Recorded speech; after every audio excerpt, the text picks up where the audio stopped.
Hello everyone, welcome back to another episode of Mukluk Streams. I'm your charming, self-proclaimed, yet still humble host, Mukluk, and this is Chip, who has also decided to hang out with us today. And today, we are jumping into Guild Wars 2. A shock, I know. I typically, for the last couple years... As always, the best Mukluk around. Smile. Among all Mukluks. Thank you, dedicated amateur. Appreciate you. As many of you know, I typically do Guild Wars 2 every Tuesday, Guild Wars Tuesday, and, but lately, been working on a series of projects with the BlishHUD team that I've really been enjoying working on, and honestly, there's nothing I'd rather do tonight than work on the next one of those. So, going to be setting that up and working on that project. The later half of tonight's stream, going to be continuing our playthrough of Rakarth, the Dark Elf, in Total War Warhammer 3. That is the plan. 47 to go. Yeah, 47 to go. Yeah, I did just, maybe serious, I'm not sure, that I was going to make 50 guides for them, and I've cranked out 3 so far, and the 4th one is in Noxxi's inbox, or the Nox box, if you want to call it that. So we can get started on number 5, which is a pretty big one. It's a pretty big project. It's basically idiot-proofing this, what you see in front of you. The in-game event table. Plague says, do you got the answer for the script for the latest video? Who in the what now? The answer for the script for the latest video? What are you talking about? Don't want to call it Noxxi, think so. Well, you have that option. You have that option. So, do you have a sudden urge to pet Chip? You know, unexplainably, I do. Hey, what's up? Do you want some scritches? You want some scritches? He's leaning into it. He's all for it right now. He's all for it at the moment.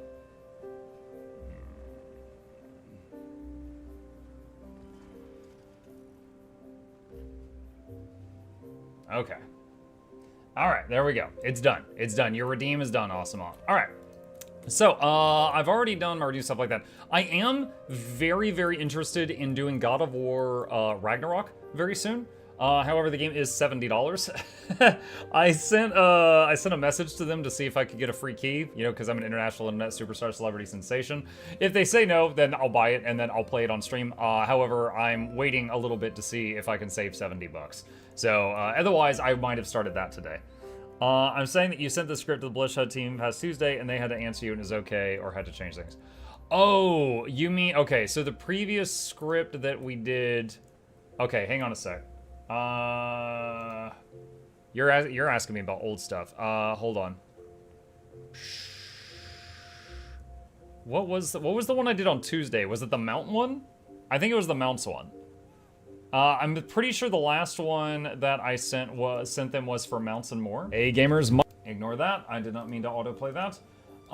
So Mounts and More not only have they approved the script, I've actually already recorded the video and Noxxi's edited the video. The whole video is done. The whole video is completely done. Here's a sneak peek, if any of you are interested. I'll throw that in the chat now. This one is already up on their website, and they were really happy with it. It will go public on Monday, just because if I release a video on, like, the middle of a Saturday, it will not do nearly as well as if I do it, like, on a weekday morning. So that one is the third one. We have done Mounts and More, we've done Regions of Tyria, and we have done Pathing. And the next one, which has the most downloads of any of them, is the event table. They have requested I do that one next. So, if we go to this website here, this is all the modules on there, sorted by downloads. So Pathing gets the most downloads, followed by event table, followed by Mounts and More, and we've done these two. Regions of Tyria, I'm pretty sure me constantly telling people about it has bumped it up the list. That's down there. We're going to be doing this one next. I thought the links would be in BlishHUD under the add-ons that you did videos for. I thought the links would be in BlishHUD. That actually is a plan. Yeah, so what, long-term, he's going to have, like, somewhere in here, links, where people, you can see, like, a preview or, like, a showcase, and there'll be links to my videos. But that will take him longer to do.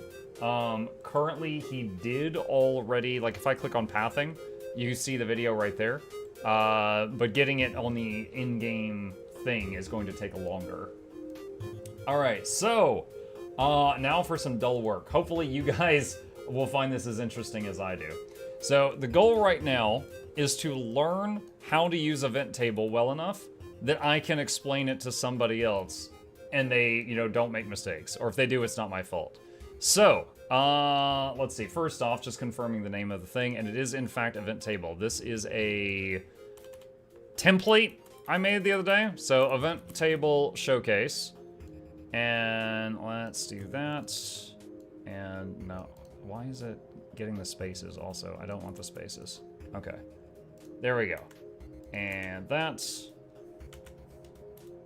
All right. Let's see. And put that right there. The event table module. Okay. How goes your afternoon? What's up, Master Leo? It's going good. I worked on some stuff, played with my kids, stuff like that. It was a good day. All right, so let's see, the event table module, and module name goes here also. Okay, so what does it do? Let's see. According to their website, all right, the event, this is their words. The event table module keeps you updated on all upcoming events that are on a regular interval, either with the classic table design and or with the reminders on a fixed interval before the event actually starts. Okay, so that is what they've got right now. Now it actually has way more settings than that. Who needs copy pasta when you could type? The thing is that if I copy paste it from the website, it's also going to change the font type and the font size and put it in bold. And I find it faster to just type it myself rather than wrestle with fixing all of that. But yeah, I did think about it, Vagabond, and then I completely threw the idea out the window. I considered it, and then I said no. Okay, let's see. So, talking points. All right, so this is stuff they wanted me to mention. Good God Almighty. All right. I'm just gonna copy paste all of this over here, and then one by one, we're gonna make sure that we include these. There's that. Oh my God. This is all straight from the developer of this particular mod, which is someone named Estrella. Here's a tip, copy, paste it into regular text editor like Notepad++, then paste it into Word. I don't know why, but it works. You know, on that subject, when I do like the stream name, I often do like, you know, like a red dot or something like that. If I type this and copy it to Discord, the red dot works. If I copy this to Twitter, it doesn't work. From here to Twitter, it does not work. If I copy paste this to Steam, then copy paste it from Steam to Twitter, it works. I don't know, but I've just learned over time that I need to do it in that order, and I can, you know, post my live notifications for everybody. Okay. Going back to the Discord, is there anything else here? Event table code similar. They show explicitly. I'm not yet added that for all events. Screenshot a map in game. Okay, and paste that. All right, I'll add, if you have an API, some events can complete themselves, useful for once a day metaboss. You can right-click an event from the table to disable hide it. Okay, throw this in there. Dude, when they hit me with all of these features, I was like, oh my God, this is so much worse than I thought it was. Or maybe I should say better than I thought it was. Okay. And all right, so there we go. They gave me freaking like 2 full pages of stuff. All right, so reading this from the beginning to make sure I didn't miss anything near the intro. Let's see. Hey gamers, Mukluk here. This is a showcase video for the Bloodshot Overlay event table module. What does it do? The event table module keeps you updated on all upcoming events that are on regular intervals. Meaning the ones that happen at specific times and not events that happen when players trigger certain events. And not happen when players... how do I want to phrase this? Meaning the ones that happen at specific times and not... Or maybe I should just leave it as that. Maybe I should just say specific times. Either with the classic table design and or with reminders on a fixed interval before the event actually starts. Okay, to use this module, you'll need to set up BlishHUD. I copy-pasted this part from the other guide. Let's just make sure it doesn't have any mistakes.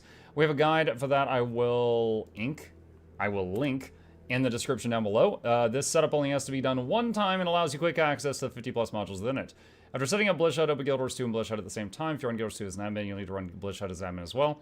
Once it is visible on the bar at the top, click the Blish icon, click the gear on the left-hand side if it isn't already selected, select module repo, which opens a list of modules, and then scroll down to event table or search event table. Or search event table in the box at the top. Click install on the event table module. If it prompts you for a restart of BlishHUD at the bottom of the window, click that. It should only take a few seconds. Okay, so for testing, because I've had this thing installed forever, event table, delete module. Okay, and then module repo, event table, install, and it says it requires a restart. All right, restart BlishHUD. Let's see what that does.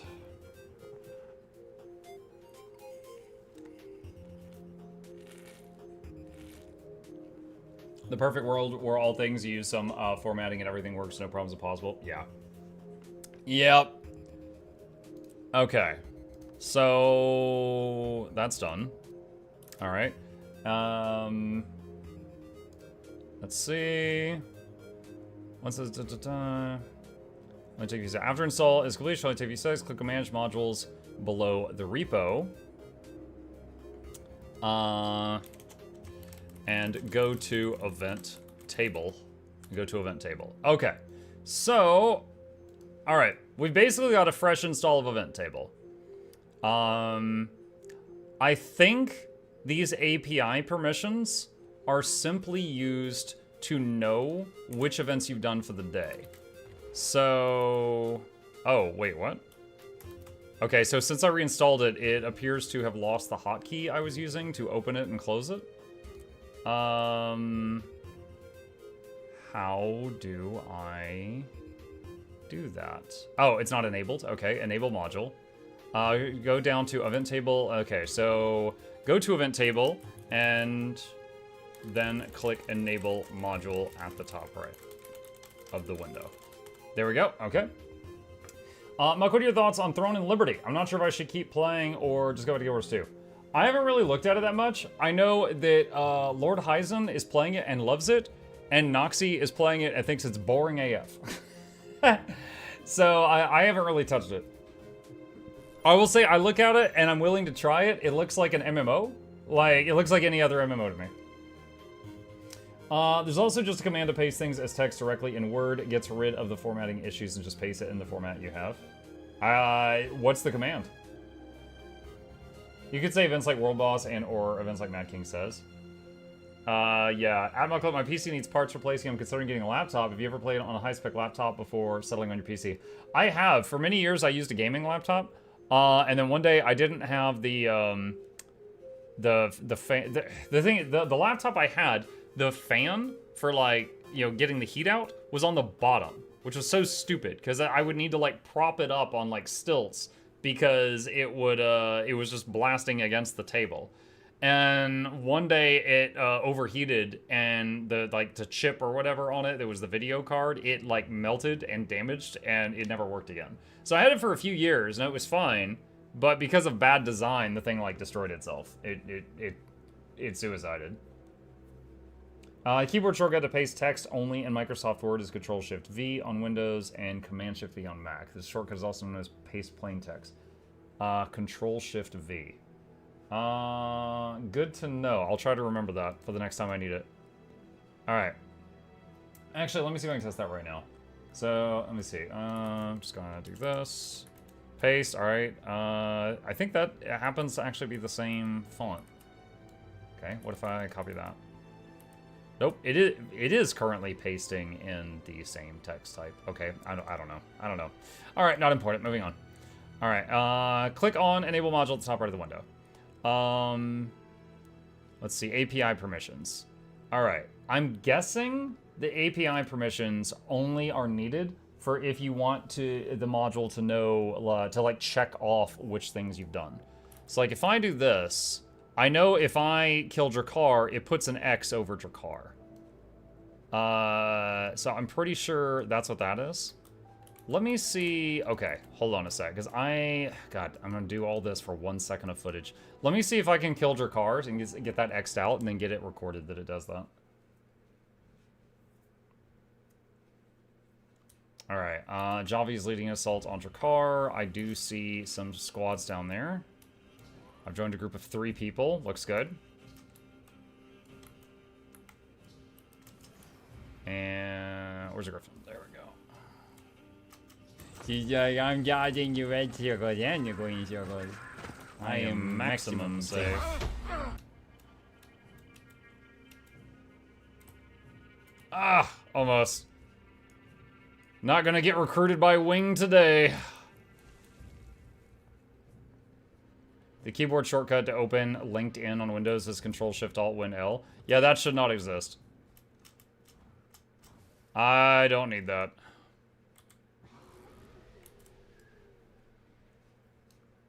Oh, are we... Oh, I was like, wait a minute, Warhorn? I'm in the wrong build. That's not the build I want right now.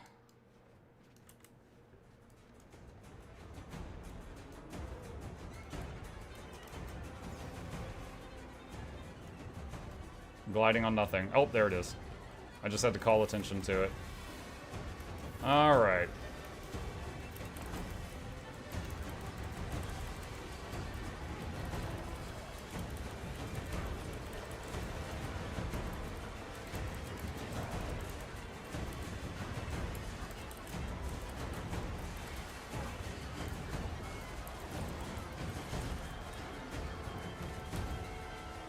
Alright, so we're gonna kill this worm thing real fast, and then we're going to hopefully see it get checked off on the event table, and then we'll have footage of that.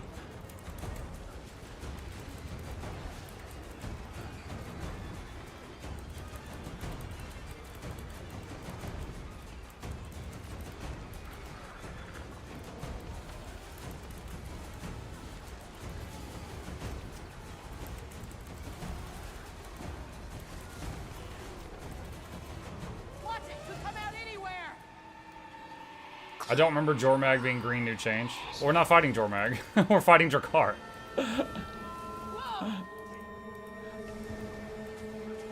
Hashtag not my Jormag. Need some help here.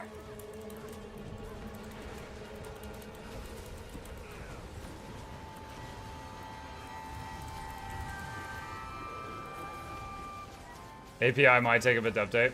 We'll see. Hey, open that Raven gate. The gate's open. Now get in there and cut off. Stop the being source. pedantic. It's not pedantic. This isn't even a dragon. Not only is it not that creature, it's not even that race of creature. I don't think that's pedantic. I think that's just an honest correction.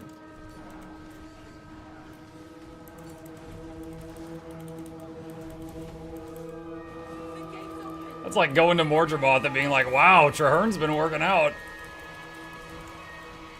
Is it the same boss in Drizzlewood? No, Drizzlewood 1 is flying. This thing doesn't need... This thing we're fighting right now is like Nessie. It doesn't have wings or anything.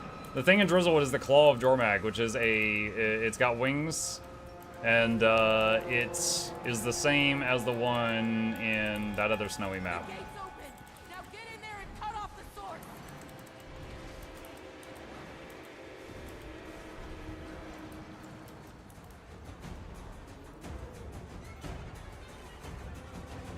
Good day was that. Hi, Troy. Ah.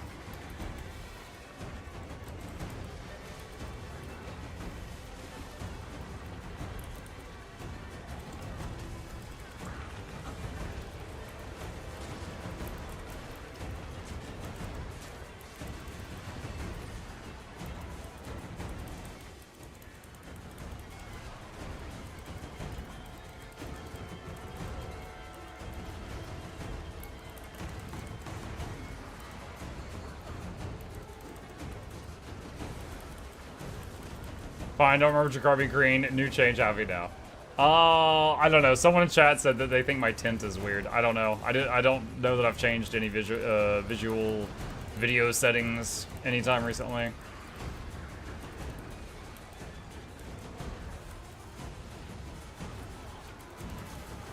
What guy is Muk working on?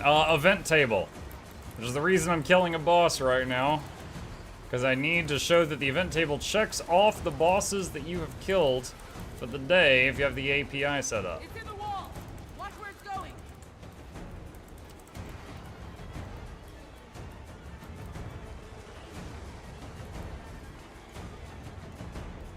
Event table is this add-on here that you can turn on and off really quick to see the timing of events in the game.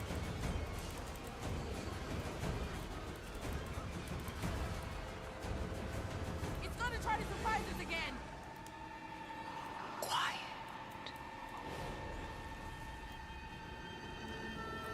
Oh no, you don't. The claws. Go for the claws.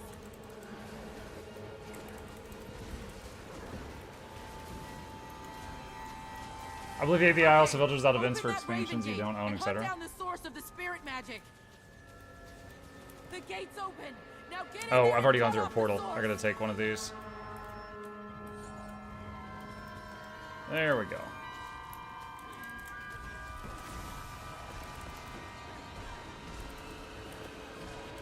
It wants to eat you. It very much wants to eat me.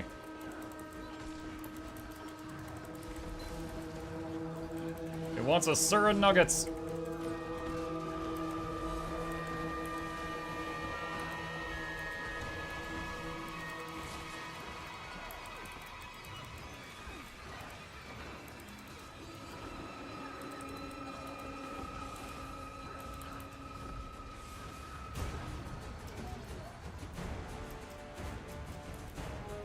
There.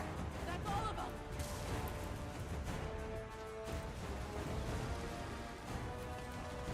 This is it. Everyone, attack!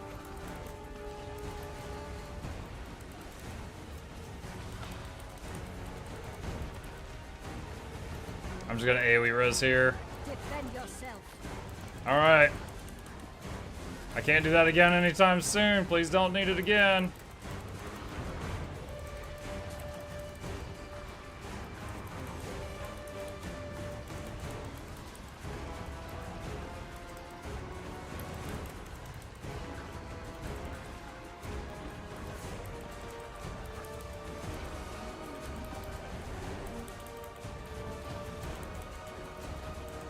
Don't you dare get back in that ice.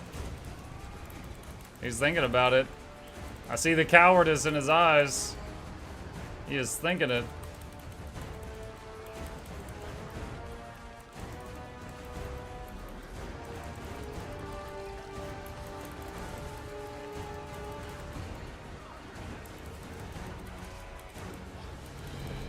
There we go.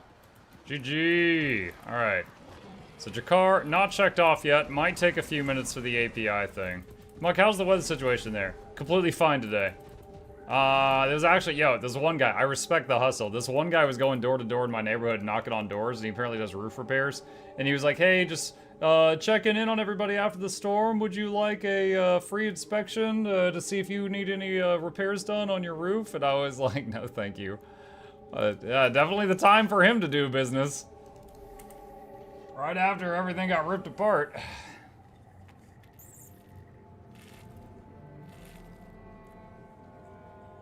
Now I'll just call you once water starts falling in my living room. I'm good. Alright. So that's done.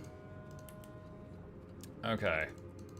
Let's go back here. Alright, let me go back to this stuff here. Let's see. Your tables is defined. Control click limit table to show the events from the current map. You can display the category events, add your own font, create your own categories. You can specify how much you click an event, control click hide. Look for anything related to the API, dynamic events, event timers. If you have an API, some events can complete themselves, useful for once a day meta boss. You can right-click on the event for the event table, disable and hide it. Yeah, I think that's the only thing the API part is used for this one. Okay.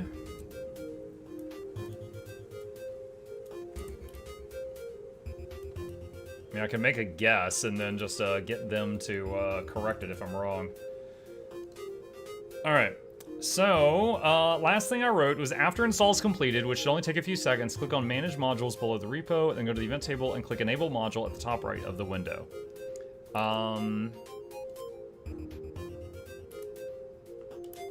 Check the 2 boxes for API permissions. Check account and progression under API permissions. Check the 2 boxes, account and progression under API permissions.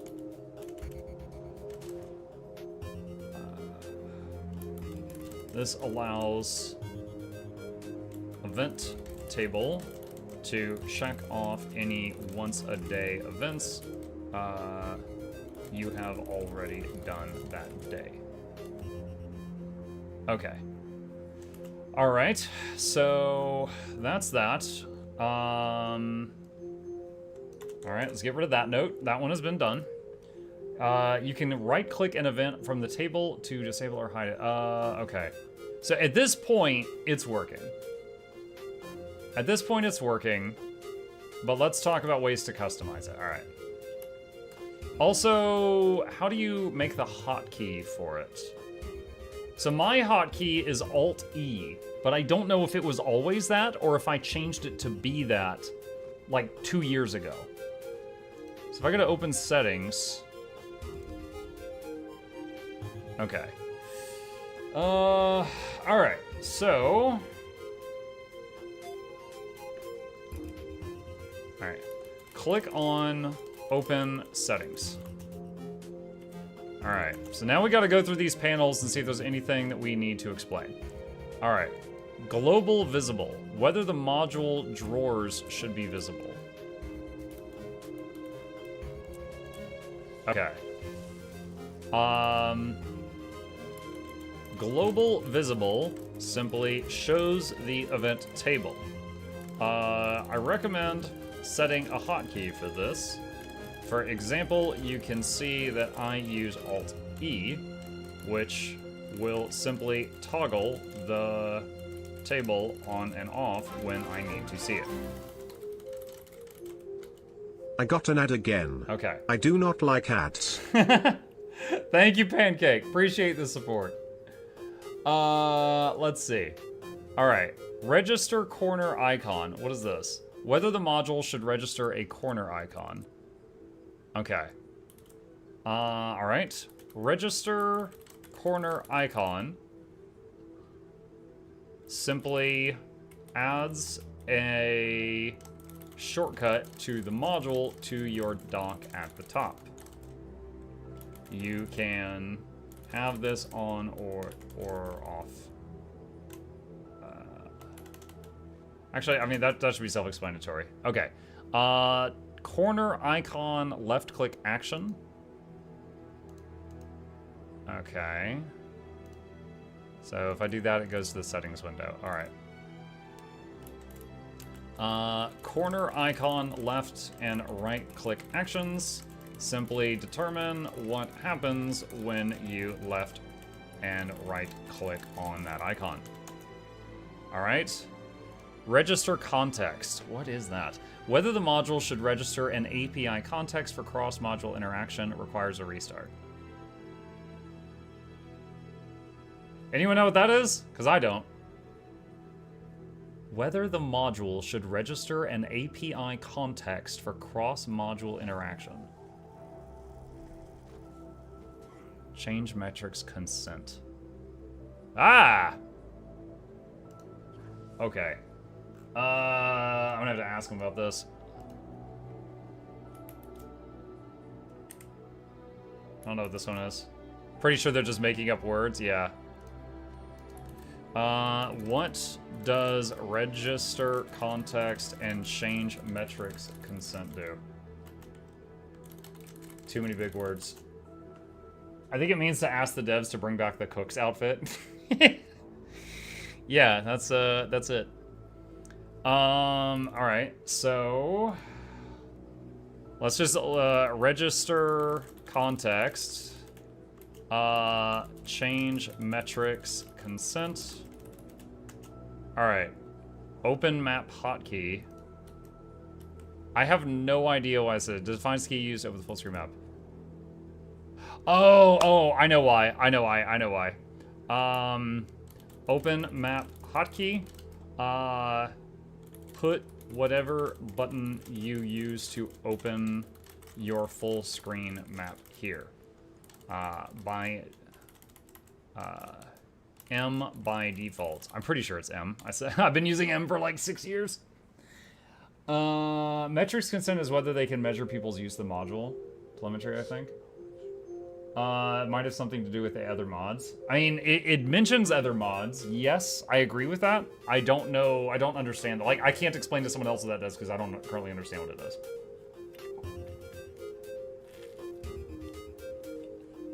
All right. I see one of the devs is typing, so we'll give them some time. All right. I think the reason they do that.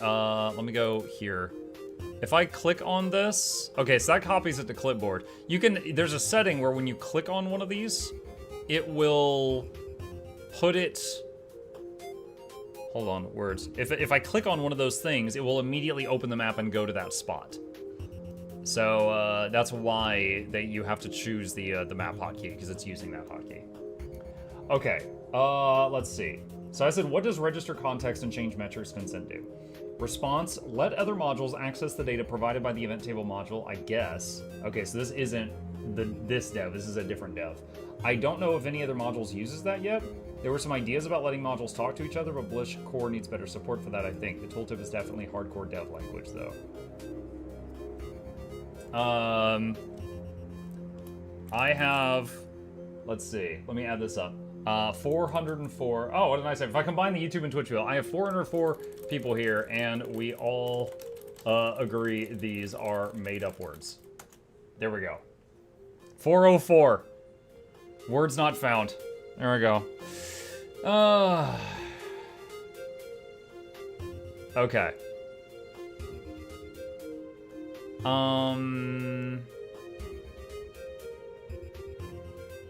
Alright, for now, I'm just going to leave these question marks here to remind me to come back to that. We'll see if what I decide to do on there later. Alright, next thingy. These options are global. The individual area options will have priority and will hide it if any matches. Let's see. Okay, so right here. Next are checkboxes that will automatically hide the event table if it is in your face under any of these circumstances. For example, if you want the table to hide, if you unexpectedly get into combat, check the box for hide in combat. All right. Meta event sort mode. I'm guessing, wait, what? It didn't change this at all. What? Does this even do anything? Menu event sort mode? What?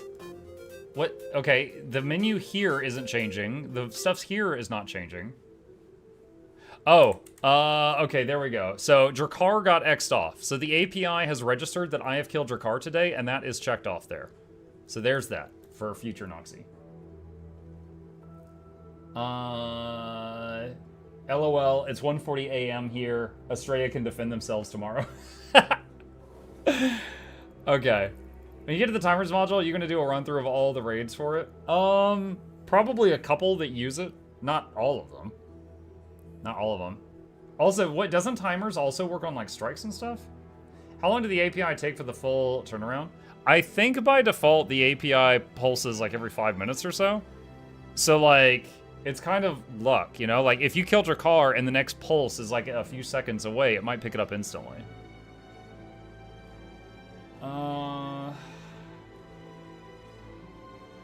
All right. Let's get back to this. Example, you want the... Okay, so back here and click on the skull again. All right. Menu event sort mode.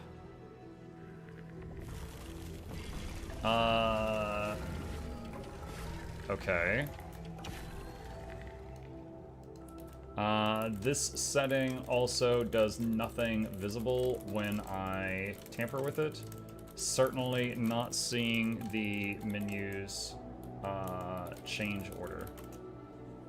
Okay, so menu event sort mode, I'm gonna need clarification on. So menu event sort mode. Question, question, question. All right. Development. Using the development API happens at your own risk. The API can be offline or in a broken state module. Okay. Development. Development. Don't touch that unless you fancy yourself a programmer. In which case, join the Blish HUD Discord and apply for a position. There we go.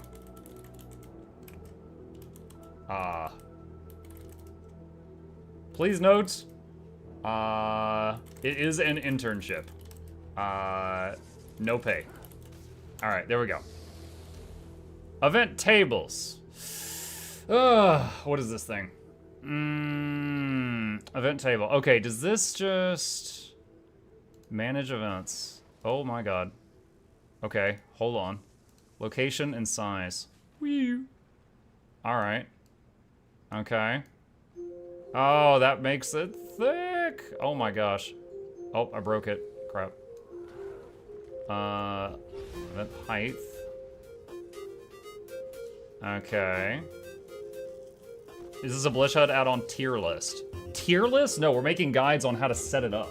I'm doing a collaboration with the Blish HUD team where I am making guides on how to use their stuff, but of course to make a guide on their stuff, I gotta learn how to use their stuff. So I basically am fumbling through it and writing a guide, and then I send it to them and they correct anything that's wrong and tell me what things need to be added. And the goal is, of course, I make a video and I get views, but then they have a video that answers the most frequently asked questions on their Discord. And so they get less work, that constantly hits them, people asking the same questions over and over and over, because they'll have a video that answers the most commonly asked questions. And I've done 3 so far, and this would be the 4th one. Okay. There was the first version of the squad composition module. Does someone really beat that? Wait, what? This is just Estrella trying to keep first place in amount of existing settings in a single module. Oh gosh. Okay, so this one here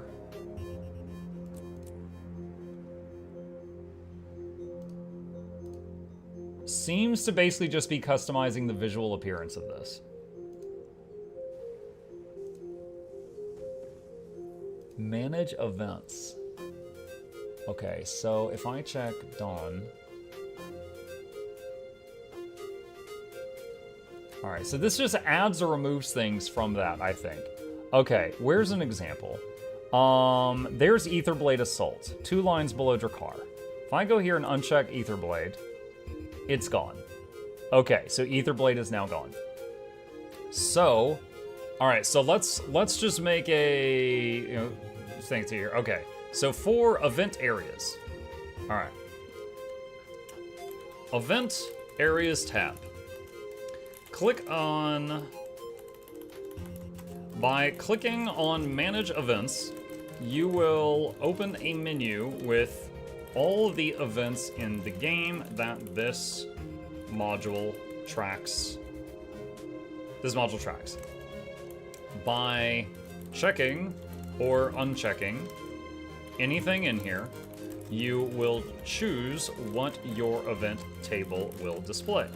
So if you care very much about certain things, make sure they are posted and remove the ones you don't care about. The rest of this, the rest of the, what was the screen called again? Event areas. The rest of the event areas screen is focused on the visual UI. Focused on customizing the visuals for event table. Play with these settings until you are satisfied. All right, let's look at the next one. Reminders. Reminders tab. Okay.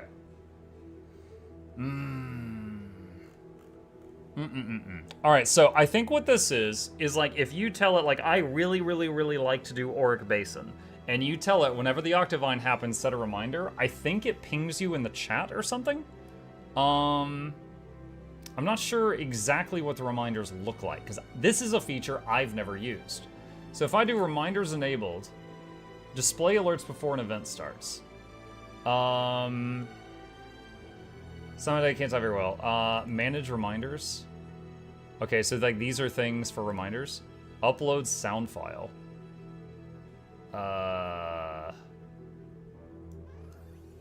Okay, clicking on that appeared to do nothing. Add test reminder. Test starts in 5 hours, 21 minutes, 23 seconds. Okay, so it's a visual thing, I guess? I guess it pops up visually.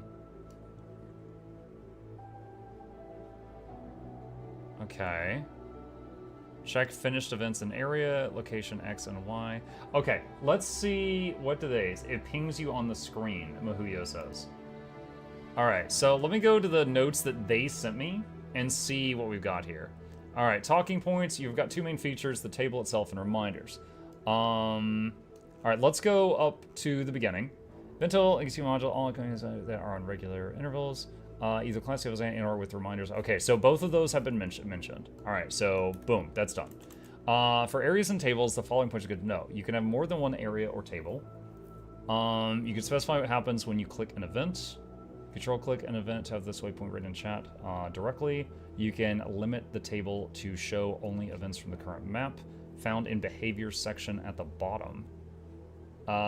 You could display the category names in front of the bars.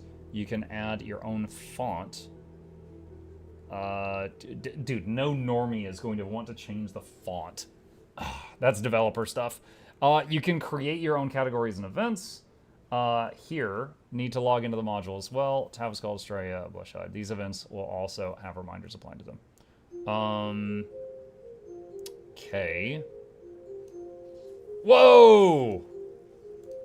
Okay, so there's a bunch of reminders. That was a lot of them. All right, so like basically it's saying like a whole bunch of stuff's happening in a few minutes. All right. Oh, I never did this. Bing, bing, bing, bing, bing. All right. It flashes a reminder on your screen. You can control how big and small it is and how long you want it to be.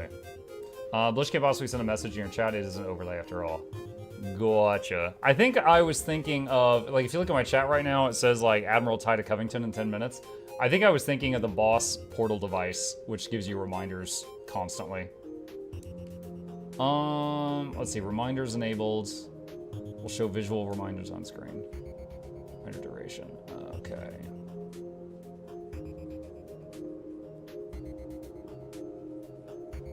Okay. I think... Alright, I think we can summarize this. Let's see. Alright, let's go up here. Reminders tab. This controls the second major feature of this module, which is the reminders. These display a visual notification that pops up to remind you of an upcoming event that is about to begin. You can also, is it audio as well? Visual and audio? Question mark? Notification. These upcoming events about to begin. This section is pretty straightforward. You can enable a test reminder at the top, then customize the settings below to adjust it to your liking. All right. I think that's good enough for this section, unless they tell me otherwise. All right, so event table section. I think like any of this, they could just mouse over stuff and read what it is. But I'll see what they say about that.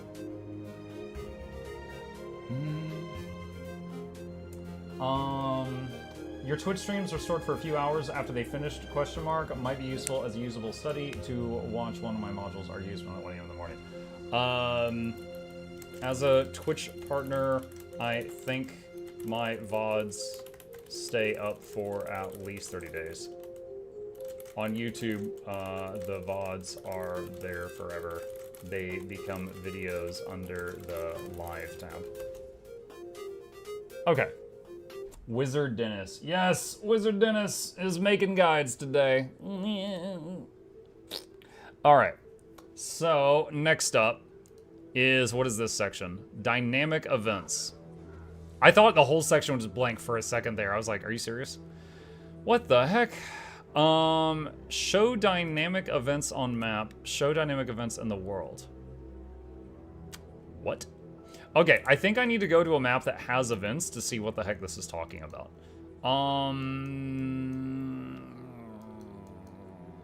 Shadow Behemoth? Let's go to Shadow Behemoth. Let's see what it looks like there.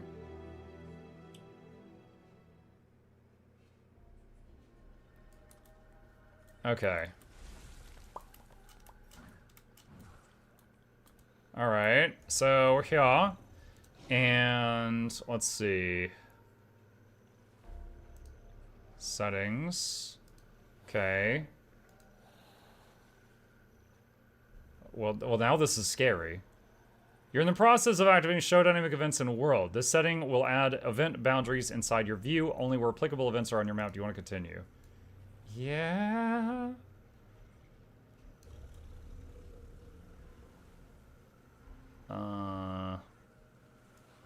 Huh. Okay, show them on map. Okay. Wow, look at that. Those are all where events spawn. All right, let's teleport here and see what happens. Whoa! Ah! Oh my god, what? All right. I don't know if this setting's for me, y'all.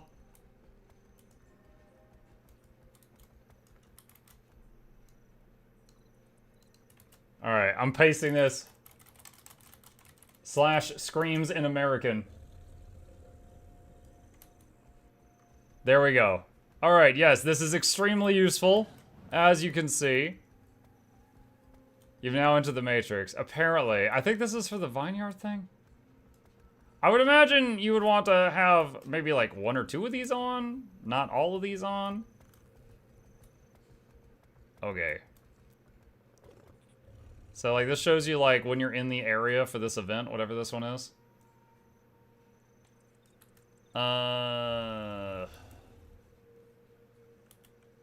Alright, so let's go here. Okay. Alright, what was this all? Dynamic events. Alright. So, let's see. Dynamic events tab. Show dynamic events on map. Shows orange areas that shows orange areas where events can occur in the game. Show dynamic events in world draws a mesh in the world if you are at an area where an event can occur. Why would you want this? I'm trying to think of why someone would want this. If you wish to make sure you are in the right spot, I guess. What's with the wireframe? It's part of this module. I can't imagine myself ever wanting this. You can do show only when inside of it. Turn that off. From this screen, you can keybind either of these features and make adjustments to them. So there's keybinds for them, future Noxxi, and the other stuff is adjustments. Manage events. Okay. Manage events lets you choose which events are displayed in the zone you are currently in. Alright. Only thing I could see is when hunting for a rare spawn event, maybe. Maybe, yeah. Or if you're newer to the game and you are looking for something specific, maybe? I don't know. I definitely don't need this, but maybe there's someone who will. Alright, event timers. Show event timers on map.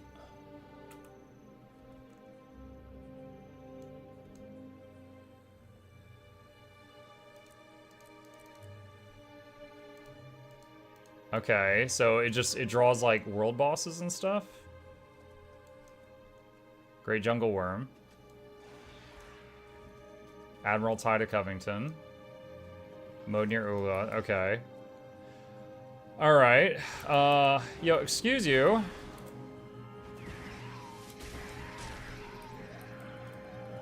Alright, where was I? Show event timers on map or in world. Let's check show in world and run back to Shadow Behemoth and see what it says. Let's see, Skimmer. Who's that? The Moist Bagel with the Prime sub. Thank you, buddy. Appreciate you. Am I in the right spot? Oh no, I'm not even in the right spot. That'd probably help.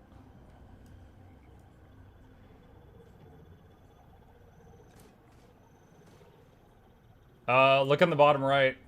Okay. So, if I do that... Oh, it shows it right there. Oh, that's kind of neat. That's actually kind of slick. Okay. All right, let's write on this section here. What is this section called? Event timers. Event timers tab. Checking show event timers on map will show the areas clearly marked that have events on the event table. Checking show event timers in world puts a bulletin board type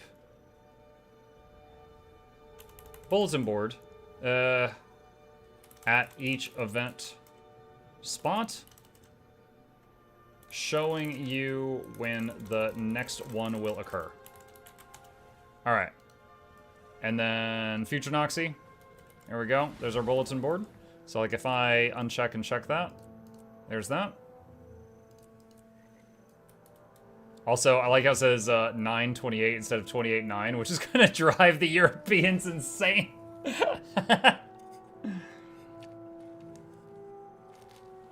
If I didn't know better, Muck, I'd say this looks like a lot of work. Why do you think I do it during stream time? Because when I work on this during the day, like if I stream in the morning, work on this during the day, and then stream during the night, I basically am working for like 14 hours straight. I wanted to say thanks for all your Sky Skill Soda guys. It's extremely helpful. Oh, you're very welcome. I'm glad it helped. Let's see. What boons would you say are the most important to have on my boon table to show? Quickness and alacrity. Those are the one. If people are gonna struggle with a boon, it's usually one of those. Let's see. Remaining text color, next current text color, event table render distance. Okay. You can set key bindings for both of the for either or both of these features from this menu, and there are other customization options on this tab for these reminders. Okay, that's good enough for that. Hello. What's up? Just making a new ball. Okay. All right. Next one is self-hosting events. What is this? What is this?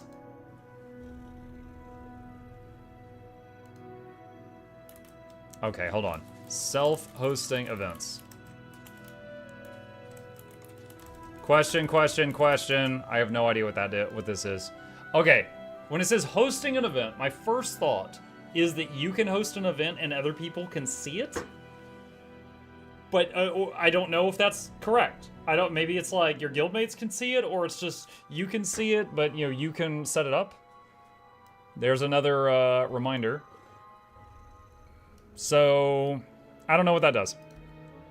All right, Estrella Blishhud tab. All right, Estrella Blishhud tab. Question. I'm gonna need the most amount of explanation from them, while doing this than anything else.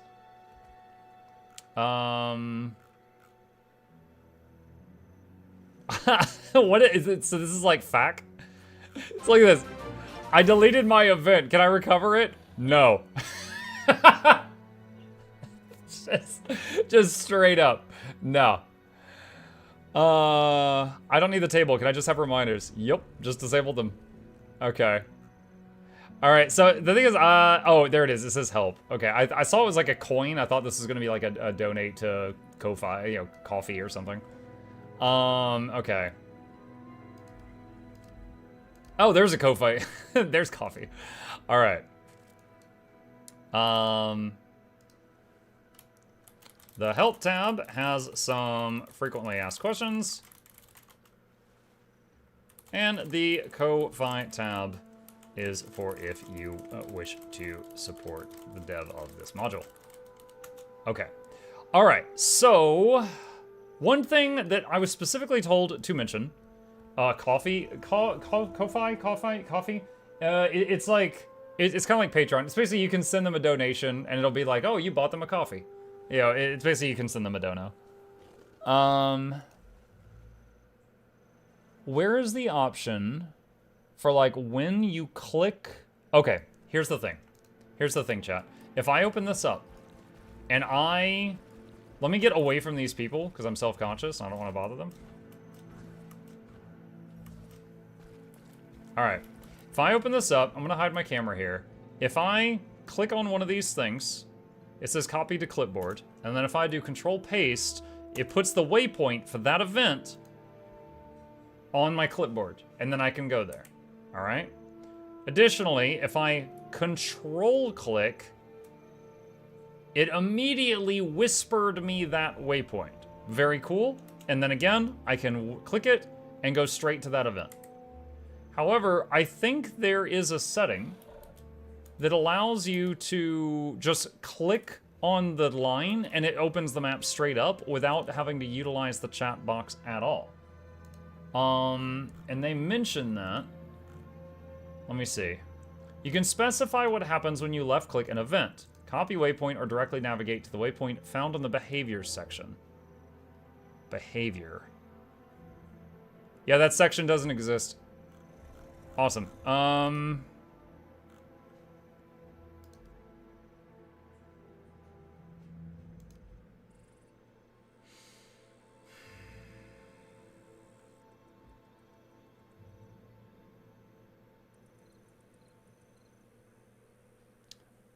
Oh, here we go. Reminder left click action.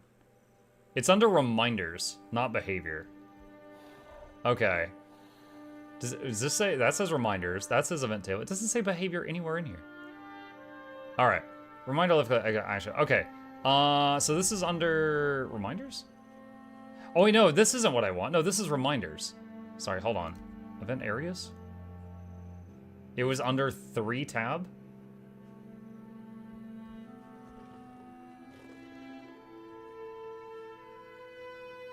Are you sure?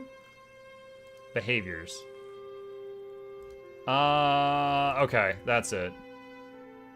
Okay, so you gotta go to Blush HUD, then you gotta go to Event Table, then you gotta open the settings, then you gotta go to Event Areas, then you gotta scroll down to Behaviors, and then you gotta expand that. Okay, got it. Can't imagine how anyone would ever struggle finding this.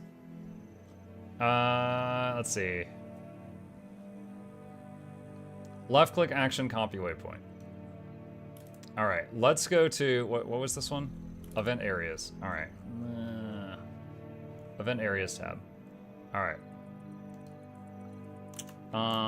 Of worthwhile note here is... Worthwhile note here.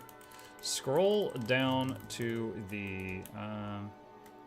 under the Behavior section. Behavior, is it Behavior? Behaviors. Behaviors. Under the Behaviors section, you will find settings for what happens when you click on something in the event table. You can have it set to, what are the options here?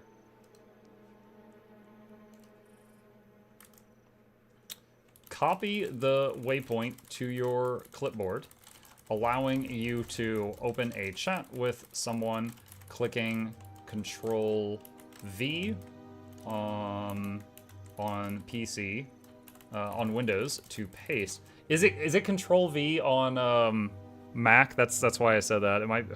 Wait. Oh, they don't even support Mac anymore. Aha, Muck Macs. Never mind. I don't even have to say on Windows. Clicking Control V to paste.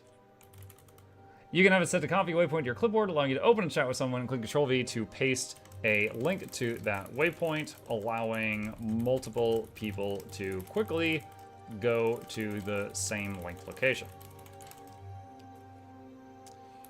You can also change it to simply move your map to the location after left clicking on an event, where you can then easily click the waypoint and travel there.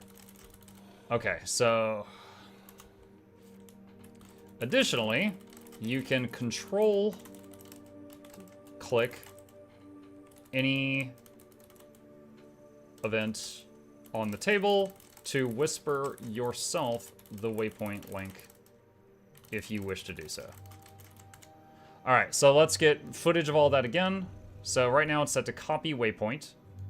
And if I open this up, let me hide my camera here, and I click on Casino Blitz, it is copied to clipboard, and I can do /say and paste, and there is the Amnoon waypoint, and there it is. Okay. However, if I control click it, so if I do, there's Forged with Fire, if I control click that, it whispered me the Necropolis waypoint. There's that. And lastly, if I change this to navigate to waypoints, and then I click on Kanang Blackout. Waypoint not found. All right, Ice Brood Champions not found. Uh-oh. Well, that's awesome. Okay, well, let me paste this. Hit this problem. Let's see, what was the name of the thing I was trying to use there? Let's see. Was attempting to use this setting. Paste. Do you have those explored areas? That's why I clicked on so many of them.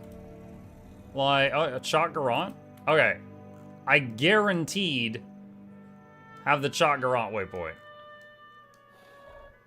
Yeah, it's right there. It's right there. So, let's try this. All right. Chalk Garant. That doesn't work. But if I control click it... Oh, I can't control click it now either.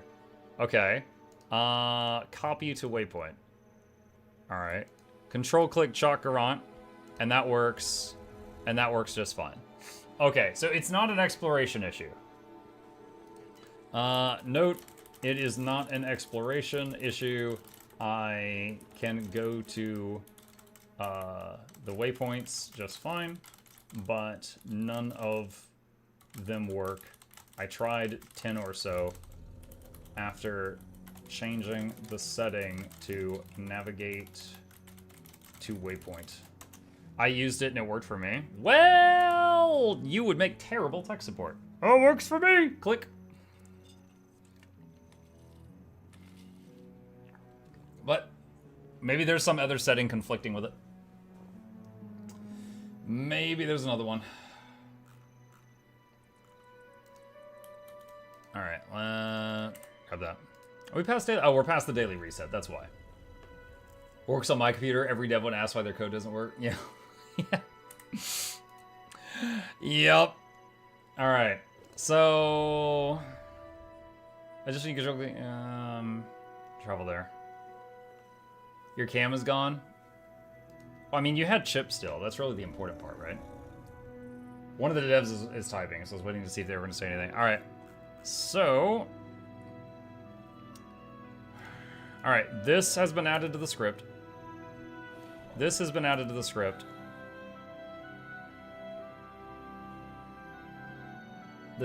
The navigate to waypoint automatically does not work for some people, reasons unknown.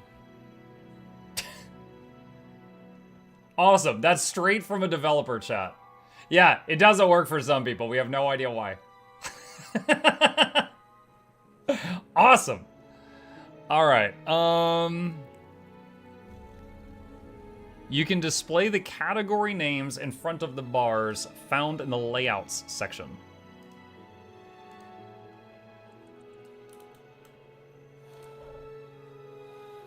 I can not see that very well.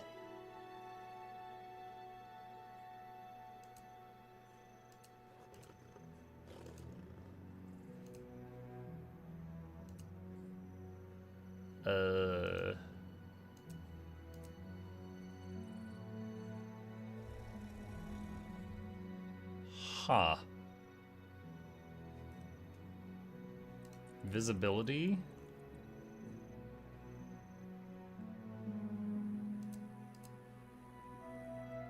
Can I mess with the text and color for the things in the background? Oh, I actually like that.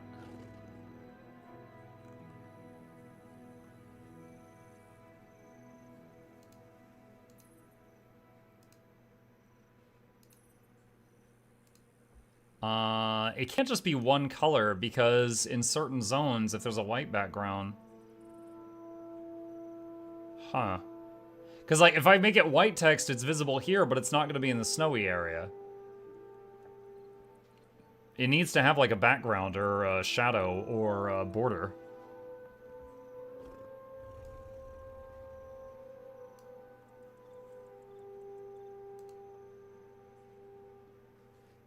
Okay. Let's see. Background color plus opacity. Yeah. Something like that. That's like whenever I do thumbnails, at the bare minimum, I'll do white text with a black border around it. Because that's visible on everything. Okay.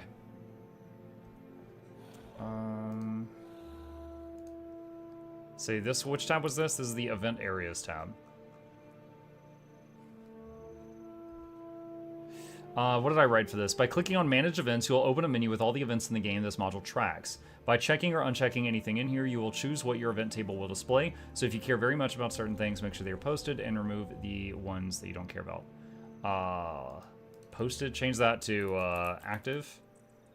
The rest of the events screen is focused on customizing the visuals for event table. Play with these settings until you're satisfied. Worthwhile note here, under the behavior section, you'll find what happens when you click on something in the event table. Okay. You can display category names in front of the bars. That's fine. You can add your own font. Font must be custom if path should be evaluated. The average person's not going to care about this. You can limit the table to show only events from the current map found in the behaviors section at the bottom.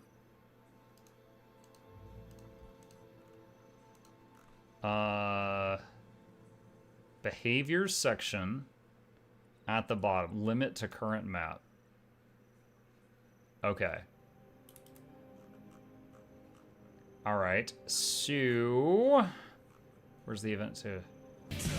Hi, Tarna. No, wait, that's not a turtle sound. To Manson. Wrong loud noise.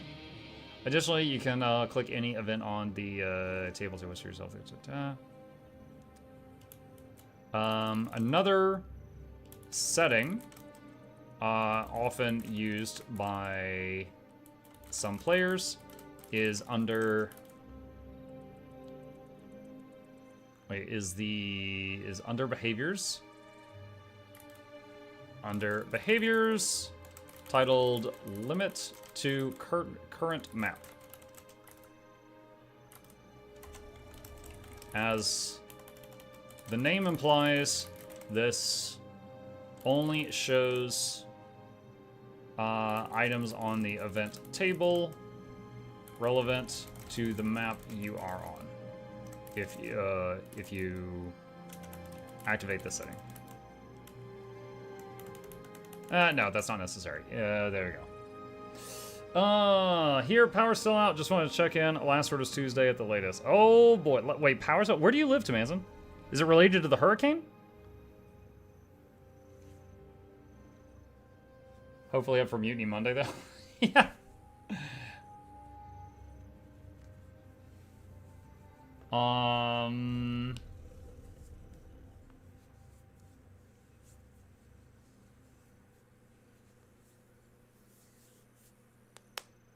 We'll see what he says. The Augusta area. Oh, wow. Yeah, we just had really bad rain where I live. That's it. Shiloh says, your videos have helped me grow. Thanks to the amazing videos Guilders 2 I've been playing since beta. Glad to see amazing people like you on here. I want to meet you in game if I can. What's up, Shiloh? Pleasure to meet you. I'm glad that I was able to help you in some way. People meet me in game all the time. I'm constantly running around with my little wizard out. Okay. These events also have reminders applied to them.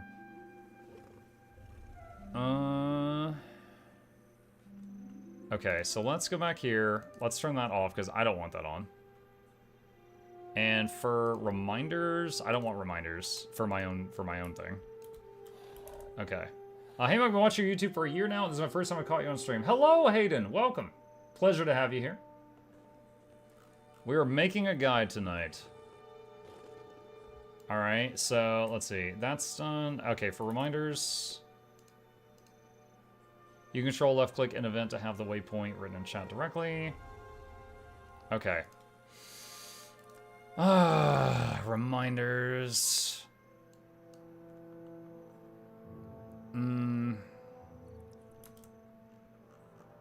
All right. Let's do Control S here. See what times reminders tab. Similar to the event table tab, of special note here are the settings that determine what happens when you click a reminder. Such as linking you the waypoint or moving your map straight to the target location. Okay. Kind of sucks that we, because that setting doesn't work for me, we're not going to be able to get footage of that setting working. We're just going to have to splice together some stuff and hope that it works for everyone else. Because their exact thing was that navigate to waypoint automatically does not work for some people. We don't know why. Bugger. Alright. So that's that. Control click. You can hide reminders. The march is completed. You can specify what happens when you left-click an event.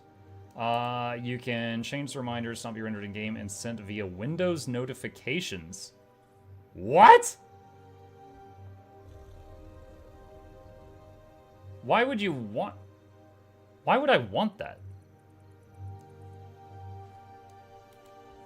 You can upload sound files that are picked at random whenever pop-ups occur, only .wav files. You You can upload sound files for specific events that are picked at random when the reminder pops up under Manage Reminders and the upload button for such event. Okay, let's get rid of that. The events will also have reminders applied to them. Yep. Okay. More niche features, dynamic events and event timers. Either of them can be shown on the mini-map and full map, and inside the map, world dynamic events are what the name says, just displays all nearby events. Event timers are kind of similar. They display the area. You can right-click an event from the table to disable and hide it.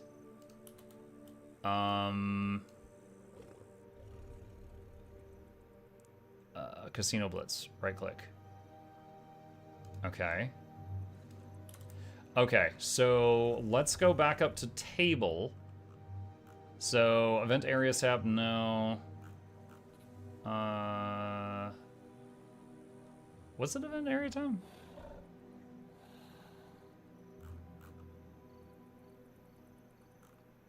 God dang it, who wrote this? This is a mess.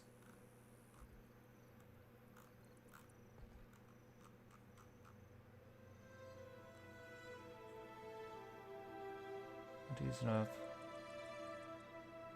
Check the 2 boxes, global settings, event areas tab. I think it was that one. Okay, and what was I looking for? If you right click stuff, okay. Okay, so right here. You can also right click on an item on the event table itself if you wish to remove it. Okay, there we go. So that goes right there. So like I can do that and do hide, reminder, disable, whatever. Okay. Remove it or make changes to that specific thing. Okay, so that's good. And let's go back down here.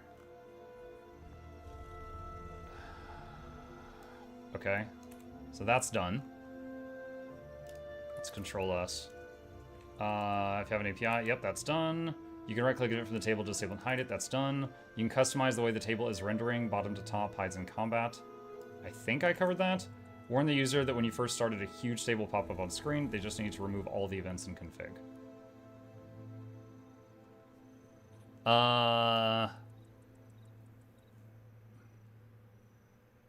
Okay, I didn't see that happen.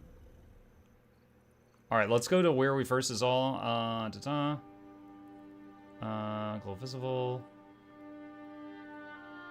Simply shows the event table. A note here.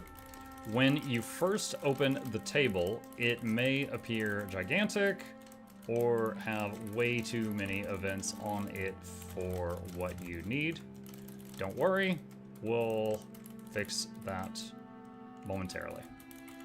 Okay, there we go. That should calm the panicking people down. All right. Warn the user, blah, blah, blah. Okay, that's done. That's done. Navigate to waypoint option goes crazy on the map sometimes. It's known, I just can't reproduce it. I don't know how to fix it yet. Well, I can reproduce it. The table/area is gone in character selection. The options hide on cutscenes includes loading screens, character select, and vistas. Okay. All right. Get rid of that. For areas and table. Okay. There we go. Happy eventing. All right. Okay. This is all right. This is starting to take shape. Oh man, this is starting to take shape. Shiloh says, "Can I add you?" You can, if it'll let you. I have, honestly, I've had so many people add me in-game that it's filled my social list, which is not something that's supposed to happen. And now I can't even block people that harass me because my social list is full. But if you want to be one of the 10,000 people that have added me, you're welcome to do so. That's my name right there. I've had to contact ArenaNet a few times and get them to actually go into inactive accounts and run a script that got people that have quit the game to unfriend me because I couldn't interact with anybody.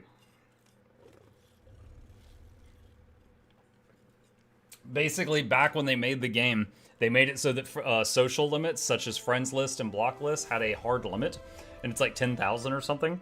And if anyone goes above that limit, they can't add anyone to any of the lists. So you can't friend people, you can't block people, anything like that. So technically, I think if you convince like 10,000 people to all friend somebody, you could then bother that person and they couldn't block you. No one should use that information. It's just a unfortunate thing with a very dated part of the game's engine. Okay. Muck, what campaign are you doing in Warhammer 3? We're in the middle of my first campaign with the Dark Elves, which is Rakoth, the Beast Lord. He's a not good dude. Okay. For areas tables, the following points you can note. You can have more than one module. You can add your own font. Use features, dynamic events, event timers. Okay, so this is already done. All right. So, okay. Let's take all of this and set it to them. Okay, so I'm gonna say, actually, hang on. I'm just gonna get rid of, these are like just my notes here.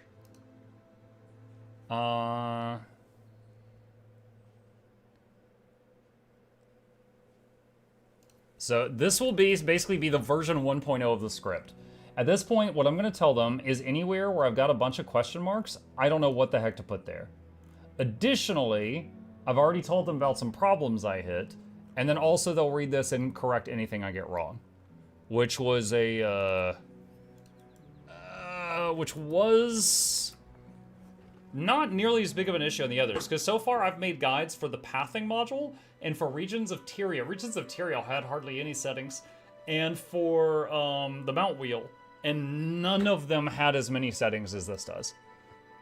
I actually did not know that this had so many settings. Like, there is so many drop-down menus and tabs in this. This is bonkers for like what it is to have this much stuff. Like, there's a lot of stuff in here. Okay, so with that, let me save that and close that down and switch back to a game view here. And then we'll take this and video script, event table check in. All right. So at Estrella, once you have caught up on this chat, this is version 1.0 of the script. Anywhere I put these question marks, I did not know / could not tell what that setting did, so I couldn't explain it. If you could clarify those points and also check the rest of it for any problems or anything I missed, I can then tackle fixing those issues.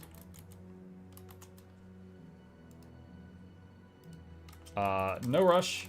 I can jump back onto this project during Tuesday morning stream if I have feedback by then. Okay, there we go. There we go. All right. It's still a mess, but it is taking shape. We have made progress, and we can definitely feel good that we have made a dent in that. We've put 90 minutes into that. All right. In the meantime, let's go ahead and let's see. Boop, house. Got to get used to that button being on my mount wheel. I did that the other day when I did the mount guide.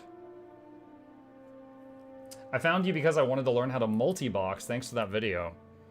Oh, the what was it called? Yeah. The one window for having multiple characters open.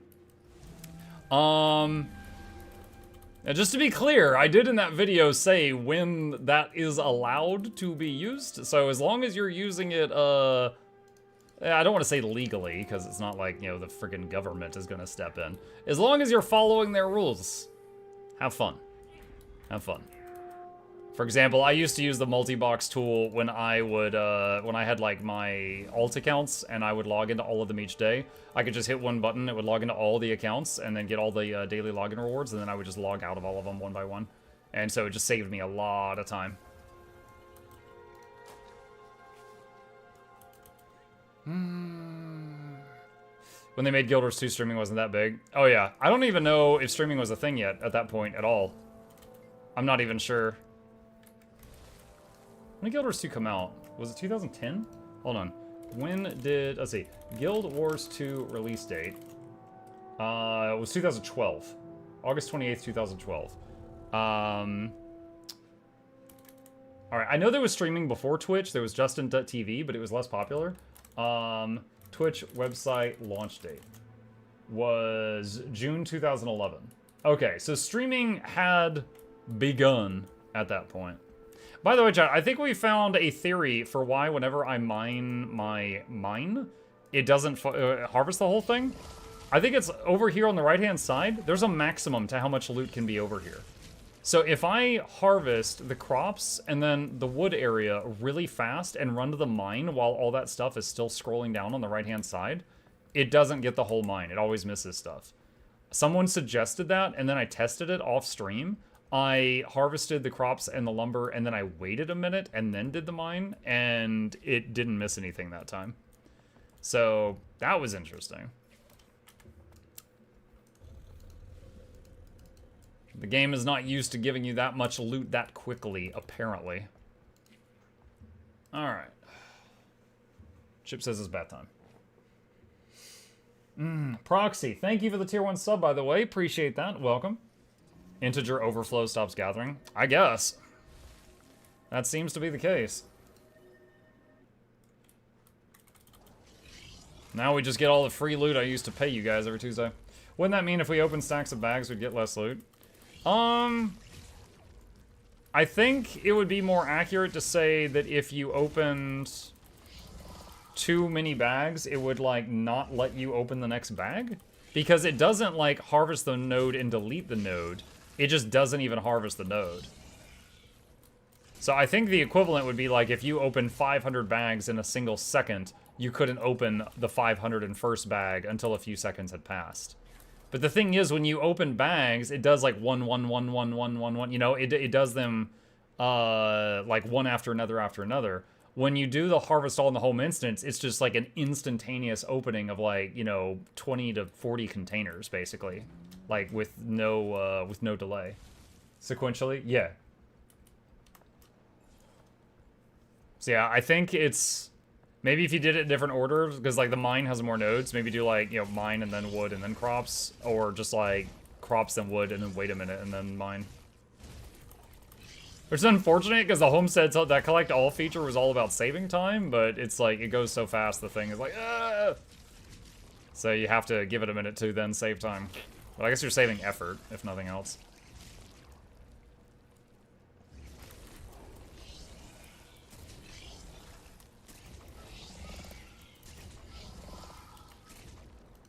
Alright, that one is done. Let's go to the healthcare.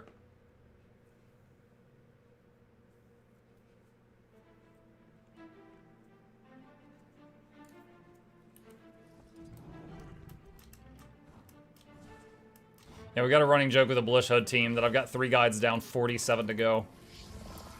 By the way, one of the Blish HUD modules, literally all it does is when you go underwater, it starts playing the song Under the Sea from The Little Mermaid. Imagine a guide to that. If you want this, click here to download, go underwater. If you hear music, it's working. Click these links. Like that's it, that's all it does. It's like I'm doing the ones first that are the ones that will get the most use, because I feel like if I start with the stupid ones, then it's just, people will be like, what is the point of this series? Then they're not gonna watch the later ones. So I'm starting with the useful ones and then making my way to the dumb.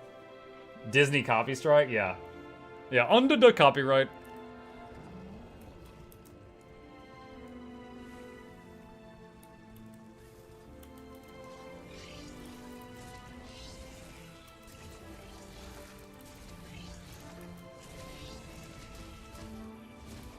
The Choya module? I don't know what the Choya one does.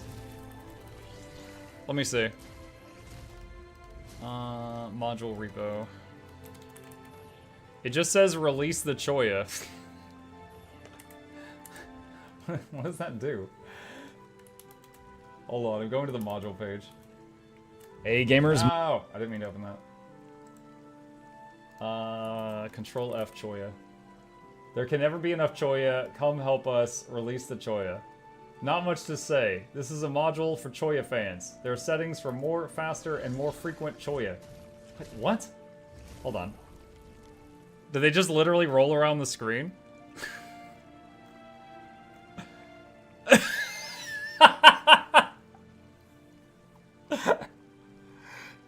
That's so stupid. It's why would you want this? In case you want to do your raids on challenge mode, try blinding yourself with a storm of Choya. You know what would make me download this, chat? Is if it connected with like Twitch, and when you guys like did a sub, you could blind me with Choya. Then I would do it. I would do it for the money.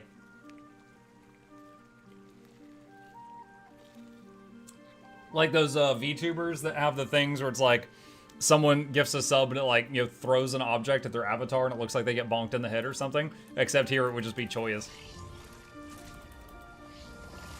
You would never see the game again. Flashback to the treasure chests. For those who weren't here like a year ago, you know those little treasure chests you get down here above your mini-map? Or near the bottom right? We had a thing for a while where I could hit a button and a chest would be added to that. Like a GIF of the shaking chest would appear on the stream, and if anyone did like it was like $1, I would add a chest for like 5 minutes. And one day someone did like $100, so we had like 100 chests vibrating on the screen as people were screaming. And they're like, no! Yeah, they did not want it. They did not want it. The module broke one day and I never got around to fixing it. It exists somewhere. It was a nightmare. It was beautiful. It was the ultimate Mutiny Monday. The mutiny was so strong I couldn't even see the screen. Okay. Don't fix it. Urban Legend of the Floating Chest, yes. Pet ship again? Oh, you guys can't see it well, but he was sort of sticking his belly out. Oh, I'm getting kung fu kicked. He's politely telling me stop.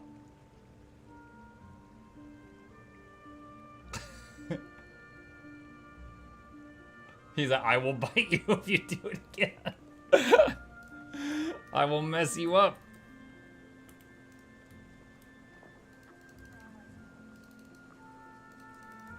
Alright. Exclamation, don't pet chip. No, I did it. I made an attempt. I made an attempt. Guys, look at me. He said not right so now. Curvy. You're saying the chat didn't want to see 100 bouncy chests. That is correct. That is correct. Chat wasn't swinging that way that day. I bet you could rig Muxasura to be a VTuber. Oh, I'm sure Praise you could. Chip, You could our rig Lord anybody and to be a VTuber. Savior. The question would be, would I want to do that? I don't know if I would want that.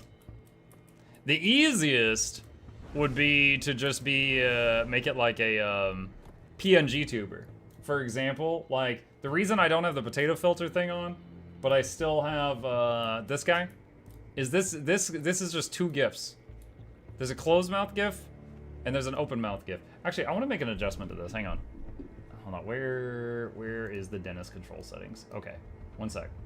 Where's the bar? If I get the bar just right. Hold on.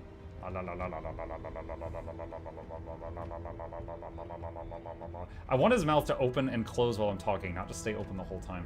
But you gotta get the sensitivity setting just right so that it will open, kind of like open and close with your voice as it's like moving up and down.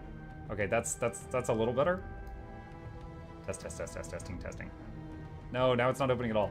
See, if you crank the sensitivity too low, it won't pick up your voice at all. But if you crank it too high, it's just all, like the mouth is just always open. It's just always open. Okay. That's all right. Gotta say watermelon. Watermelon. It's okay. It's okay. But yeah, if I just got like a gif of my Asura dude here, that would. Oh, you know what would be funny? Okay, you guys know Popcat? You know the. And there's the one image of his mouth closed, and the other image with his mouth open. We just need to get like a Popcat version of the dancing guy. Like, just get the. Let me see. Where's the dancing guy? Hold on a second. Wait, what is this? Why is that here? Okay, well, I just found that. Okay, this guy. We just need the same artist that made this cute little dude to make me like a Popcat version of him, where his mouth just pops open and shut, and then we're good. Did I open this box? I was on complete autopilot the last few minutes. Yeah, I did open that box. Apparently, I set up this at some point, so you guys can just enjoy that for a minute. I don't remember doing that, but it's there. That is Chip murdering his pet turkey. Oh wait, no, that was the pet mouse. That was the pet mouse. We went to the Renaissance Fair, and we brought him back a green stuffed mouse that was full of catnip. And that was him tweaking and attacking it. That's what that was. I want a Chip with a wizard hat next to Dennis bopping. Bopping? You mean doing the Popcat thing?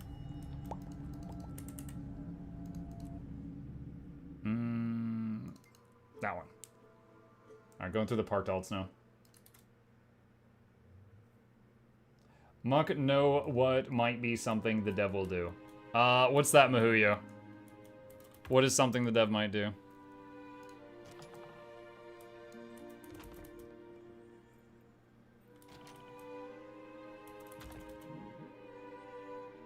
I know someone who knows how to rig up VTuber models. Perhaps we can get a virtual Asura stream someday. I don't know if I've got the right audience for it. Like, I'm not opposed to it, but also I know rigging VTuber models is very expensive, so I'm certainly not invested enough in the idea to be dropping that kind of money on it, you know?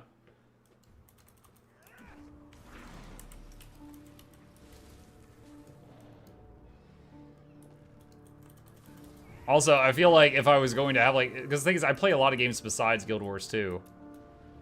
If I was going to have a VTuber model, I don't know if it'd be the Asura guy or the little minion guy. Are you using filter? The graphics looks better than mine. In Guild Wars 2? No, I'm not running any add-ons that affect the graphics. If you want to screenshot it, that's my graphics settings. Or take like a clip or something. That's what I'm running. Hello, hope we're all well. Quick question. I know the short sky scale retrieval method does not give you the mastery line for the upgrades. I've forgotten. It has its own mastery line. There's a mastery line for the Path of Fire sky scale, and there's a mastery line for the Soto sky scale. So eventually you would want to do both to be able to get all of the sky scale's abilities. To give you an example, to get the legendary vision, you need the Path of Fire sky scale mastery line. But for most purposes, either one of them will be fine for general use.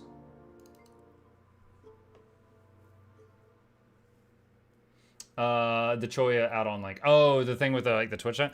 Yeah, I know some add-on developers that have made stuff that links with Twitch chat. I don't know if they can make it link to detect, like, a sub or something. Because, like, when you guys type in chat, that's pretty easy to pick up. But the getting, like, a sub or something is different. Thanks for answering my question. Love you. Sub to your YouTube. Thank you, me and my bunny. I appreciate that. Chat, I don't know if it's going to happen or not.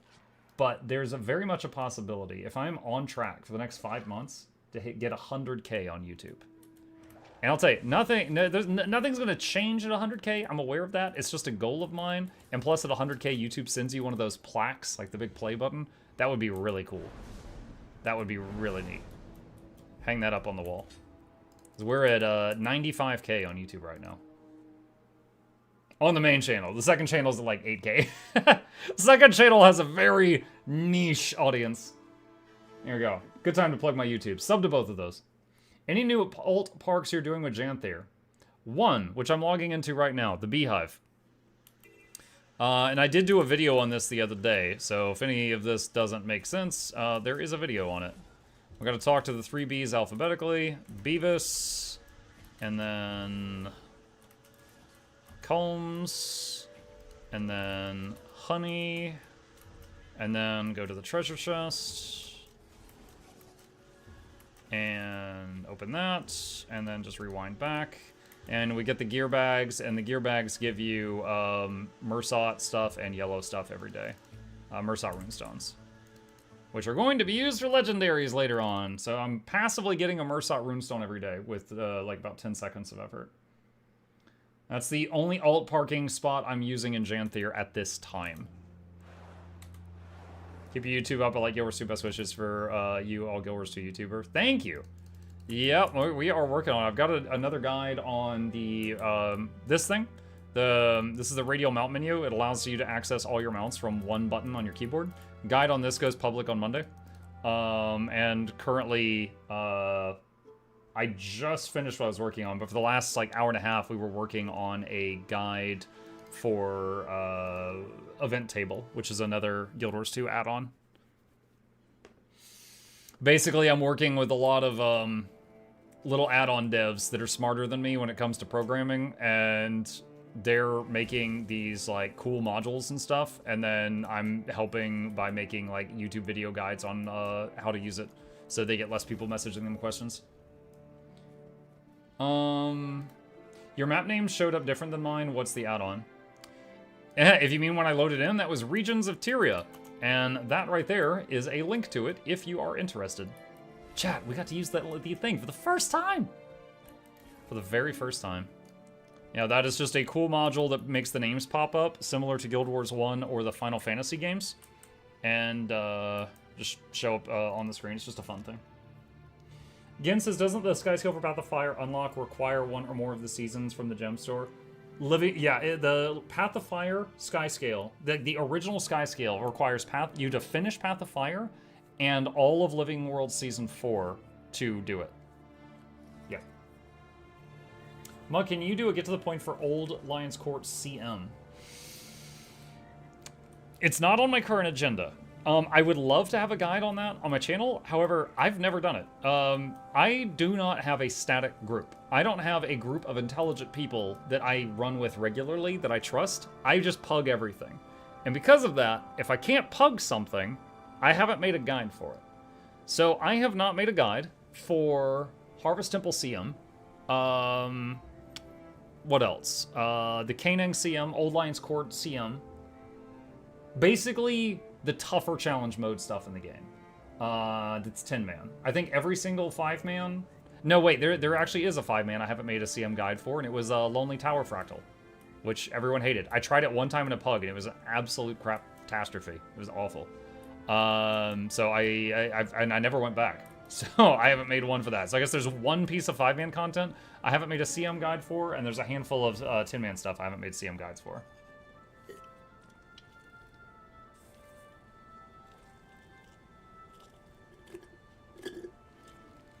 Ashen Stride says, I noticed something the other day. The release schedule for Janthier says the Legi Spear will be available in the second update. But the first new map won't show up until update 3. How are they going to do that with all 3 map completion rewards? It's possible it won't require map comp rewards. Like, I'm trying to remember. When we finished the maps that are currently in Janthier, did we get a gift of something? Does anyone remember? Hold on. We did? Gift of Janthier Century, Gift of Lowland Shore. We did. We did indeed. I don't know. Honest answer, I don't know. Maybe it just won't require the gift. Remember, they were adding a legendary backpack too. Maybe maybe the gifts will be required for the backpack or the spear, but not both of them. I got a piece of level 78 gear on map comp. I got a rock. You know, now that I've said that, item search, this is another add-on I sometimes use. This scans your whole account for something, like I typed in gift, and these are all the things on my account with the word gift. This is another one I'll need to make a guide for that I haven't yet.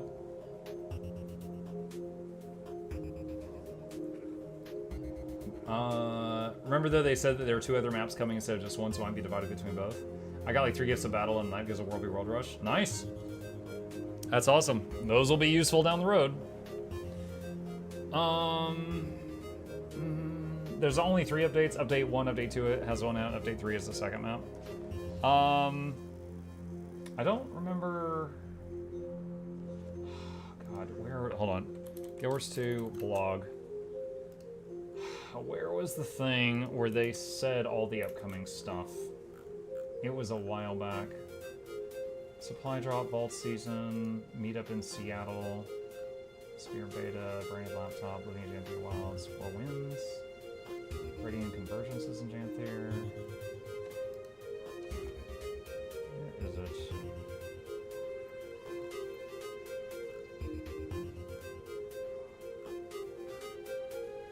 I'm scrolling through their own blog posts looking for that table where they said what all was coming in each of the updates. Okay, here's where they announced Janthier Wilds. That's not it. Okay, I've gone back too far. Spears, Guardians, Umbrella Sword, Luxury Speeder Skiff. Spears. First look at Homesteads. Nope, I've gone back too far. Summer Sale, Fantastic Shield. Peek at the story of Janthier Wilds. Nope, that's not it. Enhanced Warclaw mount. Radiant Convergences. That's not it. Bro, where was this thing? Janthier Wilds launches today. Wait. Ah! I found it! Hang on a sec. Okay. Hold on. I got it. Change capture. Okay, here we go. There we go. I posted it in chat. Dang it! Well, you were too slow. Alright, so here we go. So, let's see. So we got launch and then 3 updates. So people that were saying 4 updates were probably counting launch as an update. But let's say there's launch and then 3 updates. Let's see. So Legendary Spear is in update 1. Did you say Cyclops? Which is 3 months after Did it launch. hurt your feelings? And then the Leggy Backpack is in the final update, which is 9 months after launch. So, I would assume the Leggy Spear doesn't require map 3 or map 4. The Leggy Backpack comes out with map 4, which could suggest that all those gifts are for the Leggy Backpack. Because the first Leggy the only Leggy that is waiting on map 4 to come out is the backpack. So yeah, that's my guess, is that the gift of blah blah blah blah blah from Janthier are all going to combine for the backpack. One armor set, 1 weapon set. 6 Janthier exclusive relics, set decorations, challenge mode, legendary mode. Raid wing in like 2 months, that's going to be hype. Or Spear needs map 1 and 2 and backpack 3 and 4. Just logged in to find out I'm on a different World v World 2 now, something happened. Nothing I know of related to that, no. We get 2 Leggies with Janthier. We only get 2 Leggies with Janthier? We only get, I mean, yeah, I guess so. I mean, Heart of Thorns had some weapons, Path of Fire had some weapons, End of Dragons had a weapon set. Secrets of the Obscure had... What did Soto add? Oh, Obsidian Armor. It had the open world armor. And then at this point, though, like, honestly, I'm shocked that we don't have the Rebreather. Because the only inventory slot that we do not have a legendary something for is the Rebreather. So I think everybody was expecting Rebreather in this expansion. Getting an extra spear and backpack was a real shock. That was a big surprise. Oh, that's right. Soto had the Relic, too. The Relic, though, I feel weird about it, because the Relic was just like... We had Leggy runes, and they kind of broke them and was like, here, new thing. And it was like... Because it's like, you know, we already had the rune, and then they just, like, took a piece of it off and made it a separate thing. Leggy Infusion. Would we want a Leggy Rebreather? I mean, I would want it more than a 4th Leggy backpack. We already have Leggy backpacks. So adding a Leggy backpack is just adding a new way to acquire a Leggy backpack. Adding a Leggy Rebreather adds something in the game that doesn't currently exist in any form. The Relic is so expensive, though. Yeah, I got mine because anyone who had a Leggy rune before the Leggy Relic came out got a Leggy Relic just straight up on day 1 in the mail. And so I put out a video on that. I told people to do that, and I was like, it's buy one, get one Lego. And I actually don't know many people that made it the new way after that, because it takes a stupid amount of materials. I think you should use your Infinite Guild Wars 2 power to suggest they add an infusion wardrobe. I attempted to flex my Guild Wars 2 power a few weeks ago when I made that video with a list of warrior bugs, and none of them have been fixed. None of them have been fixed, and in the upcoming patch for October 8th, they have not announced that any of those warrior bugs are being fixed. So I don't know if I should even bother continuing the bug series, because I don't think I have any power there. The new relic path seems pretty unfair. I'm not sure what you mean by path. If you mean the way to acquire the Legi relic, I would agree that it probably takes too much of that, what is it, the dust? I think it takes too much of that. It takes like 30,000 dust or something. Who is that? Desert Panther, thank you for the raid, buddy. I appreciate that. Welcome. If you are referring to... Okay, how expensive it is? Okay, then I agree with you, Richard. I agree with you. Every time you mention that, I feel the need to thank you for that video. Saved so much gold. You're welcome. All those green sparkles to the Legi relic. Yeah, the dust or whatever. I'd have to go back and check the video, because I've never had to actually do that. I did it, for, like, I made a component for that thing for the video, and then explained how to make it, and then I just showed my Legi relic. I never actually had to make it in that manner, because I got it from the, you know, buy one, get one thing. Is Guild Wars Twatter Day? Let's not call it that. Wow. How's everyone doing? What's up, Indus? I actually finished the project I was working on. I was writing the first draft of a script for an upcoming guide I'm doing with the Blish HUD team. And spent like the first 90 minutes on that. Now we're just kind of chatting for a minute. I guess I even made some money. I accidentally bought too much aspects, but I sold them like 50%. Oh, yeah. What are the little things that are used to make those aspects? I took all the ones I had in the bank and sold them and made like 500 gold that day. Like, I got my Legi... I had a Legi rune, so I got the Legi relic for free, and then I sold all my motes, and I made like 500 gold or something. I was like, okay. And then, you know, just... Because if you have a, a runecraft or salvage-o-matic, you just kind of get motes over time, slowly. Come on! I'm like gaming so hard right now! Hold on, if I do this, this, and this, and then use this to salvage the blues, and then this to salvage the greens. Let's see if I get so lucky after I talk about it. Like, yeah, oh, right there. There we go. No, charms. Yeah, not the Lucent motes, it was charms. These things. These are what I sold and made a bunch of money on.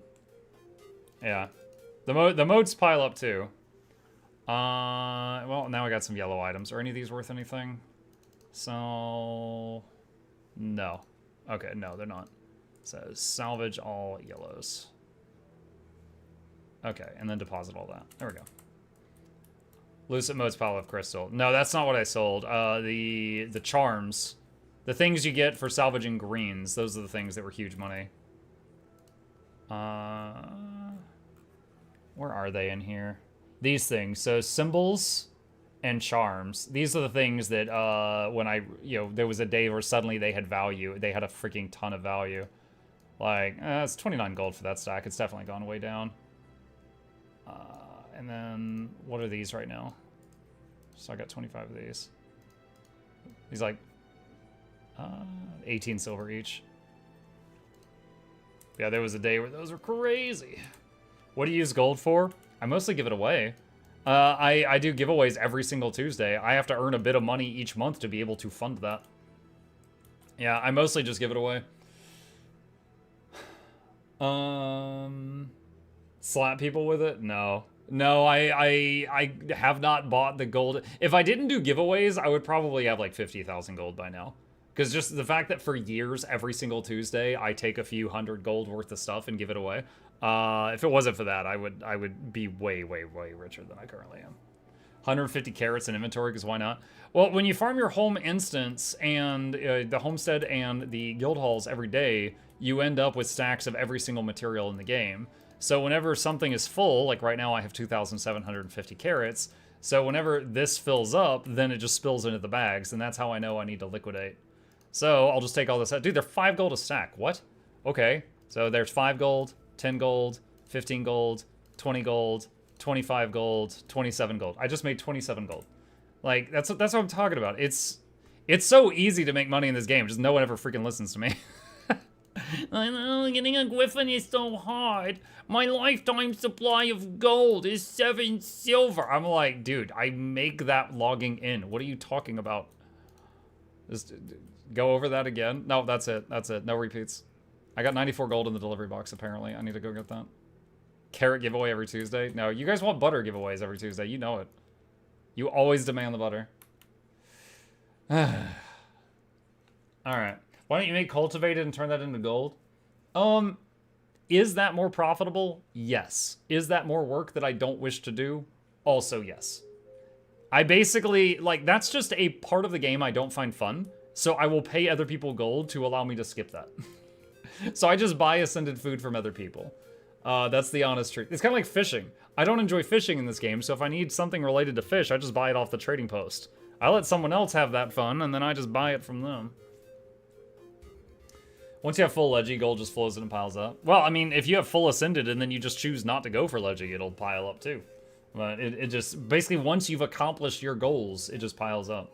Like, if I was really into Fashion Wars and I wanted to collect every skin in the game for some insane reason, I would have way less money, because that would cost money. But like, all the things I desire, I pretty much have them. Other than 100,000 subs on YouTube. Still working on that one. Gold doesn't help with that, though. Well, it might if I do more giveaways. Let's see. Druid must... Wait, hold on. What's this question? I'm scrolling up a little bit. One sec. Muck, which is more newbie friendly? Heal Untamed or Druid? I would recommend Heal Druid over Heal Untamed, because Heal Untamed is one of the only healers in the game that does not have any access to stability for their party. So, like, if your whole party is about to be hit by a knockback, the Druid can do this, and you won't get knocked back. You just protected your whole group from that mechanic. In the Untamed group, everyone goes flying. Untamed, Heal Untamed simply does not have a way to give their party stability on demand. They are one of the only healers with that weakness. So 90% of healers don't have that problem. So if it does it have some niche places where it's really good? Absolutely. But that part's really annoying. Also, the green snot cloud. Freaking no one is happy to see you. Because you do, let me see here. Hang on a sec. Where is this? So you've got this and this. So your whole group is constantly looking through this friggin' snot haze. They're not happy about it. So they got no stability, and they got, like, green just goop all over the screen. They're not happy about it. Truth is, though, that once you already have invested a few hundred golds or gems or no life to get all the news from home instance, you can easily gold in those. I mean, you could just borrow other people's home instance. You don't even have to, like, build it up yourself if you don't want to. But it's an option. Even if all you do, like, again, the whole daily routine video is meant to be like, hey, here's a list of stuff that gives a lot of money for 10 seconds of work. Pick any of the things on this list and do them every day. That's it. You don't have to do the whole list. Like, if you don't want to deal with home instances, then just join some guilds and mooch the guild halls and hit up the guild halls every day. They don't care. Half the guild halls in the game are for that purpose. That's it. That's fine. That's all you need to do. And you'll still be making, you know, good passive income each day. Hello, sir. Greetings from EU. It's super late here. I'm going to sleep. Have a fun stream. Good night, Weanted. Get gin and tonic. Nice. I get it. At Muck, I see there's a homestead handyman recipe for Jadebot workbench. Are there any for crafting benches?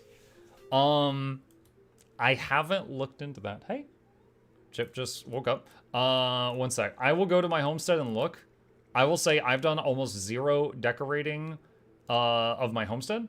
So I have not looked at that menu in detail. I'm not sure.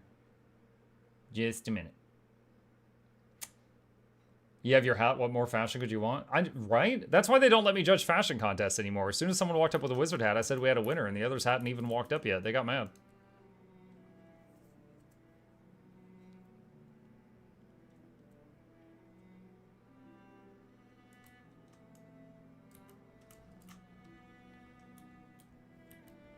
All right. So I know we've got the handiwork workbench here. And for those who don't know, you can use it to access your bank using the tabs on the left-hand side, so you can access your bank from here. As far as like a station or a craft or a bench, I don't see anything like that on here, no. Maybe they'll add it later, but not at the moment.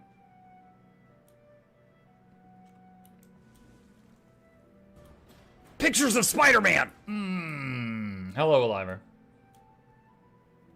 PoE has a hideout importing tool. Guild Wars 2 totally needs a similar feature for the homesteads. That would be cool. Yeah, that would be neat. Like, I might actually, do some decorations if somebody else, like, put it together and then I could just copy paste. But for me, the homestead is all about the quality of life, which is, like, the fast farm of the whole thing, where you just, vacuum up all the materials and make a bunch of money in 5 seconds. The decorating stuff, I am happy for the people that like that feature, but I myself didn't care. Mug, I haven't seen anywhere, but friends cannot use the homestead bench. Is that intended or bugged? So, on day 1, they could use the bench. However, some people were confused by it, because what would happen is it would use up materials in the player's inventory, but it would give the decorations to the home instance's owner.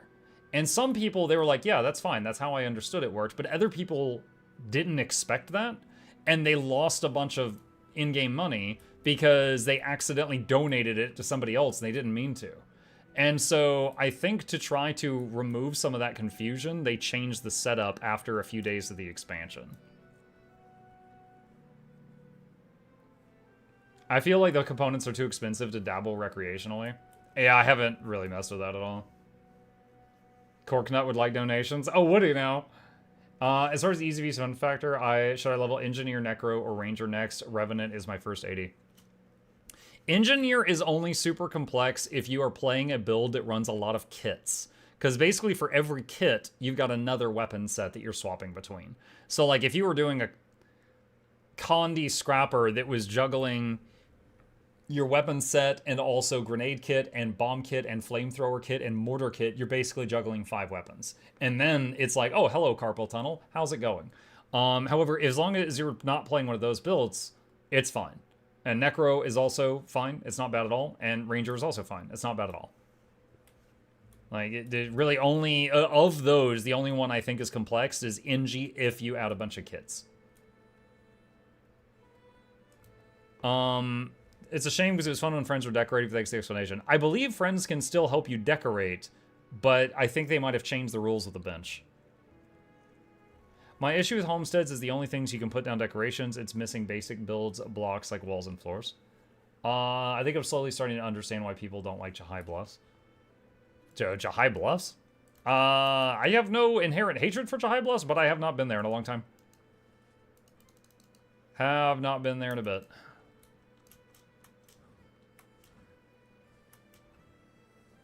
I'd honestly swipe for the right homestead on the gem store.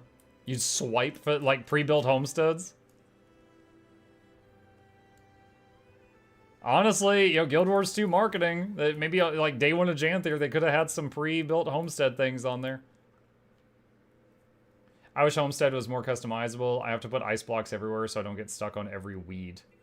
Wait, what? Get stuck on weeds? Like, there was a thing. Well, first of all, you can remove all the dead grass decorations that it starts with, but you don't have collision with them. So I don't think that's what you're talking about. Are you planning to play Throne and Liberty? I don't know. Like, honestly, I looked at Throne and Liberty and I was just like, it looks like an MMO. You know? And I like MMOs, so I don't think it looked bad, but I didn't see anything about it that made me, like, jumped out at me and made me want to download it. I will tell you that Lord Heisen, another content creator I chat with a lot, he is loving it. He's playing a lot of Throne and Liberty right now.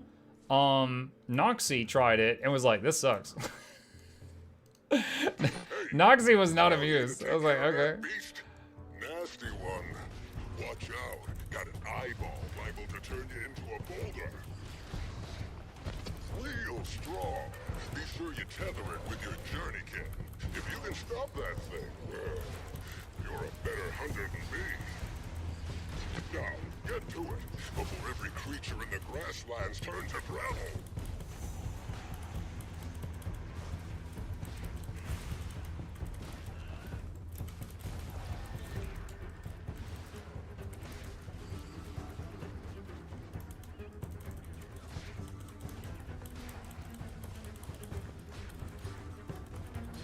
It's on the move.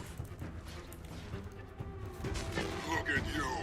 Seem to know what you're about. I just wanted to hear the music, chat.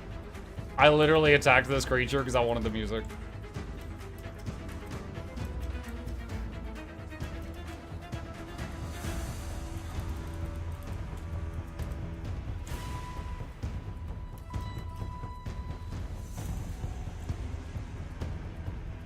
It's gonna take a little bit alone. At least I'm jamming.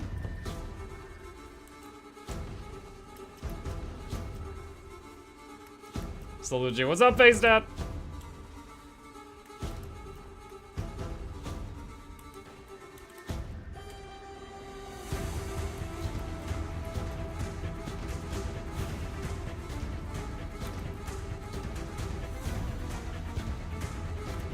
War crimes are committed if you're jamming out at the same time.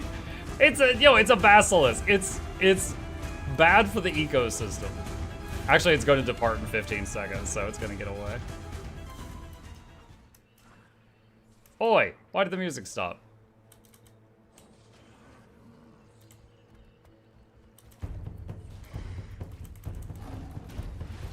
Well, isn't that a Yeah, you better run. paw pad?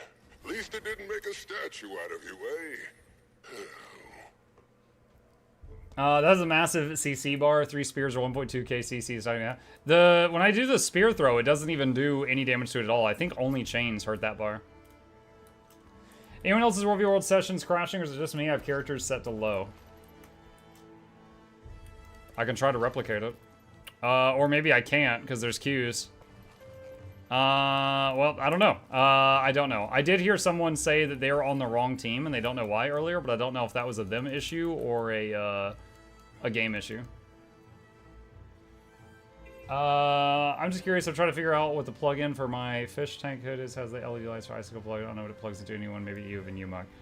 FaceStat, individually, I knew what all those words were, but when you put them together, you lost me. Sorry. That was like programming speak.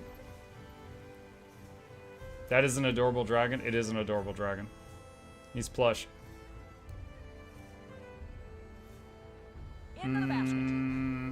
Gen says, I tried setting my Blackline Gathering board to gather Rift Essence, but it reset to one of the Janthier regions. Have you had any issue? I haven't gotten the Janthier Gathering board. I will say that the other Gathering... I have all the other Gathering boards, and I've never had it do that. So, am surprised to hear that. I did not know about that, no. Like, where did that box go?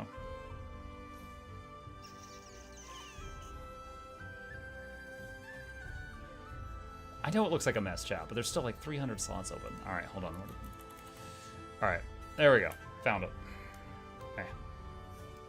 All right, so if I open one of these, this is what I get in the mail each day. It gives me all of that. It's like, this is 9 days worth of these free deliveries. But I have not gotten the Janthier one yet. You should really clean it up, Monk. I do it every day, Plague. Get off my back. Any tips on getting XP in Soto? Basically, okay, if you're trying to like get XP really fast, put on some XP boosters, do events. A lot of people will hang out right here because this thing happens like every 2 minutes or something, and you just fight this thing like every 2 minutes. I essentially got the masteries I was really cared about, and then I just started taking it easy. Because, like, the other masteries, I'm just going to get slowly over time. Like, doing my home instance, for example, the homestead, when I go there and just vacuum up all the nodes, that gets me, like, 50 to 100,000 XP. So, like, eventually, I'm going to get all the masteries just because of the homestead. Are they asking about Soto? Oh, Soto. Okay. XP and Soto. Alright, well, scratch the homestead idea. There, you're gonna have to, yeah, you're gonna have to do stuff. Yeah, you're gonna have to do, like, events and, like, you know, metas is going to be the easiest way. Sorry, everybody's been talking about Janthier. I forgot there's other expansions for a minute.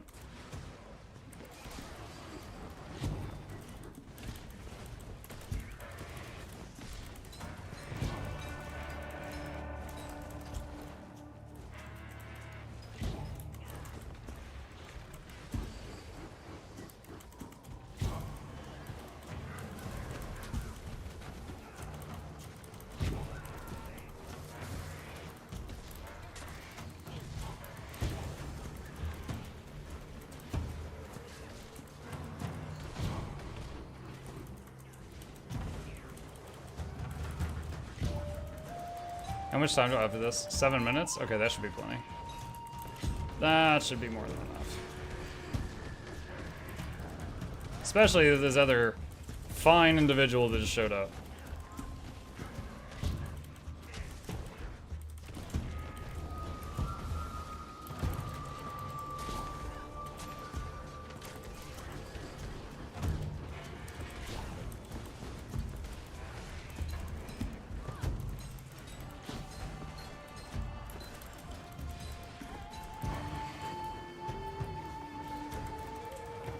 I hate griffins. Wow. Wow, Plague out here. Hating on a whole species. Plague, it's 2024. You can't say that. Griffin lives matter.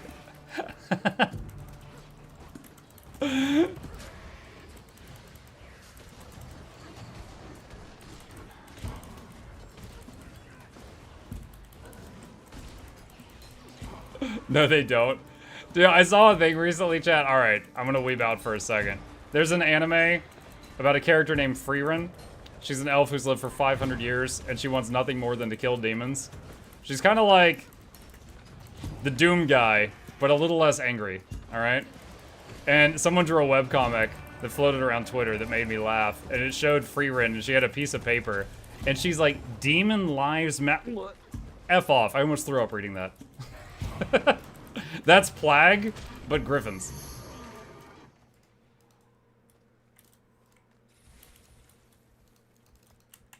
Thousand years. Fine, 1,000 years. Oh my god. See, it's being polite. I was guessing a woman's age and I rounded down. You rounded up. That means you're the bad one. Tonight. I hope you're feeling the bombastic side-eye, angry wing members looking right now. Gin says, what's the highest you've seen someone's Condi damage stat? I'm experimenting with a tank Ellie and have gotten it to 3,400.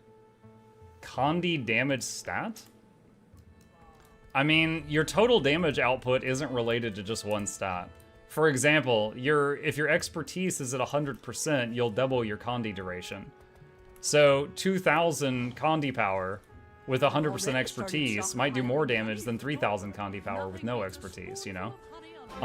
Plus there's going to be traits and stuff that affect it as well. So I don't know what the highest number is. It's going to be like, what, full Viper's gear with rune sigils and relics that affect condition damage with whatever traits your class has that affects condition damage is going to be the highest mathematically possible output. Mahuyo says, I would say convergences are the best Soto XP. Yeah, convergences were pretty good. They also break up the monotony, like just doing... Oh, also rift hunting. Rift hunting was pretty decent as well if you can if you're okay with doing that. Kirosa, thank you for the Prime sub. Welcome. Appreciate that. Hello. That explains that they've been doing bad HP sponges for some time now. See, I can expect it in the new raid.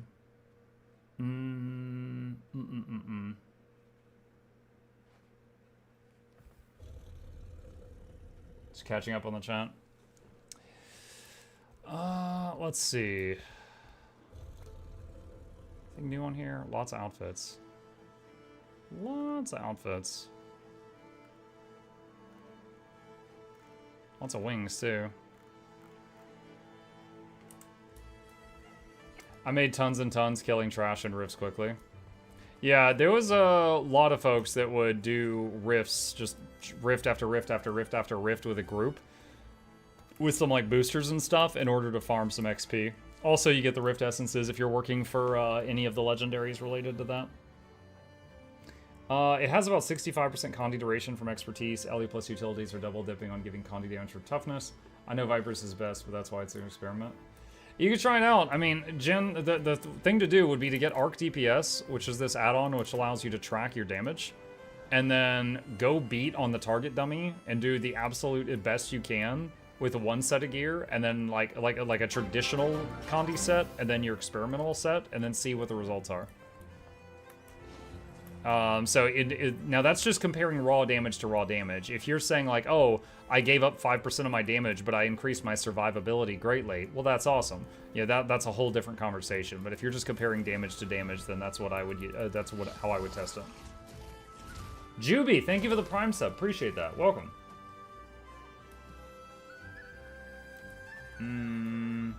At Muck, can you tell everyone they can take the J-Tech offense and defense buffs into public convergences? Every buff helps it go faster after all. Done. They all just heard me. Every one of them. And they'll never forget it. Rifts are kind of best in slot for quick mastery level. I haven't done the math to check that, but it would not surprise me if that was true. You say Leggy, Farm, and Rift in one sentence, and my PTSD after 18 pieces goes well. 18 pieces? Oh my god, dude. I did 1 piece of obsidian armor, and I still have these stupid suffused obsidian things on my buff bar. I hate them so much.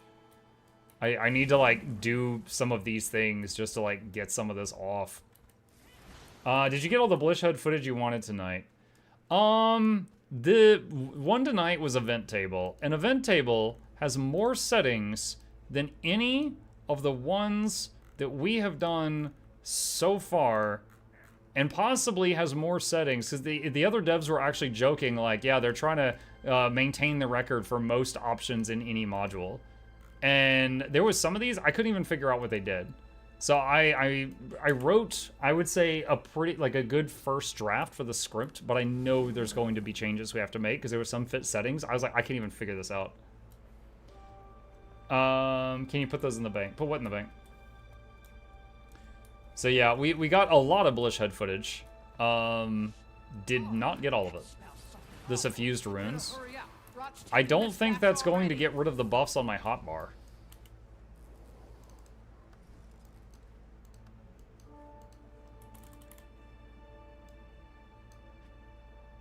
It did not. So I might as well keep it, because at some point I'll finish it. Dude, I was going to give you quite the high five if it did. Good luck learning Musical Elementalist. The concept goal is to give allies auras while tanking damage and dealing reasonable damage. The usefulness of that would depend on the aura. Like, Fire Aura burns an enemy and gives you might when they hit you, but if the enemy's not hitting you, if you're not the tank, Fire Aura doesn't help at all, you know? And then there's like Magnetic Aura bounces back projectiles. That's literally only useful if you're getting shot with a projectile. So just like spamming auras on them just for the sake of spamming auras on them, it's pointless unless the situation calls for that. I like the idea of it, it's just a matter of where would you make it work. Is this the quick Untamed, or are you back to Hammer? Yeah, I like the Hammer because when you do the Unleash like this, you can move while you're doing it. Whereas the Sword Axe, I think it does a tiny bit more damage, but you're immobilized. So I back to Hammer Mace right now. I made that build yesterday, having a blast with the maces, very fun to play. Yeah, agreed. Yeah, the maces on Ranger are really, really good. You replaced the Sword Axe? I did, yes. Yeah, see, I've got the maces and I got the hammer. I should clarify World v World oriented. Oh, gotcha. Yeah, that's a whole different conversation then. Okay, cool. Yeah, then it might work out. I'm interested if you can make it work. What do you think of Revenant Scepter? Compensating. That's basically it. Let me see. Hang on. I've got a picture for this.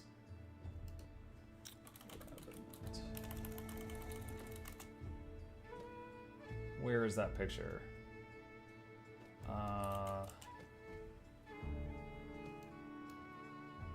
Was it Herald? Oh, hold on a sec. I think it was a Herald video. I'm looking for the thumbnail. Okay, hold on. Here we go. Do you see that? I did not edit this picture.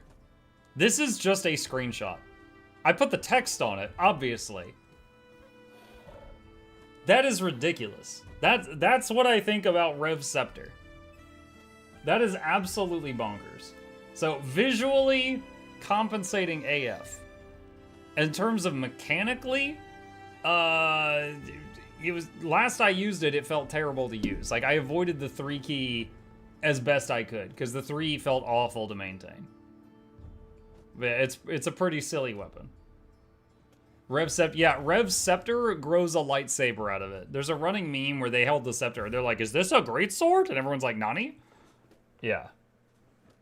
It's a 300 range melee. It's long. Yeah. It's just a ridiculous size. Like, they basically sprout a lightsaber out of the scepter. What weapon would you most like to see added to which class? I would like my ranger to get access to focus or shield. No class has ever been added focus or shield since the inception of the game. Wait, no, sorry, focus. Chrono got shield. No class has ever gotten focus since the game came out. What's up, dude? Bedtime. Bedtime? All right, chat. I need to tell my boy goodnight. I'll be back in just a minute.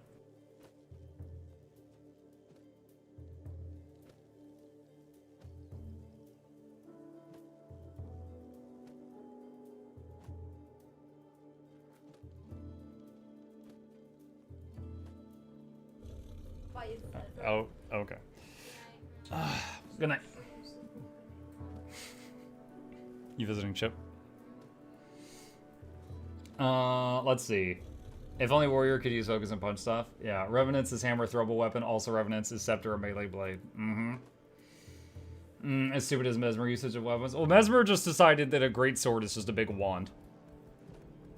I agree, I would love Focus Thief for some interesting support options. That's true, huh? Good night.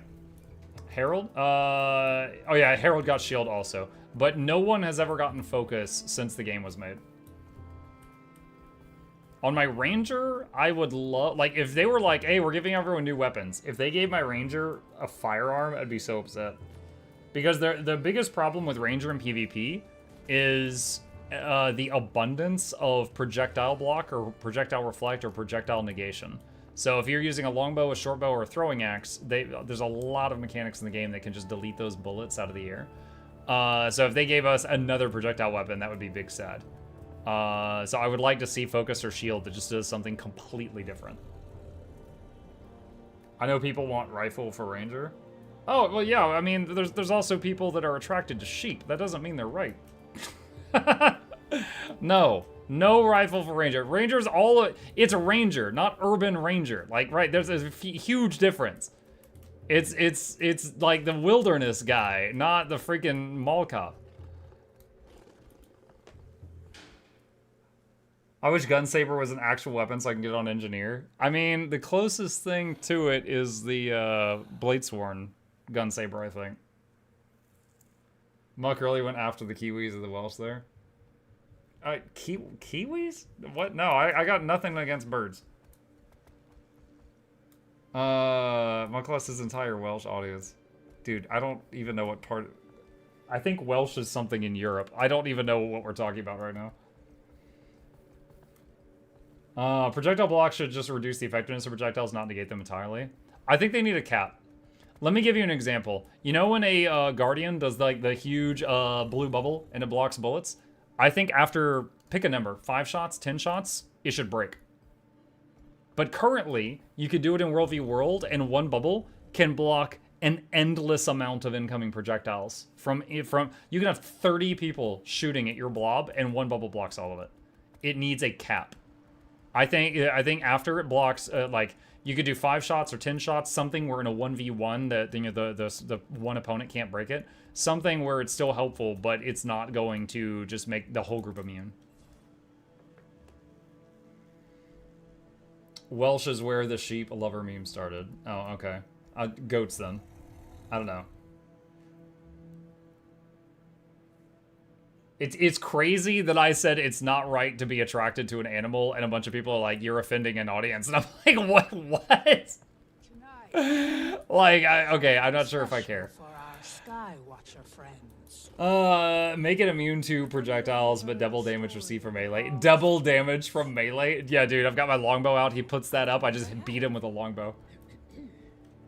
Have projectile blocks stack like stability stacks? Yeah, do that. I would want the following: Elementalist Longbow, Offhand Sword, Terrestrial Trident,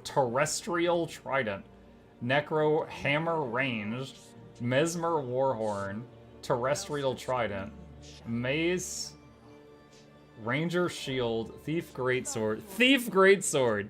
Oh my gosh, yeah, they sneak it in to assassinate people with their Greatsword. Offhand sword, NG axe? I want, let's see, warrior focus, guardian, anything ranged weapon, revenant longbow. Honestly, I wanted NG to get staff for a while, but the staff to be like from Horizon Zero Dawn, the first game, where it was like a taser on one end. But they kind of did that in the end with the spear, when NG got spear. Like, I was thinking like a technomancy staff. But now the spear is all about electricity, so I think that'd be kind of dumb at this point. Wouldn't Trident just be staff? Yeah, Trident for most classes underwater is kind of like the underwater staff.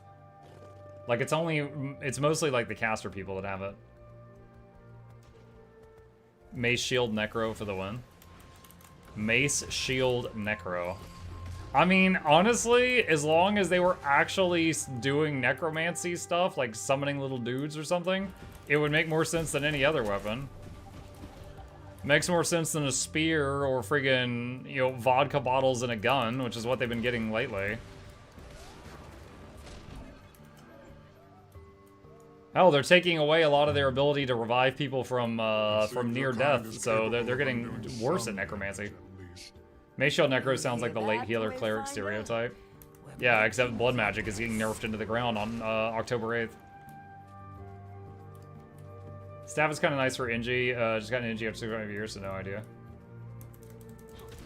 No, NG doesn't have staff. I'm saying it was an idea I had in the past. But then they kind of used that idea for spear, so I don't know what NG staff would be now if it has to be its own separate thing.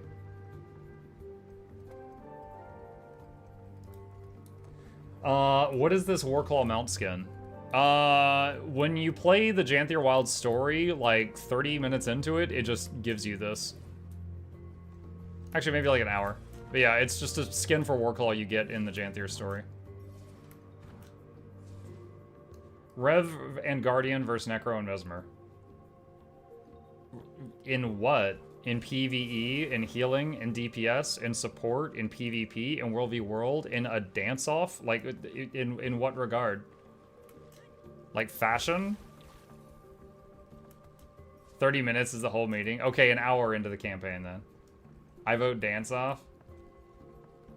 Breakdance. Who is it? I think it was in Guild Wars 1, the Necromancers. They did like a heavy metal when they would do slash dance. I think they would like headbang really hard. So they've got that going for them.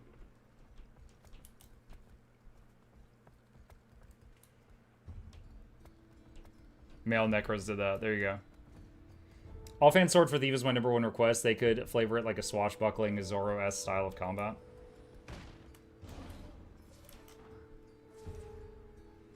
You know, thinking about interesting swords, and I was immediately reminded of Swordbreakers. For, hang on a second. let's see. Swordbreaker.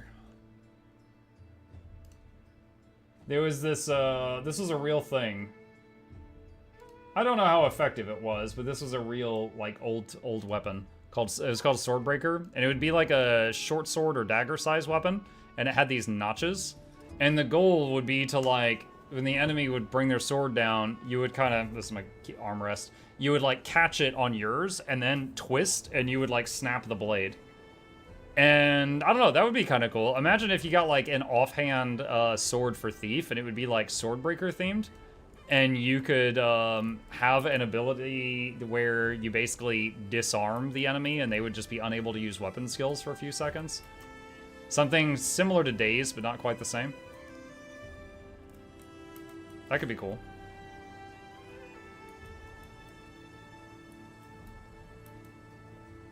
Duelist spec? Yeah. Most games I've played where the assassin, rogue, thief archetype had, like, swords, it was a duelist. Like, it wasn't meant for, like, running into a group of 80 people and fighting them all at once, unless it's, like, an anime. So Spellbreaker? No, Swordbreaker, not Spellbreaker. Spellbreaker is all about finding a mage and stabbing him in the face. The mage doesn't have a sword to break. The mage just has a face to break. Necro and Mesmer are too generally versatile compared to Guard and Rev. Wait, what? You're saying Necro Mesmer are too versatile compared to Guardian and Revenant? Bruh. Okay. I would say of the 4 things you just listed, I think Necro is the least versatile. Necro can't even do heal quick. Like, Mesmer Chrono can do everything. Chrono could do heal alack, heal quick. Like, dude, forget Mirage and Virtuoso exist. Just Chrono can do everything. Guardian is extremely flexible. Guardian can do everything among its specs. And Revenants, as long as you can prepare for the fight, have utilities for everything, including some of the best stability and projectile block in the game. Yeah, Necros can't even Alec heal. No, Necro can Alec heal in the next update, but they're going to be the worst at it. And then they can't quick heal at all. Who got better raids, Guild Wars 2 or WoW? They're both good in different ways. I did server first raiding in World of Warcraft for many, many years. It has changed since the time I played it. It was fun. The thing in WoW, though, is like keeping up with, like, there's a wave of players, right? Like, they go through Burning Crusade, then they go to Ice Crown. Everyone's left Burning Crusade, you know? Then they go to Cataclysm. Ice Crown is now empty, you know? And you go with this wave of people, and if you don't stay with them, then you can't do the new content. Guild Wars 2 gets way less raids. The development team is much smaller. However, nothing ever goes out of date. So every raid that has ever been made in this game is still max level content. That's really neat. Also, there's more flexibility in the raids. You know, if you want to be a healer and the tank at the same time, you can. I never had the option to do that in WoW unless I was like a Blood Death Knight. And that's kind of semantics at that point. So I would say both of them have really cool things. World of Warcraft, for example, has a much bigger dev team. You will get new raids way more often than Guild Wars 2.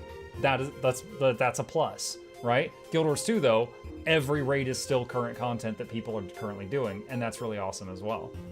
Like, Guild Wars 2 doesn't have the thing where, like, you know, in WoW, like, you might go back to a raid from 2 expansions ago and just farm it on your own just to get the loot and sell it for money. You don't really do that in this game. There are a few crazy people with crazy builds that can solo a raid boss, but you don't just, like, go farm old raid solo in this game. That's just not a thing here, because it's all still max level content. Prefer Guard doesn't have a real heal. Alack, Willbender, Alec heal is a meme as Harbinger quick heal. Healbender is, I would say, the easiest to learn healer in the game. Like, if someone was brand new to the game and they had, like, carpal tunnel and was like, what's the easiest healer to play? I'd say Healbender. They can literally do most of the support they need to do for the party with, like, 2 buttons. But the cap, like the maximum amount of healing output on the Healbender is definitely lower than some of the other healers. So if a situation gets really crazy and like, you know, the unexpected happens, it's harder for a Healbender to recover that situation than it would be for like a druid. So it's not my favorite to play, but it is a thing. It's worth saying it is a thing. Keep in mind, Arena has a much smaller team and budget compared to the likes of Blizzard, Square Enix. Yeah. Well, also, I mean, let's be honest. I mean, I think we all thought the game was done for like 5 years, right? From like Path of Fire to End of Dragons was like a 5-year period where we thought there was not going to be any more expansions. But the game stayed alive because it was a good game and the player base still loved it. But then they were like, oh, shoot, yo, NCSoft, this is still making money. Should we make more stuff? And they're like, yeah, okay. And then they started cranking out expansions again. So there was like this weird lull where there was like no new raids or anything coming out. And everybody was still playing the game, but they didn't think there was any new updates coming other than like Living World, which was those little DLCs. So during that period of time, no new raids were added. But they've been cranking out, like, if you've just been playing the last couple of years, like, this content release schedule has been awesome, because now they're doing these yearly, smaller but yearly expansions, and they're just cranking stuff out a lot faster. Yeah, you know, End of Dragon, Secrets of the Obscure, Janthier Wilds, and then in 9 months, something new. Somehow revived. I don't think it ever really died. I mean, I think it really just shows how good a game it was, that there was still a huge active player base after 5 years. Because if there wasn't one, I don't think they would have gotten the green light from the publisher to like make more expansions. And that was after that huge round of layoffs they had a few years ago. Would it mess up the story for me if I did just enough to unlock the mounts about the fire and the glider and Heart of Thorns? Would it mess up the story? Okay. Purely in terms of the story, you would be confused as hell. But if you just want, like, hold on, let me expand upon that. Give me just a second here. Let me take this. All right. Where is the story journal? Okay. So I'm gonna take a picture of this here, and I'm going to open a very high-end development tool here. You guys have probably never seen it because, you know, I used to be in tech support. This is called MS Paint. Okay, so all of this, let's use a green box here. All of that is effectively a book, or let's say a series of books, okay? This down here is a new set of books, okay?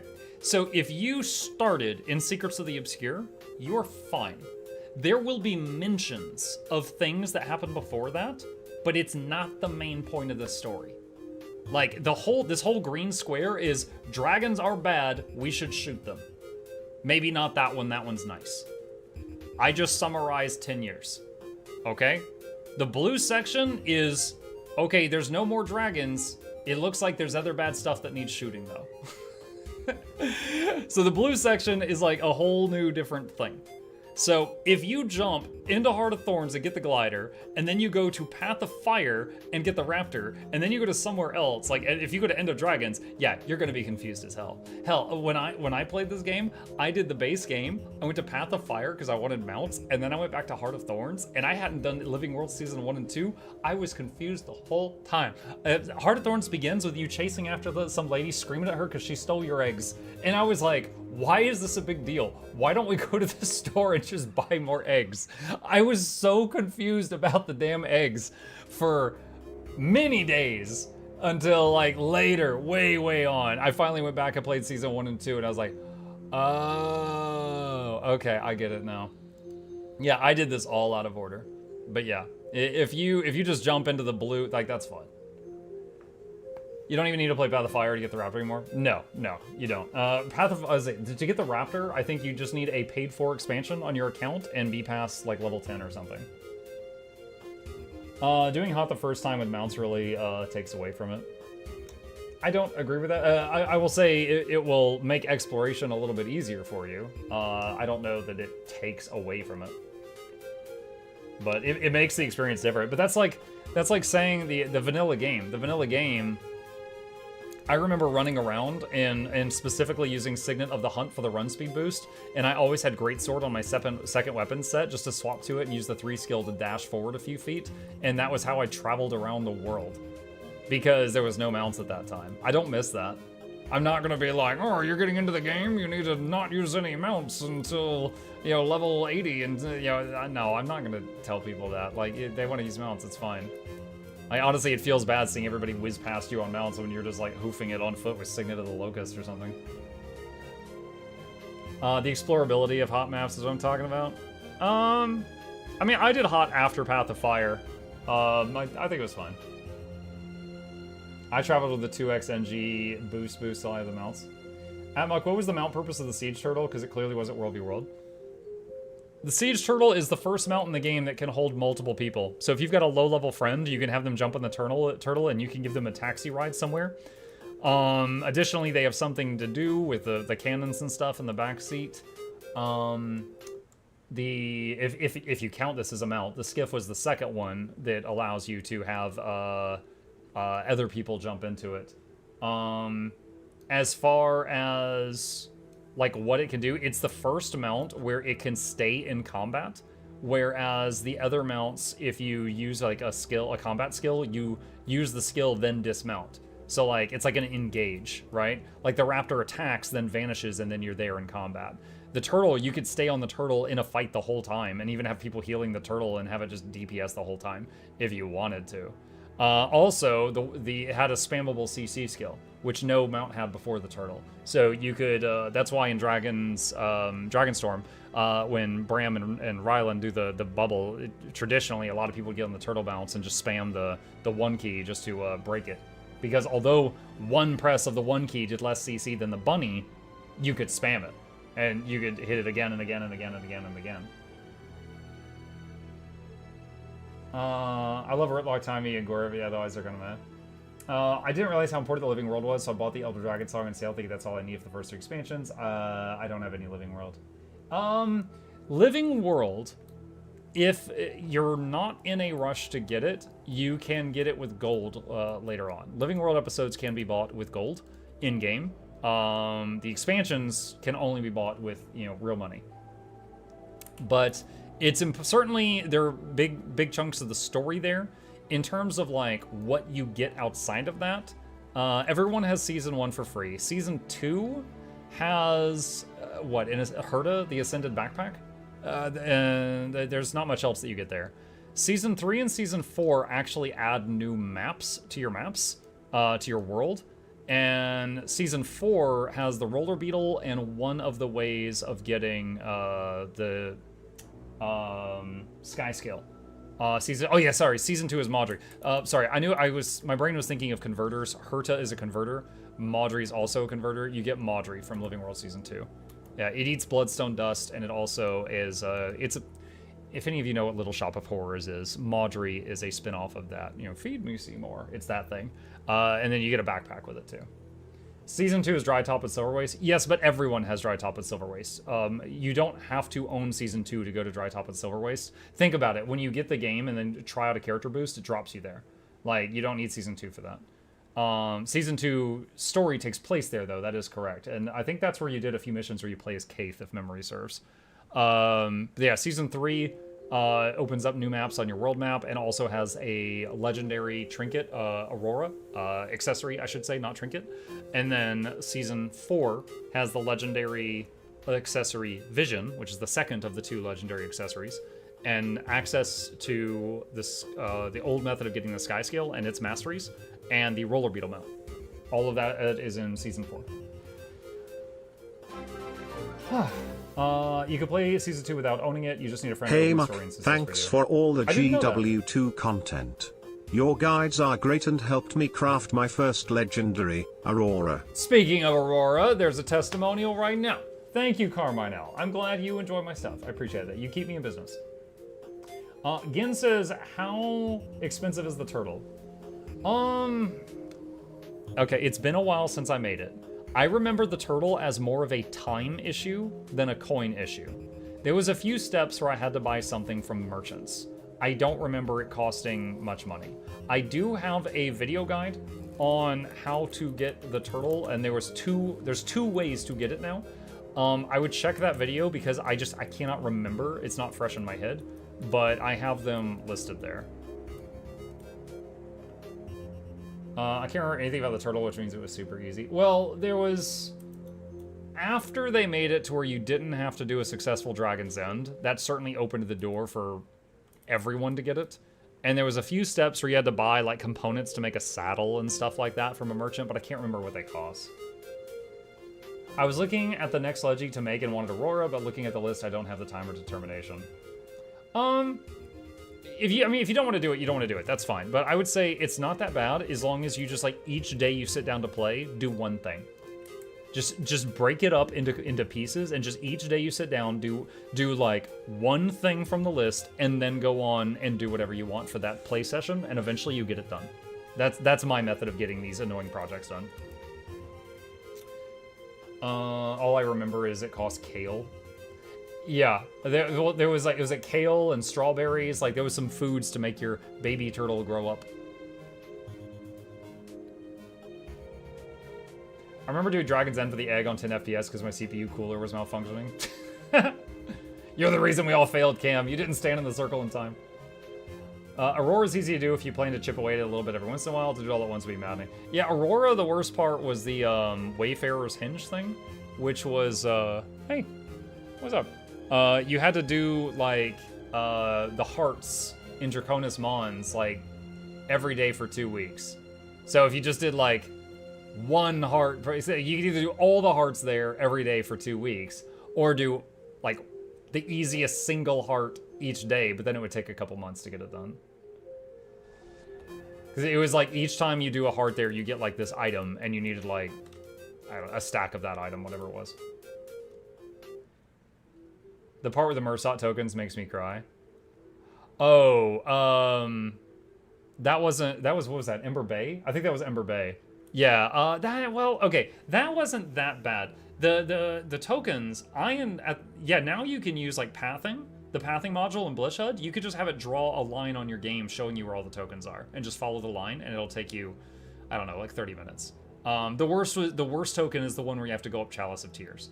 However, in the past, I did it with just like a Dolphy guide on my other monitor, and I got it done. It was like Dolphy or Guild Gen or something like that. I had one of their written guides, and I was using that, and it still took me an hour or two, but it's a one-time thing. It's not that bad. But the one where you have to like go off Chalice of Tears, then glide to the token is the one that's nerve-wracking, because if you miss it, you gotta climb Chalice again, unless you got a like position rewinder. Muck, what's up? Can I only get one Ascended Weapon chest from the Astral rewards ever? Does it reset after a while? Hello, Elvaro. The Astral, the Wizard's Vault thing, this resets every 3 months. So 4 times per expansion, this screen updates. So like if you buy all of any one thing in here, it will restock the next time that they do an update. So the next update is about 2 months from now, I believe. And then like the cosmetic stuff here will get moved down to Legacy and the price will increase. And then all of this stuff down here will restock. So if you got like an Ascended Weapon chest and it's sold out, it'll reappear in like 2 months. I miss Dolphy. Dolphy was great. I honestly, and dude, a lot of people would be like, oh, you're just plugging Guild Gen because you do collabs with her. I do collabs with her, but I do collabs with her because I was already plugging her work beforehand. Guild Gen's style of content is what in the community most resembles Dolphy today. Here, hold on a sec. I'm gonna open something up. Let me get, wait, what? Okay, that's scary. Hold on. Wait, is Dolphy down? Hold on. Did the URL change? Oh gosh, I found it. All right, that's weird. I typed Dolphy into my web browser and it pre-filled to some old Dolphy link, and I hit enter and it failed. It said website no longer exists, and I got scared. But apparently the URL has changed since I was last there. It's like db.dolphy.net now. Okay. So let me do Skyscale. All right, so let's just search this up. Where's the guide? Okay, let's see. Google Dolphy Skyscale guide.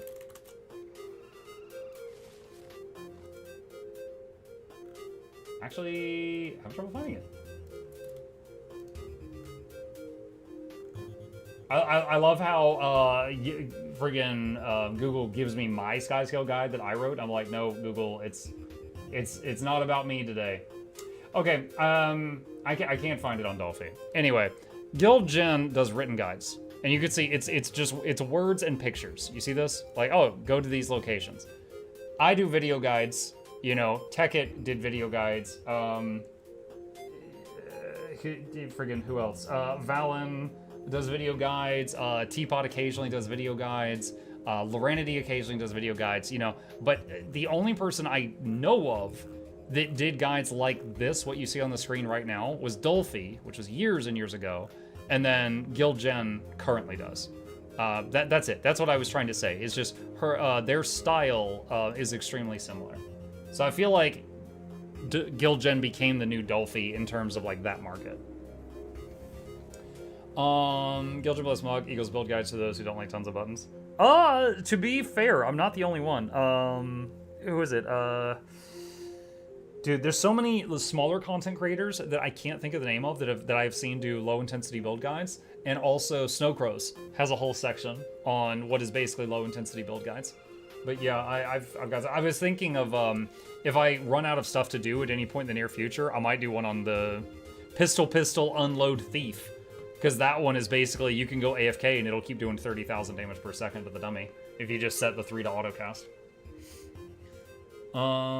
Any recommendation on the priority of buying items off of Wizard's Vault? So far, I bought Clover whenever I'm full on points. Buying items off of Wizard's Vault. Yeah, I think it depends on how new you are to the game. If you, for example, all right, let's look at this. If you do not have Ascended gear, then this stuff should be very high on your priority list. The Ascended, if you don't have your first Ascended weapon or your first set of Ascended armor, then prioritize these. If you already have that, definitely consider the Legendary Weapon Starter Kit. The Legendary Weapon Starter Kit has like, okay, let me try to super simplify this, okay? And I am giving you rounded numbers to make this simple. A Legendary Weapon is often worth about 2,000 gold. The Starter Kit has about half the components of a Legendary. So if you get this kit and then finish the project, you get like 2,000 gold item you can keep or sell. That's what these are. Now, when you open the kit, the components within are useless until you finish it. But if you finish it, this thing is worth a lot of money. So that's cool. Everything up here basically boils down to, do you look at it and go, oh yeah, that's hot? That's it. Everything up here is just basically cosmetic. Although this one item does have an Ascended Spear and Glove in it, so I guess that one's a little different. But most of these are cosmetic. So if you think it's hot, then get it. If you don't think it's hot, then don't get it. The other stuff is just whatever. Like, once you've gotten the gear stuff out of the way, then it's either clovers or, like, bags of gold, things like that. If you don't have full Legendary, are you even a gamer? I'm imagining you going to like a StarCraft 2 tournament and these people are playing at like 800 actions per minute and you're like, no legend, no legendaries, not even gamers here. Talking about builds, did you finish your recheck of EOD builds that you were doing like 2 weeks ago? I did, Plague, yes. I went through all the builds on the low intensity build guide page and every one of them still worked for Janther. So there's a pinned comment under every one of those videos that it still works.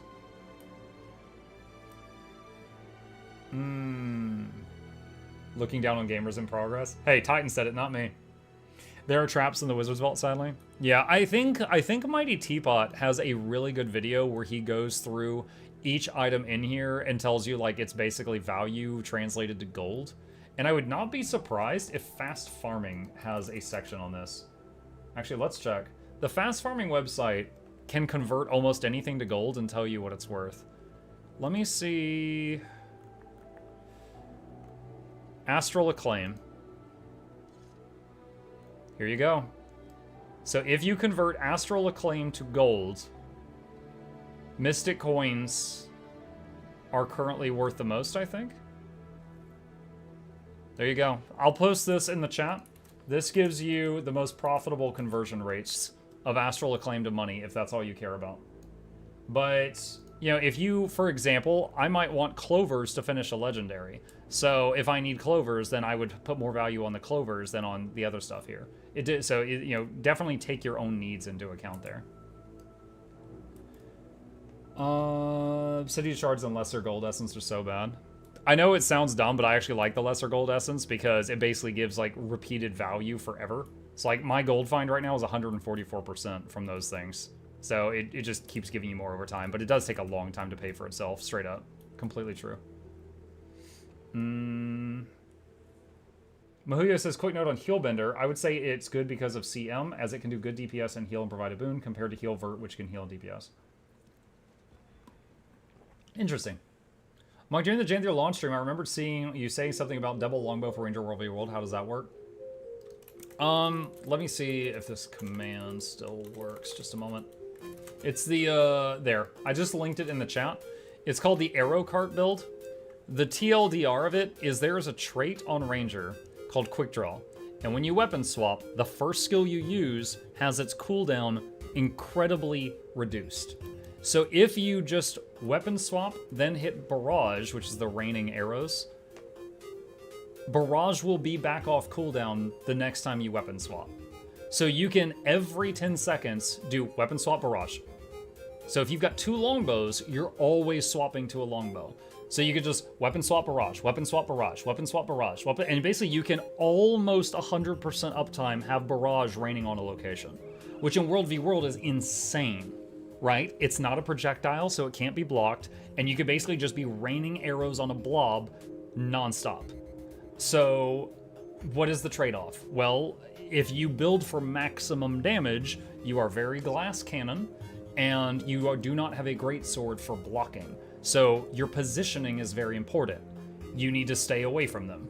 But it is very, very effective at racking up a lot of damage in blobs because it's just constantly hitting them. It's got like freaking, what was it, like 1200, 1400 range or something? More if you're uphill.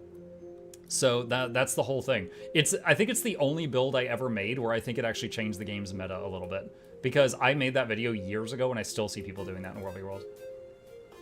But that's it. That video has like more details on it, but that's the general idea. Fast Running Community did a check on it. At the current AA price, it takes 10 years to make up compared to buying 35 AA bags. Oh no, really? I didn't know. And we use those legendary gold essence for free every 28 days. There should be 6 gold essence per quarter for 200 AA each. If those numbers are true, then I agree with you. I played it a couple days ago, still solid. It's actually even better now because they made Barrage an ammo ability, so you can have two. You can use Barrage twice back to back. So the thing is Barrage, like one, if you're quick drawing properly, you never need the second charge. But if you make a mistake, you've got a second one to fall back on. That, you know, when I made that video, it didn't have the second charge. Let me turn this down just a little bit. Let's see. Muck, honest question. World v. World at the moment feels so weird. I'm a Reaper Necro, even with the bonus 17k hit point and 21k on top of that, so overall 38k. I get blasted by one guy in 0.5 seconds. Is it because of Celestial, or are some classes just really strong at the moment? Of course, I'm a noob at PvP, but I'd figure I wouldn't get killed so fast. He says, darn ad. Darn ad, okay. Sad, the peasants are watching ads again. If you can hear me, I love you the most. Don't tell them.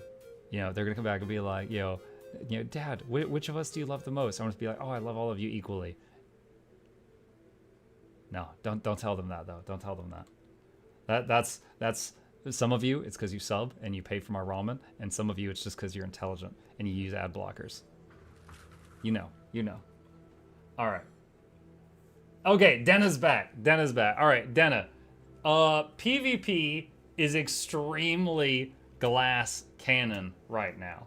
It's very glass cannon. I've made a joke recently that it feels more like a first-person shooter than it does like an MMO. Like, it's very bursty. There are some classes, Willbender comes to mind, that can teleport on you, Omaewa Shindaru, and then you're just gone. And then by the time your downstate bar loads onto the screen, it's almost empty. Like, there's just some classes that could do stupid damage right now. I don't know what to say. I mean, World v. World, stick with a group of people when possible. Kite, you can, there are certain armor sets you can abuse. Like, in normal PvP, you cannot run around with, like, Minstrel's armor, which has really high toughness on it. But you can use it in World v. World. So you might be able to do something with that. Like, there are armor sets and runes and sigils and stuff that you cannot use in Conquest that are allowed in World v. World. You might be able to come up... food buffs also. So there's some things that you can utilize there that aren't available in the Conquest game mode. But honestly, some things are just busted right now. Richard, thank you for the YouTube membership. Appreciate you putting food on my table for one more day. Thank you so much. Do you use World War PvP build? Most common problem is new players World War World running a PvE build, that'll get you destroyed. True, yeah. You would not want to just go in there with like full Berserker. That's unless you are playing perfectly. Because if you just blink wrong, you're going to die in full Berserker. Like any class in full Berserker, if you just blink at the wrong moment, you're dead. That's just full glass cannon. Druid with Trailblazer Apothecary is fun. Condi with toughness and a bit of healing. Yeah, I've done in the past. I have done World v. World as Heal Druid or Heal Scrapper using Minstrels or Givers for like no damage output, but good survivability and healing around me, and just run with a blob, depending on what I'm looking for. I'm PvE build, I guess that's why. Yeah, you definitely want to, like, at the very least, Denna, like, let's say you're in Berserker. If you change to Marauder's gear, for example, you would lower your damage output a little bit, but you would raise your survivability by a noticeable chunk. Yeah, you're like, okay, my damage goes down a little bit, but my toughness is, like, way higher. You know, there's little things like that that you can do to try to make some changes to your build. Is it possible to reflect a reflected projectile? No, I'm pretty sure it can only be reflected once. If it hits another reflect bubble, it either pierces it or it just ceases to exist. Because if you had two guardians with reflect bubbles, standing on top of each other, which actually happens pretty frequently in small scale battles, and then someone fired a projectile, it would just go bing, bing, bing, bing, bing, bing, bing, bing, bing, bing, bing, bing, until like the server crashed or something. Just every single shot that went in there would just bounce 1,000 times. So I think after one reflect, it will it'll resolve in some fashion. Guardian tennis, yeah. I do actually wish they brought defensive stats patch PvP though. I do too. Necro with full Marauders is greater 50k hit point between HP and Shroud. Had it in PvE before going full Zerker. Look up build map for World v World at websites like Guild Wars Super Mr. Battle. Yeah, look up World v World builds specifically on, like he said, Guild Wars 2 Miss, Meta Battle, Hardstock, Guild Gen, like all of those sites have World v World sections, and see if you find anything for the class that you enjoy that strikes your fancy. Reflex have a limit of like 4. Wiki has the info. Let me research. Okay, Cold Mystery's on the case. All right, chat. I need a quick bathroom break. I'm just gonna put the cat up to entertain you guys. I will be right back.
Okay, I am back. Let's see. Talking about stat selectable exotic gear, you can get exotic Marauder for... Yeah, so I believe the easiest, assuming you don't mind the game mode, I think the easiest stat selectable gear to get in the game is from World v World. They added it less than a year ago. There's a merchant in there that sells stat selectable exotic gear. So if you do a bit of World v World, you can get that. Before that, people would often recommend things that I see in the chat right now, things like Verdant Brink and stuff like that. Verdant Brink, you can get what's called Bladed Armor, which is a set of stat selectable gear there. Also worth noting, there's a few pieces you can get off of the trading post. The, what is it? The Golem, Ice Golem's Maul Box. Ice Golem's Maul Box is 1 gold and gives you a stat selectable helmet. And then the Ebon... here we go. Shoulder pads of the Ebon Vanguard is a few gold, and this gives you stat selectable exotic shoulders. So that's 2 pieces right there that you can just get for a few gold off of a merchant, or off of the trading post. I'm sorry. So those are handy. Richard said I got. Oh, Bjorn, thank you for the YouTube membership. Welcome back, dude. Appreciate the support. I got tired of dealing with ad block nonsense on YouTube, so I got a sub. It supposedly helps the people I watch regularly, so hopefully that's true. It does. It does. So, Richard, just to.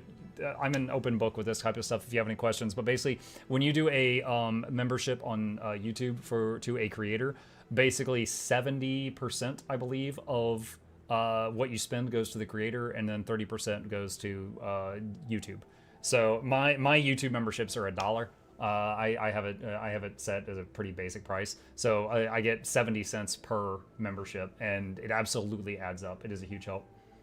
Yeah, as a content creator, basically a lot of my income is either ad revenue from people watching my videos and they saw an ad for a Red Bull or something, or it's people that do like Twitch subs and YouTube memberships, things like that. Twitch takes 50. It's better now. So for most of the last 10 years, Twitch would give you 50% of each sub, and YouTube gave you 70% of sub, membership, basically the equivalent, because on YouTube a sub is like a follow on Twitch. However, you know what? Hold on a sec. Let's get the... I love talking about this, but I feel like we need a visual aid here. Okay. So let's just scroll down here and get a new line on here.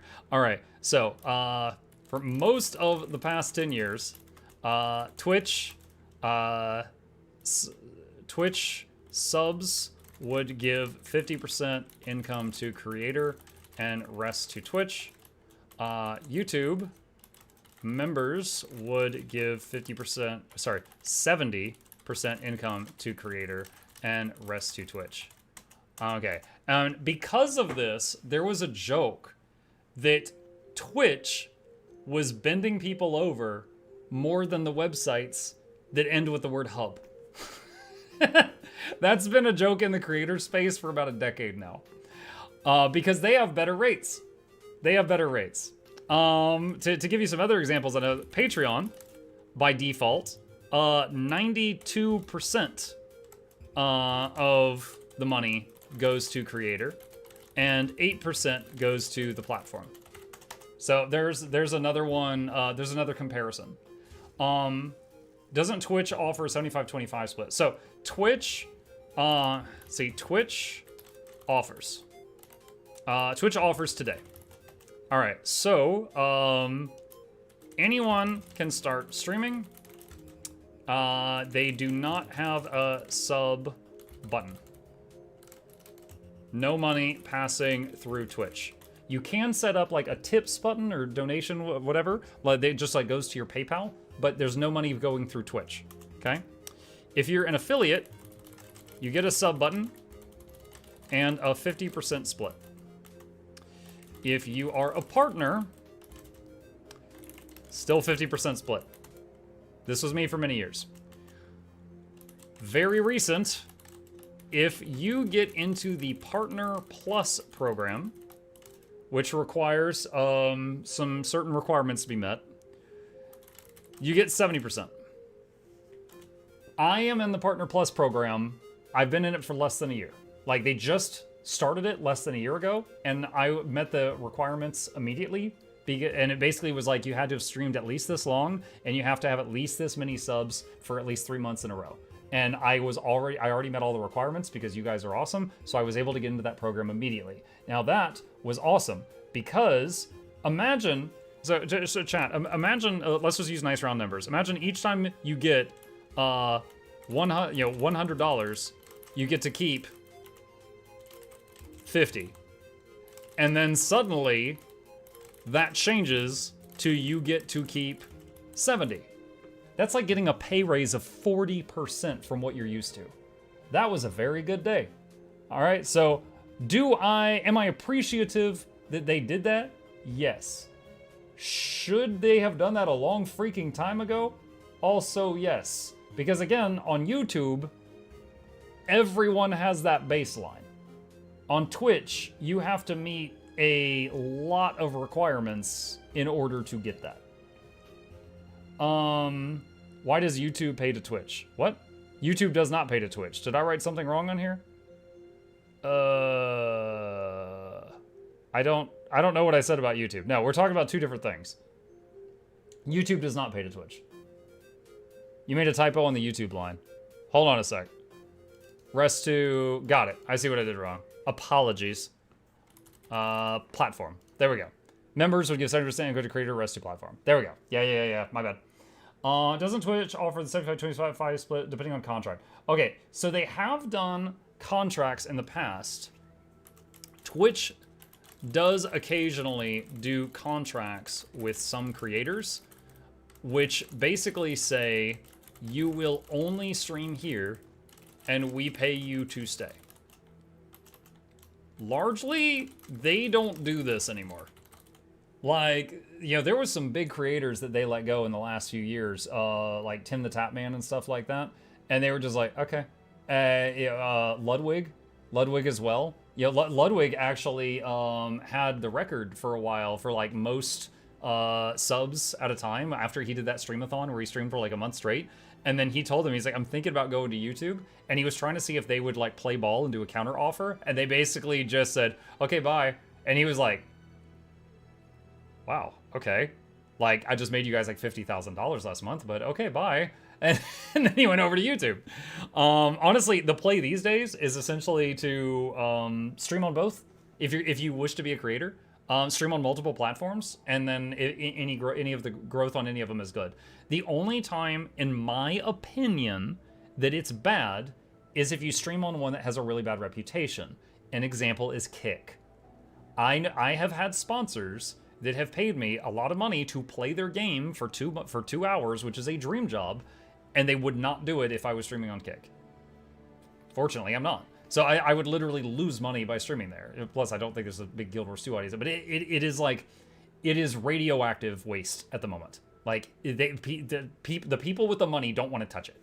It is, it's so unmoderated that it's not ad friendly, and if it's not ad friendly, then there's no money. You know, the big money's not going over there. The big money.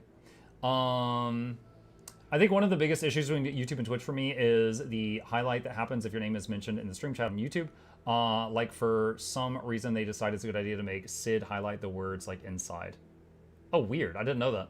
According to Twitch, they lose a ton of money. They even stopped their streaming thing in Asia, so people wouldn't get money there. It might have changed recently. I'm pretty sure Twitch has been operating at a loss ever since it's been made. I don't think it's been profitable a single year. But it was worth it for a very long time to Amazon to keep it running, because it essentially, you know, had the market cornered for a very long time for live streaming. However, they got lazy with it, and the others are catching up. There was also Facebook Gaming, but Facebook Gaming kind of, they kind of put it on life support. Like, they a year or two ago, they canceled their partner program and just let them all go. So it's just like on life support now. What is Kick? Kick is a website, and if you go there at a glance, it looks just like Twitch. They a lot of people at first thought that they copied the code, and then it was later investigated, and it was determined that they did not, but they made their page look like the exact same layout as the Twitch main page. And, you know, Kick has, you know, so you go there, and there's different sections for different games. There's a main page. However, it is it has a reputation right now for being not well moderated. Like, people will be on there, and they'll just watch the whole Super Bowl live. Or they will watch, like, the Lord of the Rings trilogy live.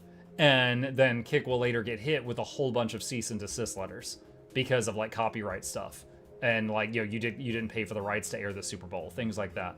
There was also a few times that some stuff has happened where, like, someone did some rated R stuff on there that I do a PG stream. I'm not going to go into detail. It's easily Googleable if you want it. Someone did rated R stuff on there, and then there was, like, mods, like, not mods of their channel, mods of the Kick platform that was in their chat typing things like LOL. So clearly they were there, and clearly they saw it, and they didn't do anything about it.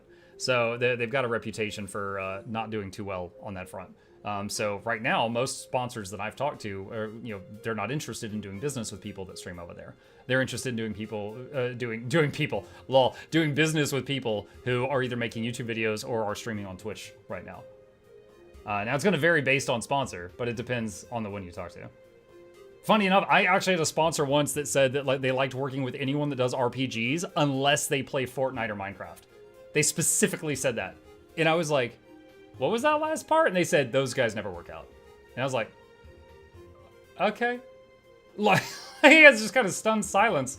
Like, apparently those people, that's Minecrafters and Fortniters. Like, those people, they never work out. My issue with YouTube streams is it's so hard to actually find streams you want. Yeah, YouTube, when you're streaming, it's really hard to find you. Like, there's no Guild Wars 2 section of YouTube, right? But the thing is your stream does get randomly suggested to people. So it's like, after the stream, your stream becomes a video, and that video could take off. Like, if I did a stream where I was, like, you know, getting the sky scale, it's possible some guy might Google how do I get sky scale and be suggested that VOD later on. So you can very randomly, because, like, on Twitch, VODs are where streams go to die. Like, they're not there forever, and not many people go through them. Some do, but it's a minority. On YouTube, your VODs are there forever. So, like, if someone misses my stream and wants to watch it, you know, the next day or a week later, they can watch it on YouTube. They're all there. You know, you you go there. Let me see here. And you just go to live. And here's all my past VODs right here. You just watch whatever you want. So on Twitch, they're there for a little while, but not long. I already pretty much only watch people I watch, so for me the category stuff never mattered on Twitch, never missed on YouTube. Yeah, I mean, think of it like though, if there's a creator that you really like and you want them to be successful, it can impact their ability to be successful. On Twitch, you've got the cool section. So if someone wants to watch Guild Wars 2, they can go to the Guild Wars 2 section and see who is live in Guild Wars 2. However, if you're not live on Twitch, you're basically dead to the world, right? Like, my Twitch never actually found any success until I started making YouTube videos, and then people came to my Twitch because they found me on YouTube mostly. You know what? Hold on. This would actually be really interesting. Let's do this. Now I can only do this on the Twitch side right now, so I can't include YouTube on this. How did you first see me?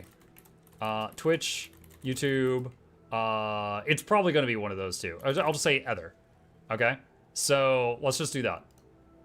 So for those who remember how you first came across me, how did you find me the first time?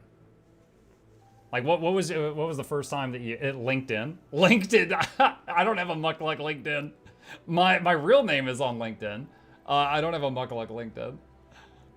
Forget a LinkedIn. I do have a Mukluk Facebook page. A Laura raid. Yeah, that would be Twitch. Searching for Guild Wars 2 tutorial. Something about a chair. Something about a chair. A tech support phone call. Oh god, just put other. A YouTube guide. OnlyFans. I am not on OnlyFans anymore. Okay, so as you can see from the people that have voted, it is 69%. Nice. People found me on YouTube and then came over to the Twitch chat. And then 24% of the people that have voted found me on Twitch. Maybe they were from a Loranity raid. Maybe they found me just in the browse category, whatever. But this goes to show you discoverability on the Twitch platform. It's not good. It's basically a feast or famine. If you're at the top of a category, more people will click on you, you know? I'm sure most of you have done that. If you were like, I want to watch, insert whatever here. I want to see, who's playing Final Fantasy 14 or Guild Wars 2 or I'm thinking about trying Elder Scrolls Online, and you just go to that section and you click the top thing, right? You don't scroll down 5 pages and see who's way down there with 1 viewer. You just click on the top thing, maybe the 3rd thing, right? And so it's very much feast or famine. It's the rich get richer, anyone else gets left behind. On the other hand, Twitch has raids. True. YouTube made a feature I was really excited for, but then it ended up being kind of weird, and it's the ability to kind of raid a video. And when they announced that, I was thinking every time I finished a stream, I could raid one of my videos and like breathe some more life back into them. But you can only like raid a video that you're about to have go public for the first time. And I have not been able to successfully get it to work. But yeah. I found you from Madame Visanti, the fortune teller in the local dirt mall. Oh yeah, she is such a sweetheart. I hope she's doing well. In game when someone in general chat said something about a giveaway going on from Mukluk. Wait, hold on. What did Nestor say? I want to ask the 5 people that voted on Other where it was. Well, one said LinkedIn. Evening Muck waited Saturday, you're playing Guild Wars 2. I feel all giddy like a schoolgirl. Yeah, I want to get some Total War time in now, but we're kind of doing a just chatting right now. Diet Premiere. I remember browsing YouTube recently. I felt my neurons melting from how far YouTube titles have devolved. So unless I'm looking for something very specific, I'll really just hop on stuff through YouTube. Yeah, it just depends on people. I remember finding Muck while looking at Pathfinder streams on Twitch. Did you really? Which one? Wrath of the Righteous or Kingmaker? Because I played Kingmaker and later played Wrath of the Righteous, and then years later I played Kingmaker again. Tanner says, I'm a new player that struggles with weapon swapping. Are there any elite specs you would recommend me try? If you struggle with weapon swapping, Engineer comes to mind. Because if you Engineer and Elementalist cannot weapon swap in combat. They cannot. But Elementalist will often swap elements in combat, which is essentially a weapon swap.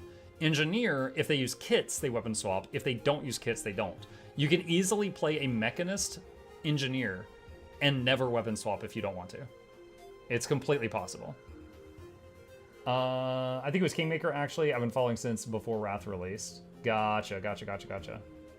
My Causal Torment 1.0 is out now since you enjoyed early access. Maybe we'll try that out again. Thief doesn't need weapon assault because of how their initiative system works. True. Usually their backup weapon is like for CC or something.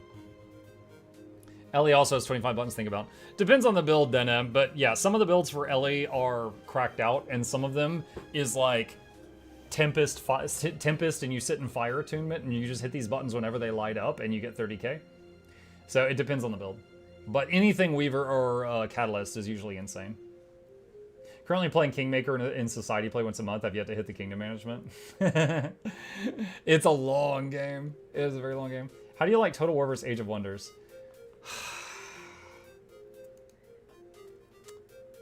I've been playing this a lot on my own time, you guys. I've been playing Path of Exile off and on for years, and I'm catching up. I've been playing so much Total War lately. Like, holy cow, this one's gotten to me. Yeah, I've been trying to like learn all the things.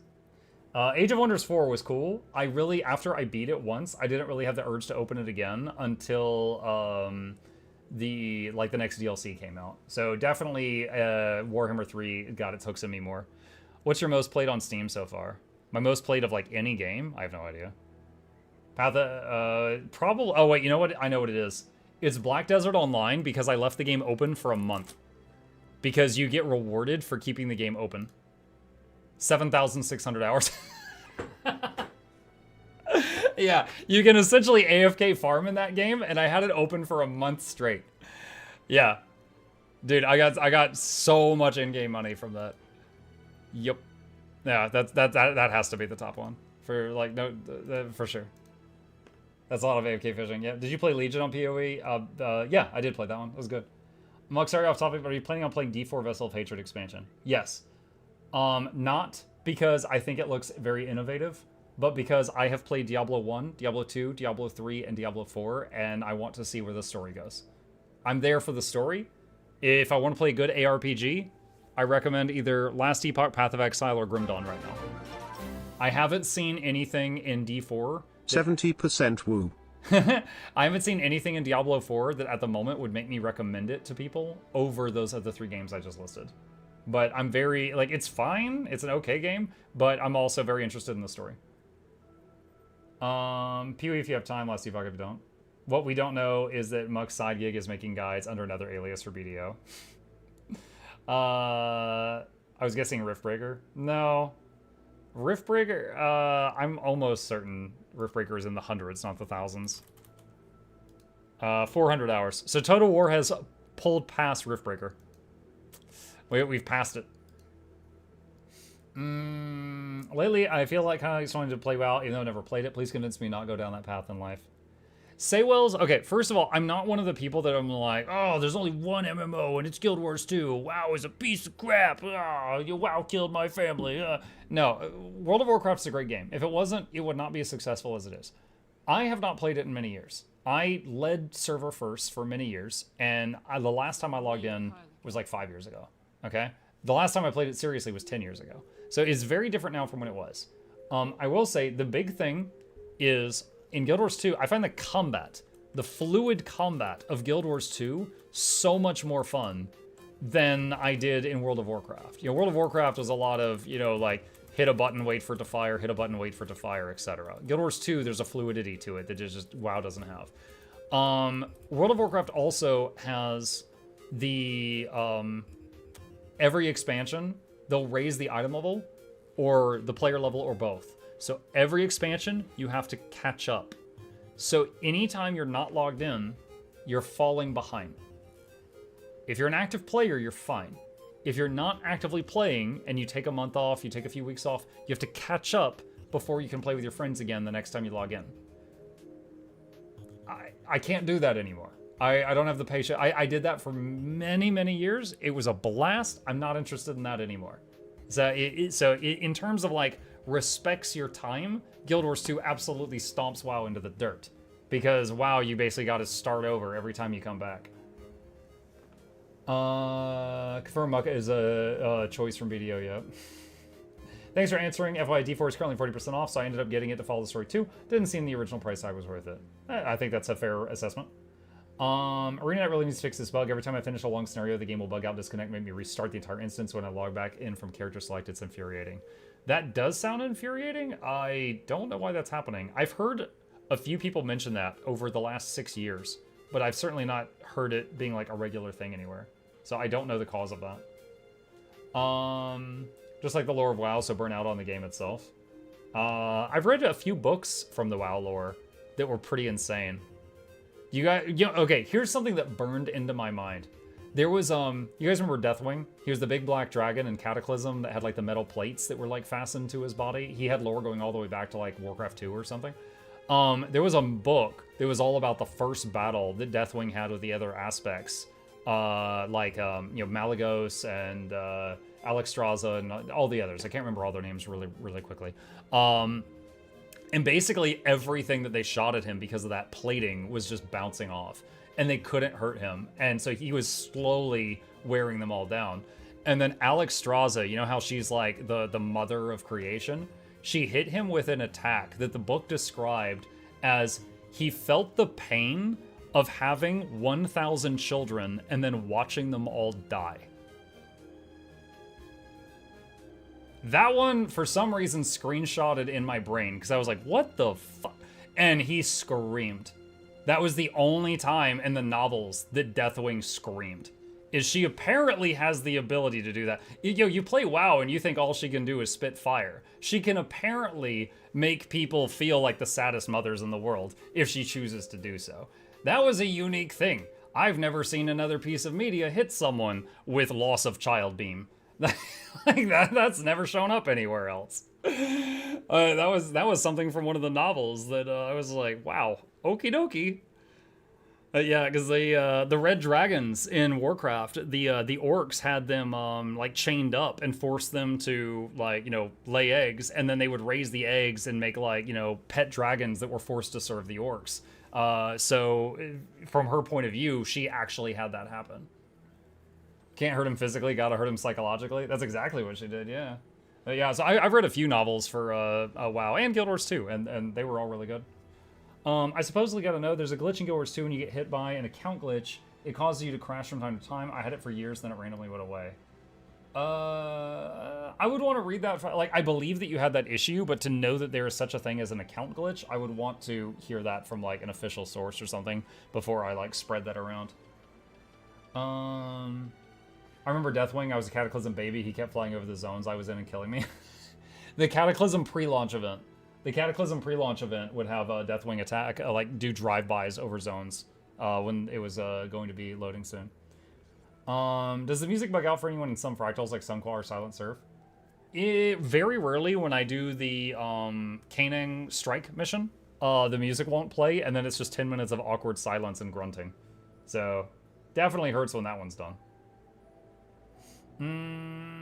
Okay, cool. Chat, you are welcome and encouraged to keep asking me any questions you like. We are going to be swapping over to our second game of the night. Give me just a minute to change categories here. And it is time for Total War. You know, I just realized if Guild Wars 2 ever teamed up with the Total War team to make a Total War for Guild Wars, they could call it Guild Wars Hammer. It's easy. It writes itself. The game has music. The game has incredible music, yeah.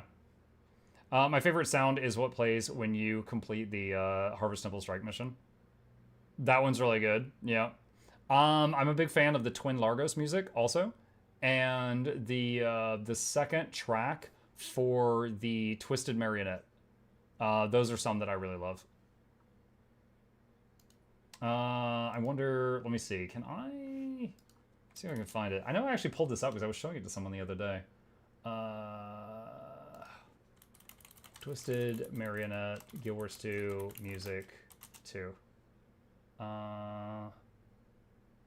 Is that it? Part 1, Part 2. That was really loud. I clicked the volume button as fast as I could.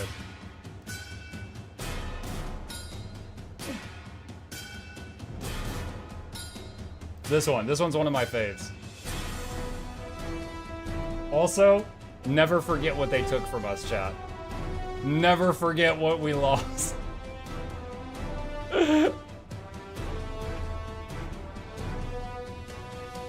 For those who don't know, a few years into Guild Wars 2, they decided the Twisted Marionette was too curvy and they nerfed her.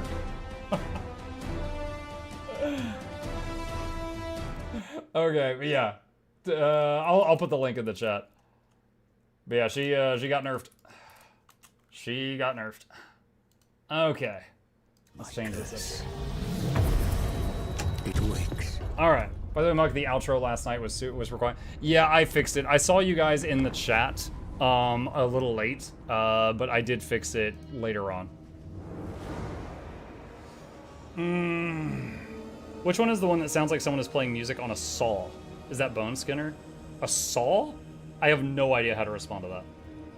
Like, is the saw like going whoop whoop whoop whoop whoop? Like, what do you mean?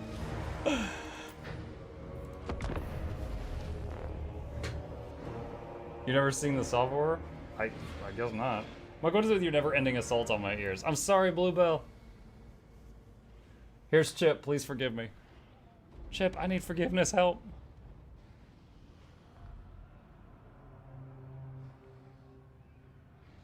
The other piece of music in the game I really like is the one from Twin Largos.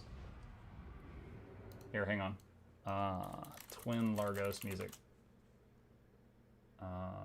Is this it? Yeah, this is it.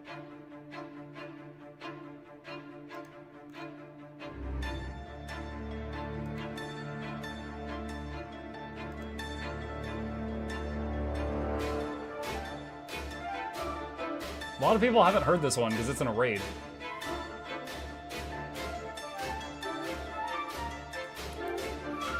I'll throw this one in the chat too.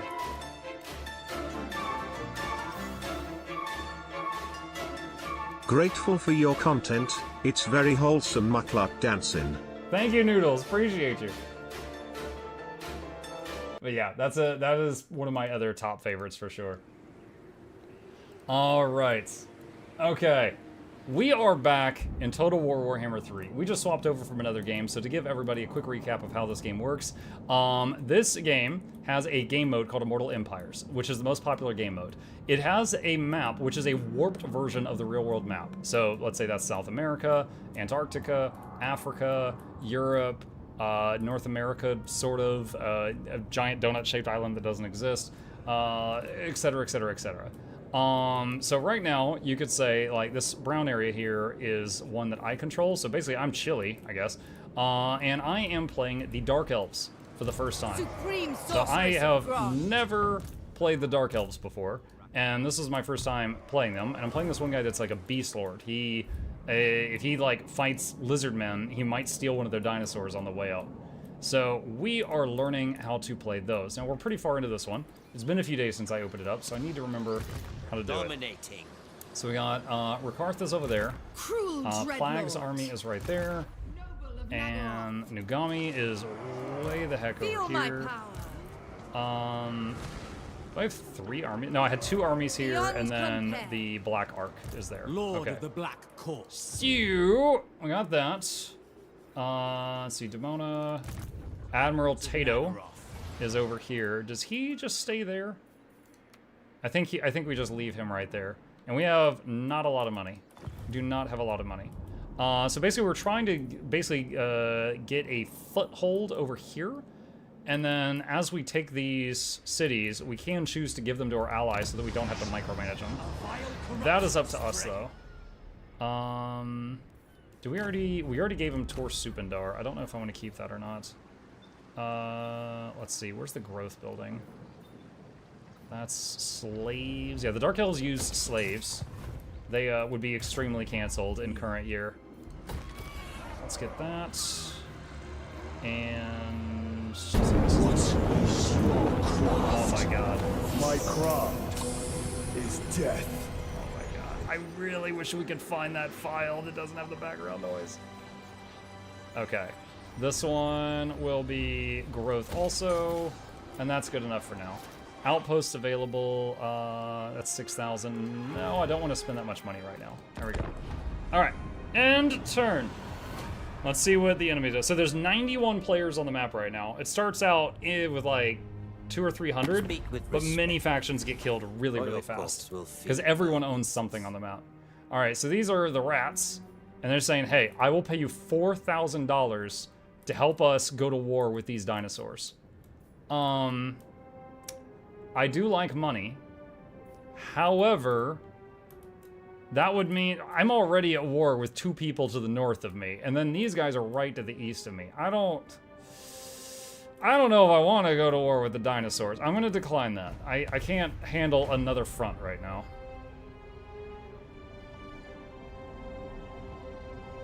The rats like me. The dinosaurs absolutely don't like me, but they're not currently kill on sight with me. There's a huge difference between I don't like you and I will shoot you if I see you. Like, there's a world of difference between those two things. Okay, so the undead did some kind of ritual. We've finished researching a technology. We got a mission to raid some region. That is pretty far away. I'm probably not going to do that. Okay, so what is this right here? Defeat the Falling Lord's army in area and battle. Cold Cave. Is there a lord there? And what is this guy? Is that a hero? Is that a hero or a lord? That's a hero. Okay. All right. So, The Beast Lord Ascendant. question now is what to do. Be easiest if I don't have to micro this stuff. So let's do this. This city is called Zlatalon. I'm gonna open diplomacy with these demons. I'm gonna say, look, if I give you Zlatalon, what will you give me? He says $4,500. All right, do that. All right. That is hashtag not my problem anymore. Okay. I can smell. And now. Now. Let's Seeking fresh go into the water. creatures. And we'll just Full go sail full ahead. sail for a little bit more Once movement. my I think I priests actually have would have had fed. more movement if I had gotten in the water before I gave him my city. Do not cease! What lies ahead? Yeah, because when the dock Black-hearted was dragon. mine, you could get in and out of the water without wasting movement, but once it was his dock, then that was no longer the case. Okay, so we can start a new research. The question is what to get. Requires additional technologies broken by the lash. Okay, all right, go ahead and get that. All right, so can't do much else over there. Why has he not taken that city? That is weird. Or maybe this guy took the city? So can I do war coordination? Yes, I can. All right, occupy that. All right, there we go. I just told him that he should do that. All right. Zooming back over here to the Chile portion of South America. We have got Admiral Dennis here, whose boat has leveled up. So we will upgrade his boat. And we have got a few enemy armies peeking in. My soul. So the question now Dreadlord. is what we can do about that. We got Nugami's army and we What got do you Demona. Both of them suffered losses recently. How much movement does he have? So that's as far as he can go. Moving on. Druki! I'm gonna go right here. I will not blight He should my not be able to reach me. And it looks like most of what this army is missing is frontline troops. Most of them must have died. Let's see. Joe says I have Warhammer 2. Is Warhammer 3 worth getting? Warhammer 3 is basically Warhammer 2 plus more stuff. Like, I got Warhammer 3 first, and then I got 1 and 2 because they unlock stuff in Warhammer 3. And I asked my chat, I was like, hey, is it worth me playing 1 and 2? And they're like, no. 3 is just those plus more things. So that's the answer I've been given when I asked that same question, Joe. All right, so let's do 1, 2, 3. So we're gonna recruit a few things from that. At last! Can we get another hero unit in this area? We can get another K-Knight Assassin. Get Perceptive. Do either of their armies not have an assassin? Noble of Nagara. They both have one. Okay. So we could make this guy just literally be an assassin. So get Assassinate. And then Yeah, because he's a low level, it's not going to be a high success chance. But he can start trying to take out the enemy heroes. All right, so they are recruiting. The Druki are coming. There's a lot. Let's see, what do we got here? We got 6 melee dudes, 5 ranged, and 2 big monsters. It's slightly more expensive. Why are the witch elves more expensive there, but the shield bros are not? It's odd. Okay. Actually, if I get more stuff, my income's gonna go negative. We're not gonna do that. All right, skip that. Building upgrade. Sure, upgrade that. And what I'm looking at right here is right behind my head. There's how much control we have over a city. If the control is too low, I can basically spend some slaves to get it back up, or we can spend it on gold.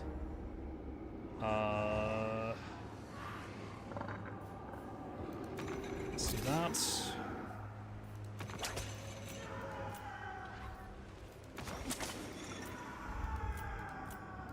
Okay, I think that's about as good as we can get it right now. Can't get the road there right now. It's income building, upgrade that. Get that money.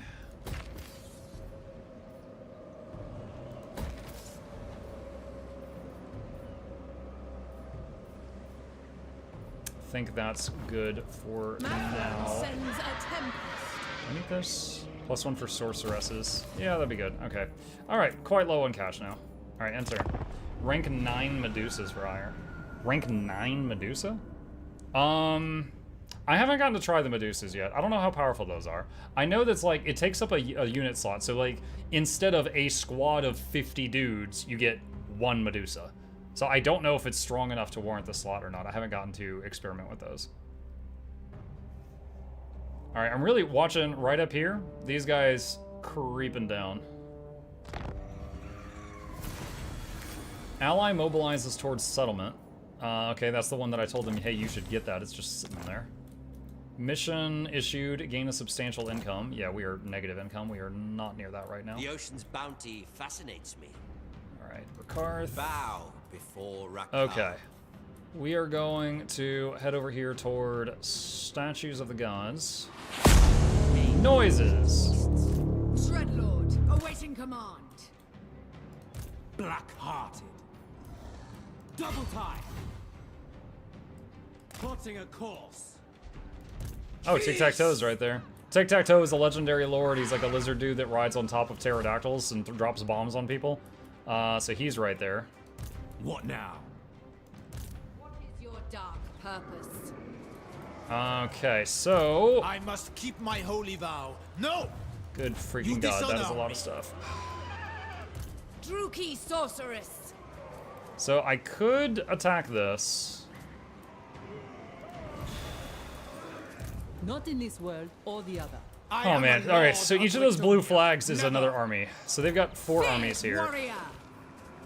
Cloaked and hooded. Alright, so I think what I need to do is put this army in ambush stance. So they will attack if the enemy comes over Favored the of bridge. Witch King. Going And now. have this one here and be like, oh, I'm so vulnerable. Oh no, I hope nobody Fear comes my here and lord. attacks me. Oh no. So we're gonna try that. Okay, and why are they not replenishing? Local effects. What is the local effect? Is it storm? It just says contested. Is it because of Bloodhall? How far to the south do they have to go for it to not be contested? I'll grind you to dust. When do you get to recruit a Phasmid? I'm not sure. I literally don't know. I have every city in the Turtle Isles, and it says the water's contested, so the people on this Fear boat my aren't healing, malice. and I don't know why.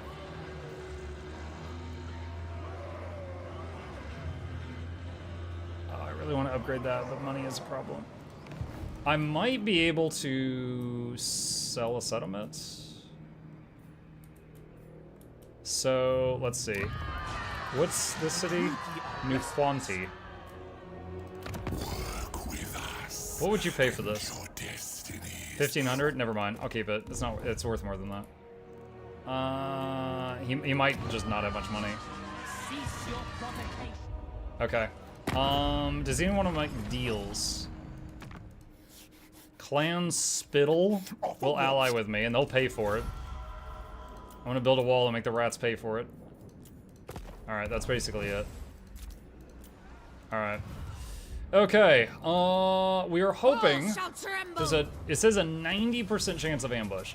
We're hoping the first army to come over gets ambushed, and we just get to wipe the floor with them. And then the following armies... Yeah, we'll have like an even fight, and hopefully we do okay. Let's see what happens. Oh, that was the assassinate guy. Did she disappear? It won't give me the notification until they're done taking their turns. I think he successfully killed her. And since he was like a brand new, fresh assassin that was low level, I think that was only like a 37% chance of working. So that's cool. If it worked, that's cool.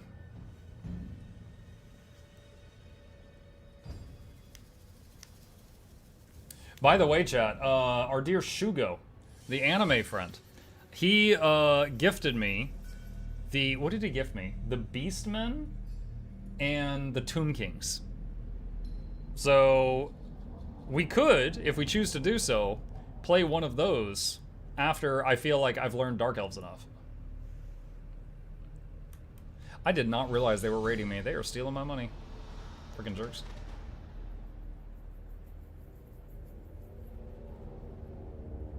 Come on. Walk into it. No Chaos Dwarfs. Oh yeah, I haven't played Chaos Dwarfs yet either. That is true.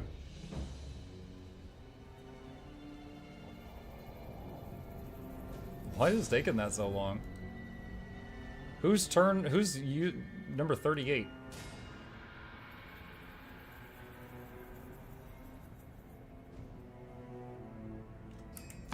I'm actually starting to wonder if the game froze. I'm gonna give it another minute. Usually the AI takes their turns almost instantly for each one. I've never seen it just hang up on one of them this long.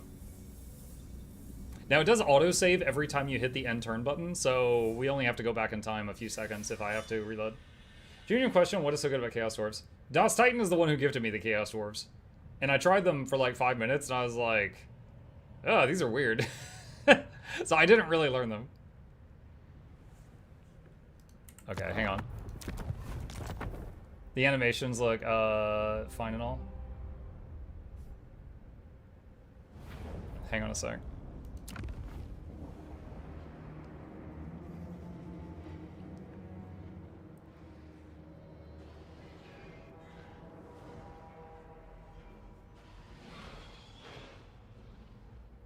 Also, I didn't give them. I thought you did.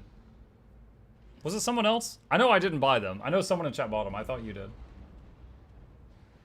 I'm giving you credit for someone else's generosity, I guess. Oop, hold on a sec. Hang on. I was trying to switch. There we go. Okay. All right. Back here. Nothing's changed. Enter. Let's see if it works this time.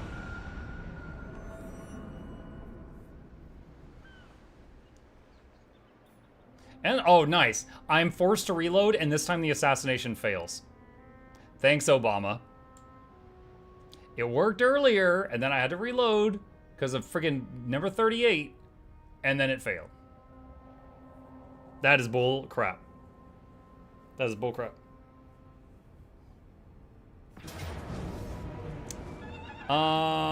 Okay. An enemy is attacking me.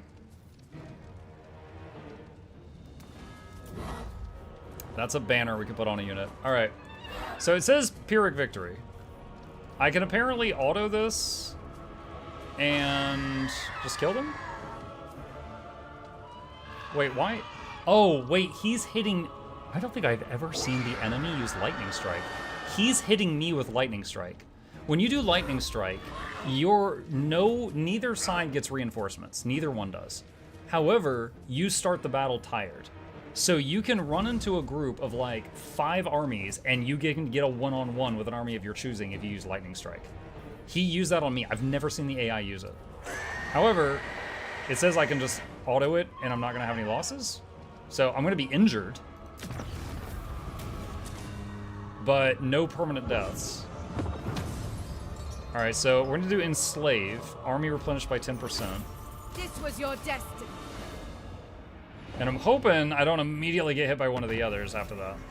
Yeah, assassinate failure, because you made me reload the game. Demona, ambush chance plus 10%, nice. Ally mobilized for settlement, nice. Ambush foiled, yep. She got 2 harpies, okay. Supreme sorceress of Grond. Alright, so... She got some level ups.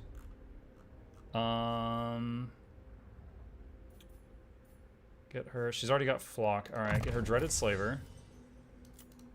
And Vandal in chat. Yeah, I named a lot of these people after people in chat. Vandal leveled up. Get him Blade Master. What do you seek? Good Knight can have Blade Master. Black Arts. Corvishish. I don't think that was a person in chat. I think that was just a name. Sethera. Let's see. What is Sethera? Got the drip. Gutter Fighter. Okay. I want to be a lady. You want to be a lady? Alright, you can be this one. Red Claw. Wait, Reclaw? Reclaw? What's a Reclaw? There we go. Okay. Alright,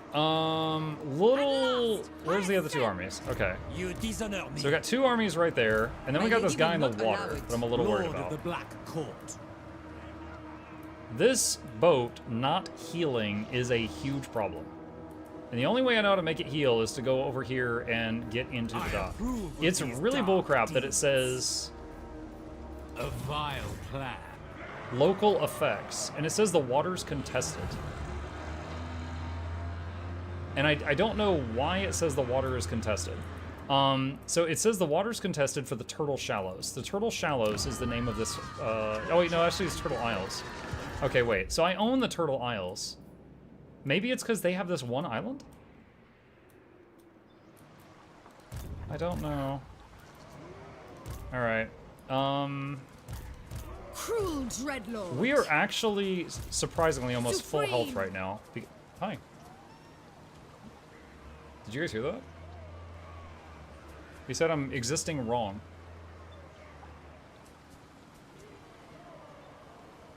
Just a second. That's it? That's all you wanted? 5 pets? Okay. Jinxie said, good evening, Muk and chat. Did you bribe a weather witch to redirect the hurricane so it didn't break your streak? No, we got hammered by rain for a few days in a row, but then it passed us by. Fear the Black Host. Okay.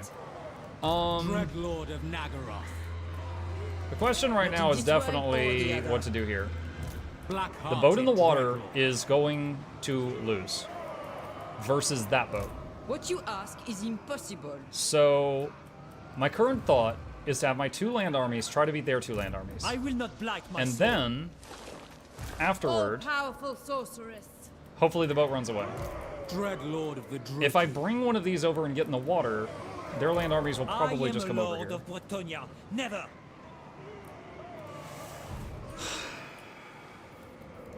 Let's go to the other landmass and mess with stuff over here first. As you were. Alright, Rakarth attacks statues of the gods. Rank idiocy. Okay. And it says Pyrrhic victory. He will win, but have losses if I just throw it into auto battle. So we'll just say, just surround the place for now. Noble of Nagaroth. She can force march. She will get there exhausted, but she can barely reach that this turn. Dreadlord of the Druki. He can just bear that circle is the edge of the range for his support. Feast, my So now we can stomp it with the 2 feast armies. shall prevail. Let's rock. 12,000 gold, nice.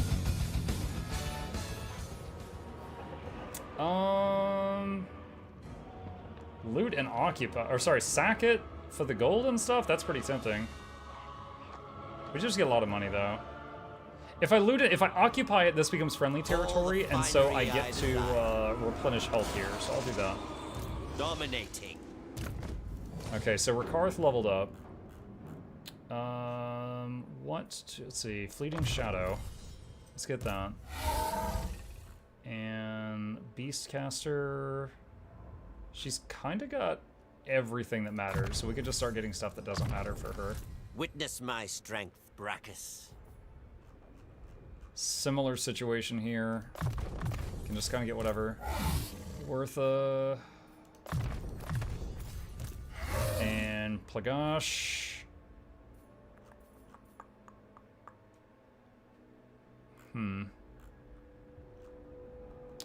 Let's get Sheath Master. Upgrade. That upgrades all the archers in Plag's army. Okay. Alright, and then we can take the Admiral Tato boat. I admire your darkness. And bring it, because it needs to basically go down the coastline and stay in range of them to offer them support. Plotting a course. I will continue in time.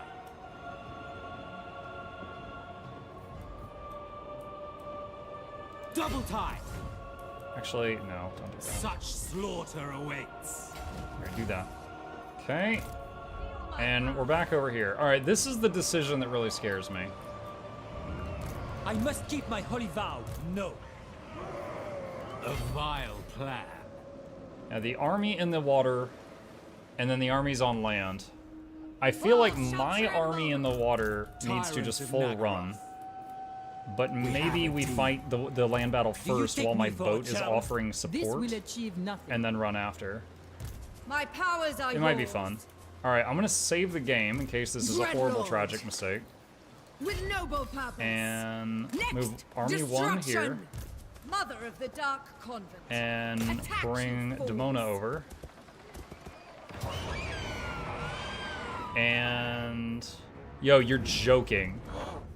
I thought we were about to do a manual battle. It says I win on auto. It says close victory, no losses. We have life to So end. I'm gonna hit auto because I probably will not match that performance if I do it myself. Fresh Enslave the slay. survivors. And that's 2 armies gone. That's weird. It gave me a trait for fighting at sea. Alright, Demona just got a Raptor, Vandal got a Pegasus, Vandal got a Chariot, Good Night got a Pegasus, Good Night got a Chariot, Millen got a Pegasus, Millen got a Chariot. Yeah, they got a lot Supreme of sorceress of mounts. Grant. It is forbidden. Okay. Merciless So... one. Favored of the Witch King. Searching. Are we still... Okay, I must technically think they're a still in while. friendly territory, so they will Lord of the recover Black health. Court. I admire Alright. your darkness. Full speed. If I say go Dry land. here, it's 2 turns to get there. Alright, hopefully that movement I will makes not. him safe.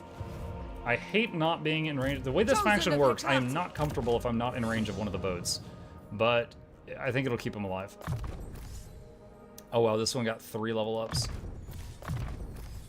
Okay. Noble blood. And Nagami, Quartermaster. Yes. The K-Knight Assassin. What is Shrouded? 20% physical resistance? I have never seen a skill there that does that for an assassin type Cruel character. Dreadlord. Skaven certainly don't have that. Who seeks me? And then just pick what we're leveling up here. Sorceress of the Dark Convent. What is your dark purpose?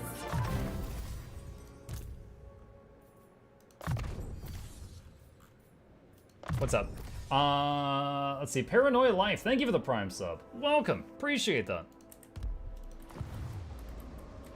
Okay, there's nothing else to really do. I mean, we could put Watch her in and the wait. ambush, I guess. Your desire? No rest. Master of cruelty. Unequaled. Alright, we'll do that. Okay. Alright, we actually have a lot of gold now because of the 2 battles that we just won. That is awesome. Let's see, that generates slaves. Let's see, units and influence. This lets you hire those guys. Let's get some... Okay, if we're gonna move the boat... No, we're not gonna move the boat.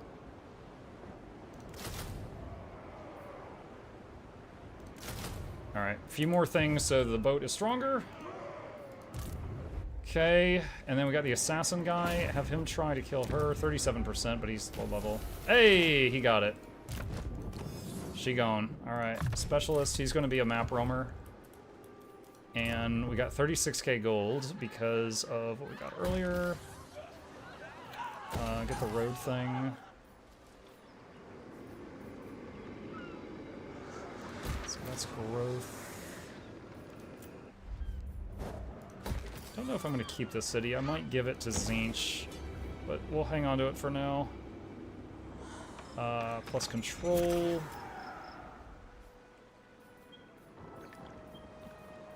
And get the money building. Okay, control there.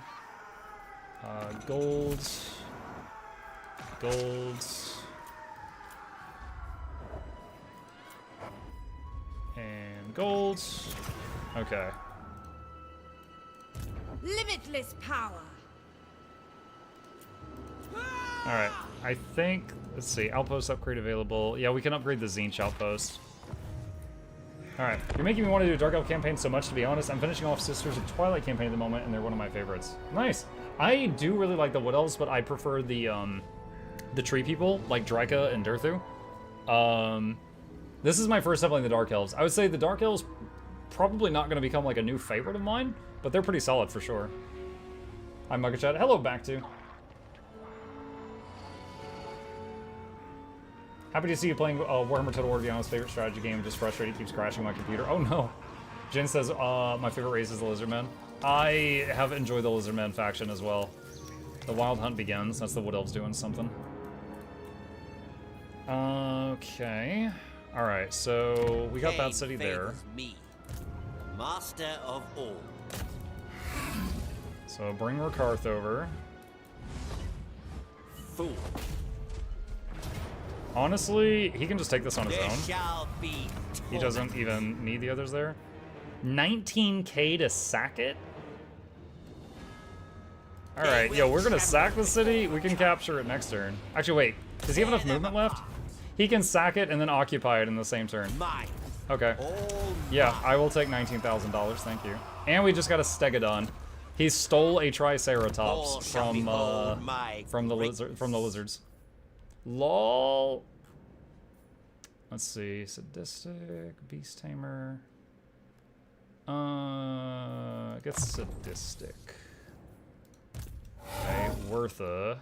Deadly Onslaught. Okay. Alright. Nagaroth nobility. Plagash. She really needs... She has no heroes or anything in her army. How's her loyalty? 10 out of 10, it's fine. Okay. For the Witch King.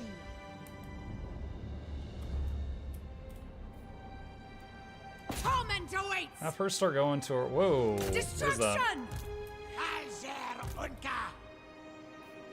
Alright, let's move this over here to try to help her out a bit. And redeploy. Slaughter awaits. Can she hire a hero from here yet? Nope. Nope, we can't. Druki Lord. What building do we need for this? That one. We need 3 growth to get that, to be able to hire that from there. Okay. Compare. Alright, let's go back over here. My lady will not allow it. The portents are good. Alright, in we this could world go in or the the water, other. but we'd run out of movement right next to that thing.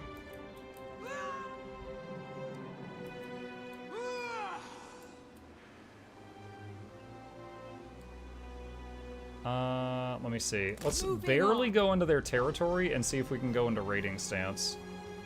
Marauding. Yup. Dreadlord, awaiting command. What awaits me? Okay, so now we're draining money, control, growth, and slaves from their area. Alright, Admiral Dreadlord Dennis, of the get over here. You need to get some freaking health back for your army. Dreadlord. Okay, so now they're actually recovering hit points while he's resting there.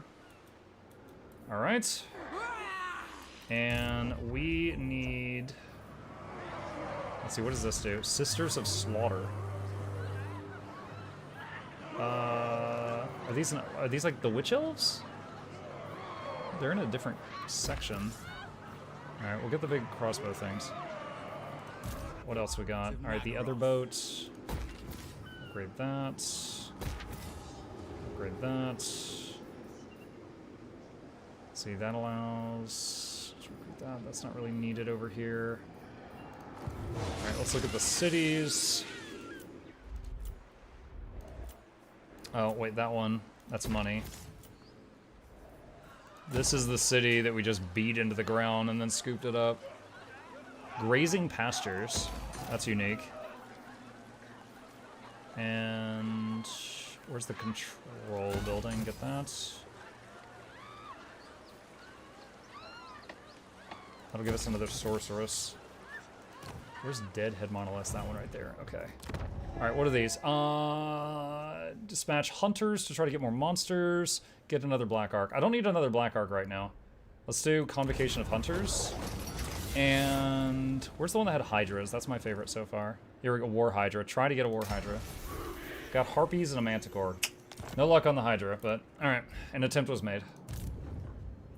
Alright, Assassin guy is free to go do something. Anybody on that boat that needs assassinating? Hell yeah, there is. But they are way too armored up right now, so just get over here. Can you smell it? Mike, how's FF16 been? It's been fun. It is now the furthest I've ever gone in a Final Fantasy game. Never been further than that one.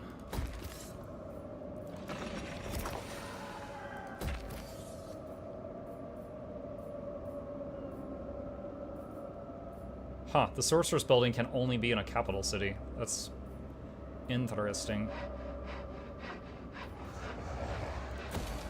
Put that.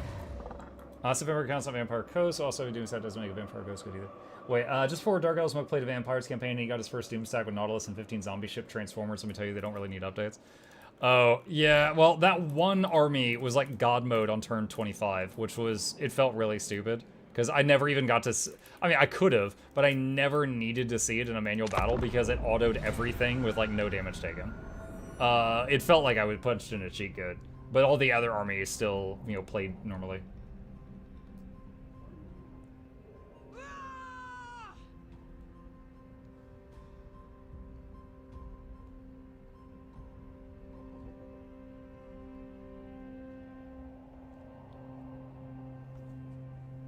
Chip's back, making biscuits.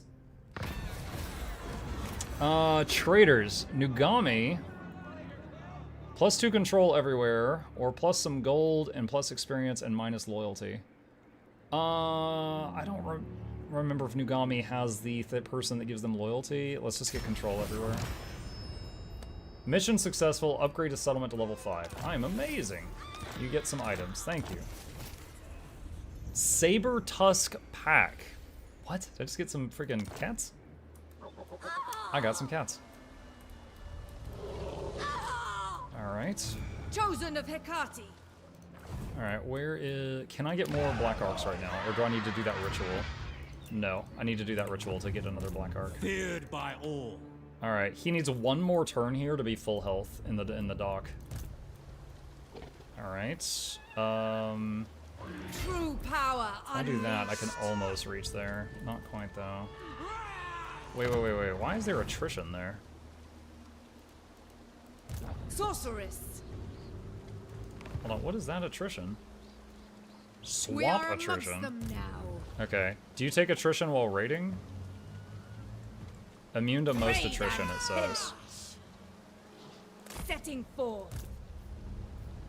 Okay, we're gonna inch over here. Still raiding with the aim to just hit that city really hard on the following turn. Can you assassinate any of these? Not really. What about that guy?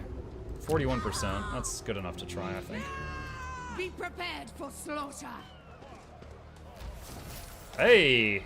That guy's dead, chat. Or wounded. Either way, he's off the map for a while. Okay. And let's go back to Rakarth. Alright, Rakarth is going to... Wait. Well, try to wait. Alright, just hit that then. What's going on here?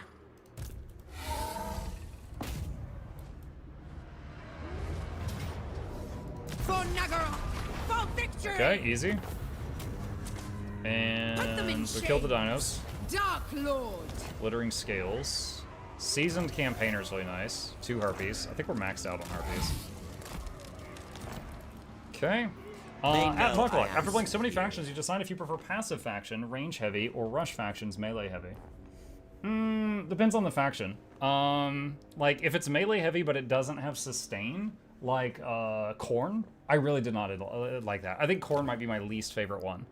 But if they have sustain, like regeneration and healing spells and stuff, then I enjoy it a lot more. Like the like Dryka or the Vampire Counts. You know, those were both melee that like heavily melee that had sustain and could fight for a long time. And from what I understand, Slaanesh is mostly melee and fragile, so I don't know how well I'm gonna do there. Noble born, black-hearted dreadlord. Okay, he is still growing. A vile plan. No, I don't want to do that. Alright, we can level that up. And level that up, so we get +1 assassins. Level that up.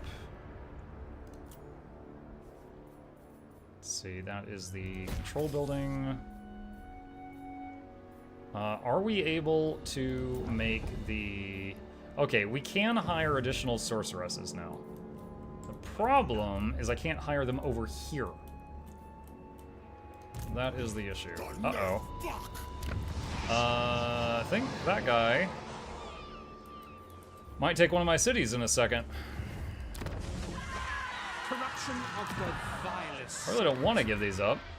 I could sell it to Tzeentch, like just recognize that I'm about to lose it and just sell it to him. What is the city? Dawn's Light. Would you buy Dawn's Light? 7K. Alright, I'm gonna take it because I think it's about to be lost. And now it's his problem.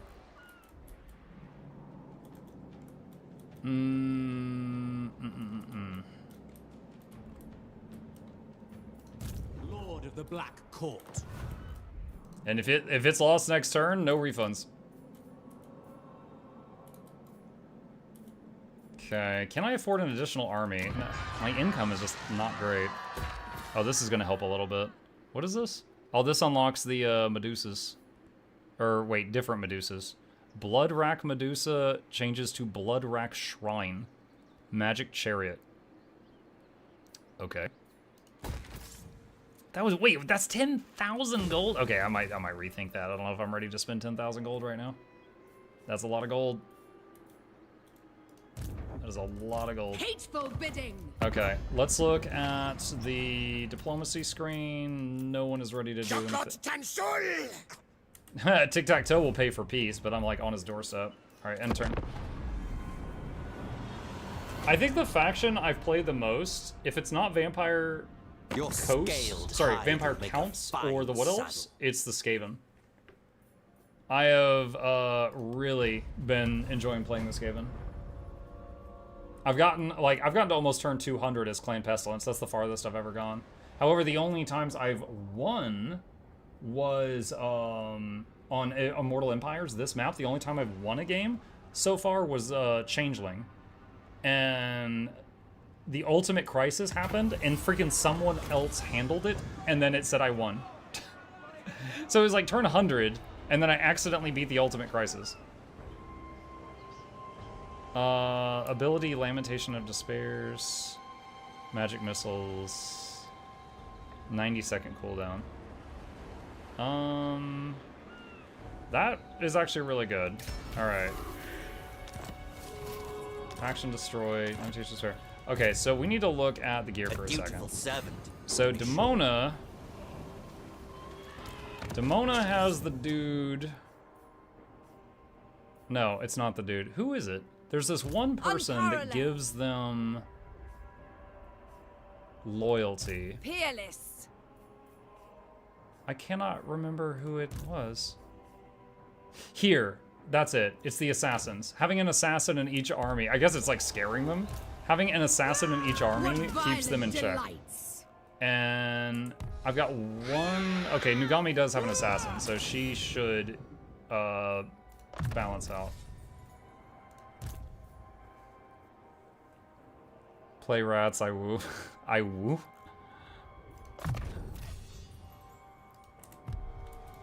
Okay. Unparalleled power. Behold, true power. Dude, what? Why is it that whether I'm in raiding stance or normal stance, it still takes me forever to get over there? Dark servant. Power awaits me, supreme sorceress of Grond. Grond call. I don't think I can get both armies into the fight. They're being dumb right now. Alright, I'm gonna save the game and try this on manual. See what happens. Monk is one of Durat's confirmed. They've been enjoyable. Like, I've gotten to short victory with Clan Molder. I've gotten almost turn 200 with Pestilence. I've gotten to like turn 100 with Ikit. And then I'm currently trying out, what's his name? Is like Death Master Sneak. He's an assassin. He's the assassin one. And his units are great. I don't like his mechanic, where every 5 turns he gets a plan, and you can spend like 5 plans to do something really devastating, but it's like it takes 25 turns to charge up one of those suckers. So that part's kind of like, eh. Oh wait, we've never actually seen one of these. Dude, what? It's got like a whole bunch of babes on it. These things are awesome. What is this thing? Okay, Red Claw, this is your ride, if you're still here. It's called the Blood Wagon. It's even got some guy T-posing on top. Okay, what can this thing do? Fury of Cain Augment. So you rampage. You basically lose control for a while. Dark Venom. What does the Blood Wagon do? Blood Shield of Cain, plus 5% physical resistance to everyone in that circle. Okay.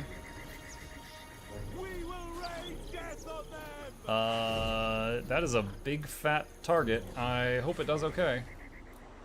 Alright, and what are we dealing with here? First off, they have got some Trebuckets. We're gonna have to take these out. These are gonna hit me from across the map. I got a few flying units. Hold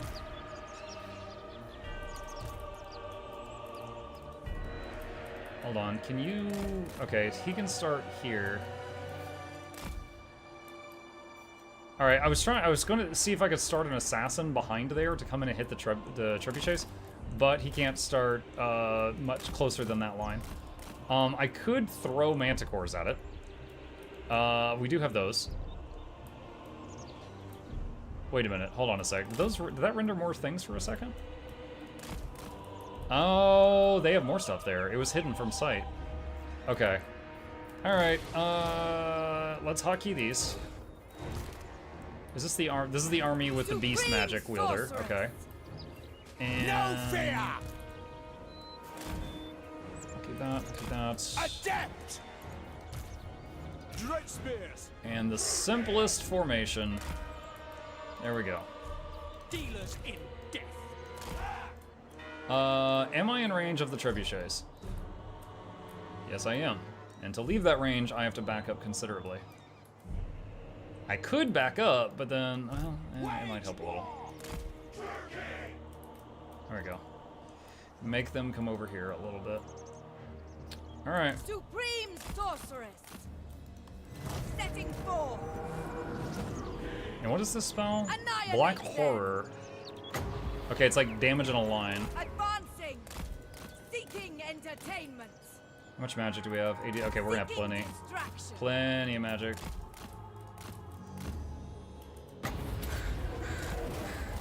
Okay. Hitting them with a spell that makes a bunch of birds harass them. It does a bunch of chip damage to units. Oh, back up, back up, back up. We're just gonna keep giving them the bird. What is this? Oh, we have Dark Conduit in this battle? Oh my god, you guys are screwed. I did not realize we had Dark Conduit active. Oh, actually, wait, don't. Just go there.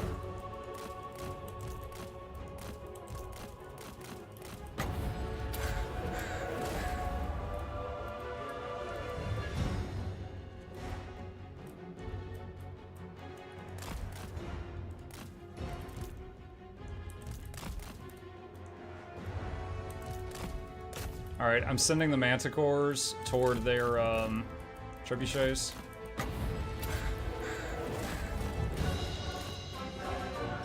Although some of the manticores are rampaging, we're losing control of them. Would you look at that? Would you look at that? Style, thank you, buddy. Welcome back. Appreciate that very much.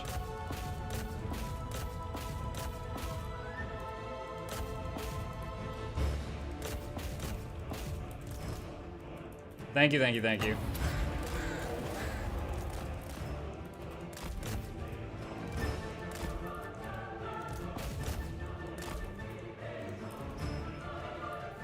Slow it down a little.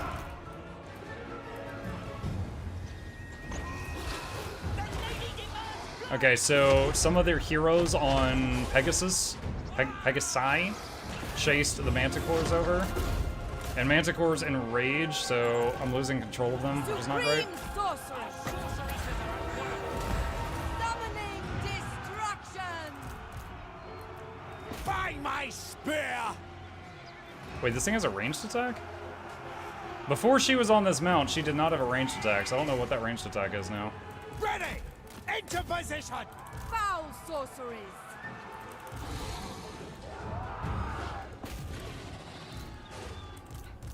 Dark Alright, basically having the manticores fight until they take too much damage and try to leave the field, hoping that they live. Do my bidding. Carnage! Masters and Redclaw. Wow, Just working on keep these up things. the great content creation. You're an essential part of the community. You are extremely kind. Thank you, Ubu.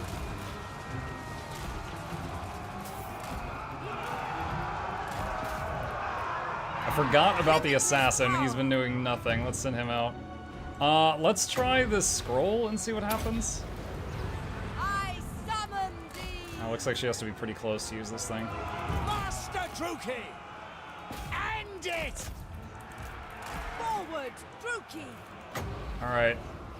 Let's see what this does. Hearken to me. Opening the scroll of black horror. Spreading terror. They're hit. Wow. They just took a lot of damage. Come to me. Quick! No quads! The knights are wrecking our formation right now. Execute! Let's check on the manticores. Oh, you can, dude, just leave them out. Just leave, man. You're almost dead.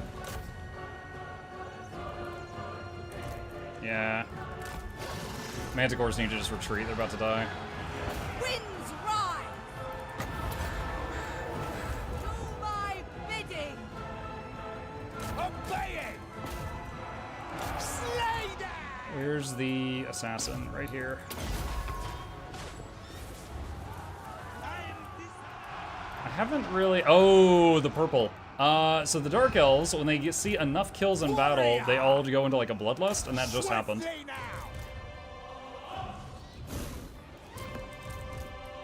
Druki sorceress. Swiftly. Battle calls. Hecate, guide me.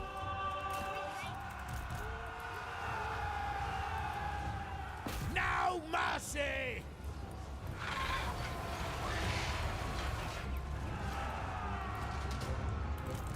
Sorceress.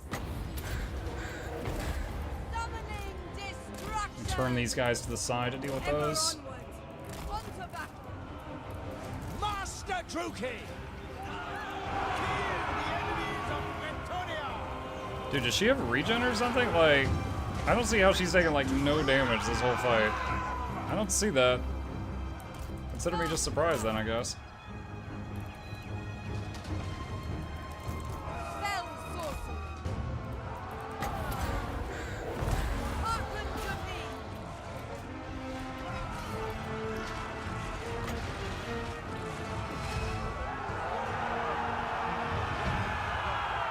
I'm gonna do dark. I haven't seen an opportunity for a good dark conduit this whole fight. I'm gonna do it right here to hit these knights. All right, that killed most of them. Sorceress.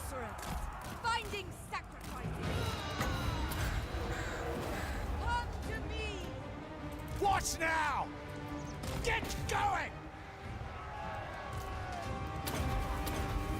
Destroy. Destruction is come! Oh wait, you target this? Trickery and deception! Oh, Fury of Cain is targeted. Huh. So when you use Fury of Cain, I thought it was a self-only thing, and it was once per battle. It basically gives someone massive damage boosts for 28 seconds, but you can't control them during that time. Supreme So apparently, I could just have been casting that on people throughout the fight. Okay. Today I learned. I don't know if that is from the mount or not. What is she called? She's called a Death Hag. Hang on. Total War Warhammer 3 Death Hag. Pull up their wiki. Let's see. Control F, mount. Mounts. Cauldron of Blood. Okay. Let's see. She loses dodge.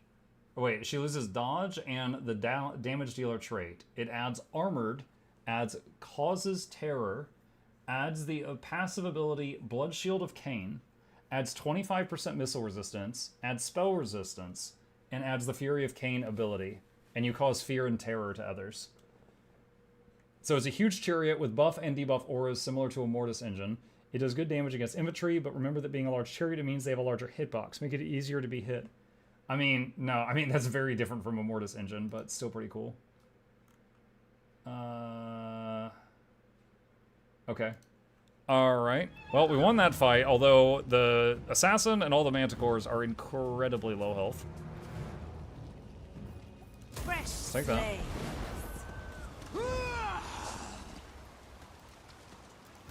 Supreme Okay.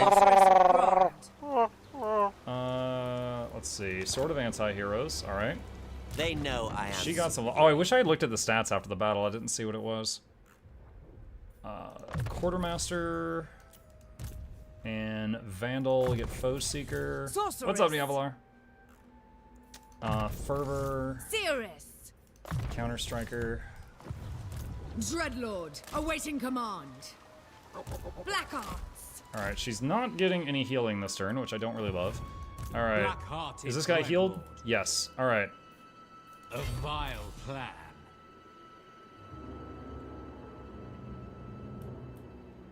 Cloying stench lingers everywhere.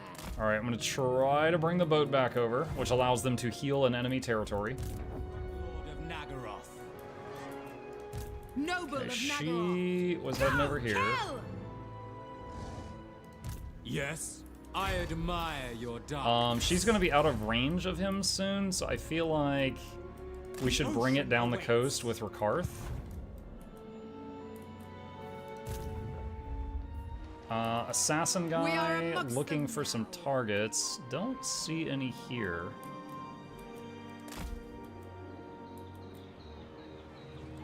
Can use him to scout a little bit. Praise be to Hecate. Okay, no lords or heroes in this vicinity. Alright.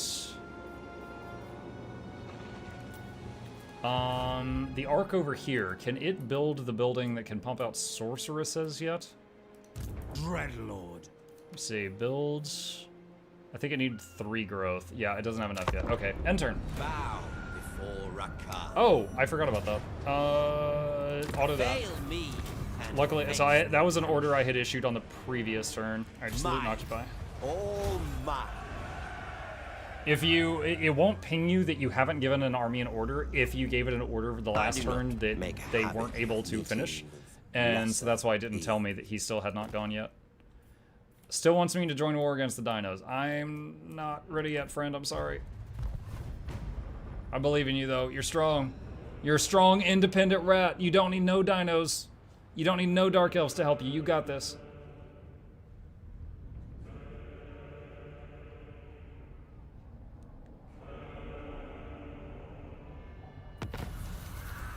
Good lord. Has now got a raptor mount. Technology researched. Okie doke. Okay. That's ours now. Beast. Alright. And Rampage. she leveled. Act He on leveled. instinct. So their final mount is the Dark Pegasus. Okay. And this guy leveled. Alright, let's see. He's already got a shield. Do I have any spare weapons? Crimson Death. Sword of Strife. Let's go Sword of Strife. She needs armor. In more ways than one.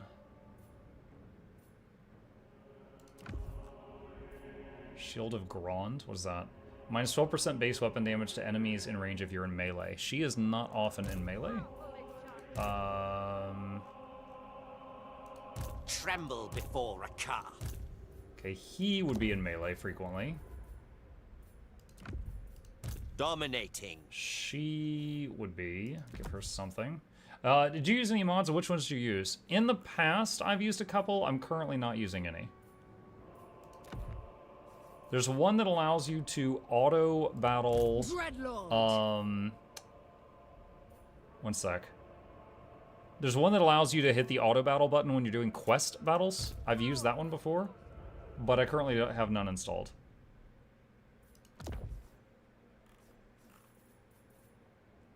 The Guiding Eye.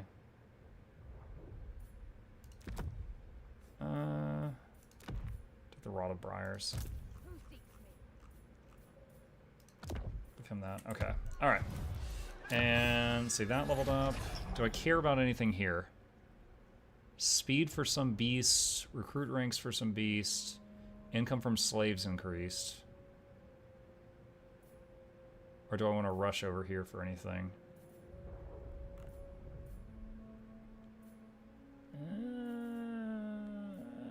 Let's get income from slaves. Yeah, honestly, the research tree for this faction is kind of yeah, it's kind of like whatever. Nagaroth nobility. Not too impressive. But there are some factions like that. Some factions just have like incredible research trees, and others are like whatever. Claim your prize, Druki.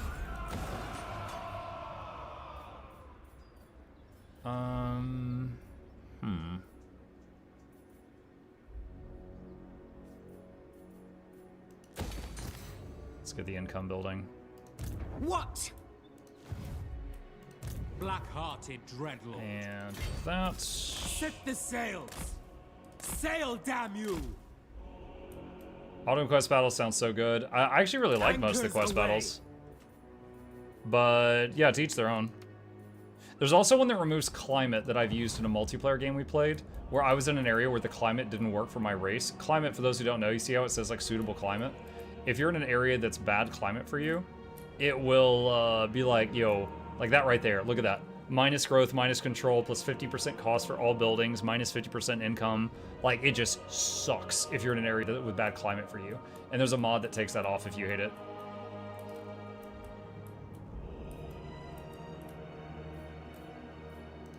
Murderous lord. Alright, let's do... Where is it? Oh, he still doesn't have enough growth? Oh my gosh. Okay, I want to test something then. Double time. If I do... Plotting a course. Crazy movement range... Can he still recruit troops this turn? No. Can you still build this turn?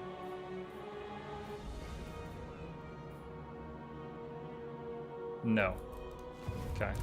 Master of all. Who is yellow? The Empire. Could pick a fight with them next. Who's that? Tomb Kings. Are you enemies with any of my friends? No. You want to be friends? I'll pay you $2,000 to be friends. Alright. Okay, so we're building friendship with the people in the middle of that area. And these guys, we're gonna head over here. So bring Rakarth over. The Black Court. Alright, Demona over here.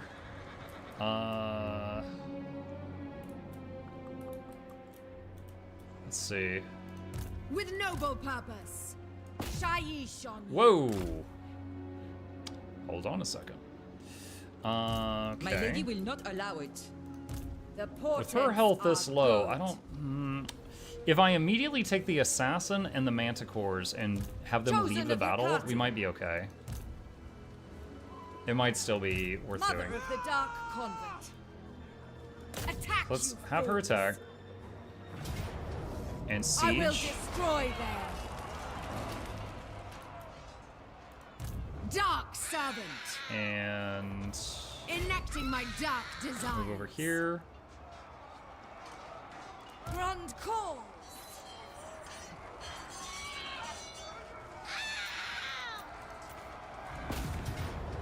Okay, now if I just... Actually, hold on. Don't you need to fight this? It says I'll lose 3 sword guys if I fight it. What rank are they? Rank 5. I've had them for a little while. I'd rather not lose them. I'll do the manual. I'll take this as an excuse to do the manual battle. I'd rather fight it manual. Where's the anime waifu portrait mod? Oh my god, Shugo, that one was so dumb. Shugo showed me there was a mod for this game that changes the portraits of everyone to be like an anime waifu version of that character. Including like the freaking rats and stuff. Like some of them kind of made sense. It was just like, oh, okay, this guy is now a prettier version of himself. But others made no sense at all. And I was just like, what? This was a rat. Now it's just some chick. What do you mean? Hold on.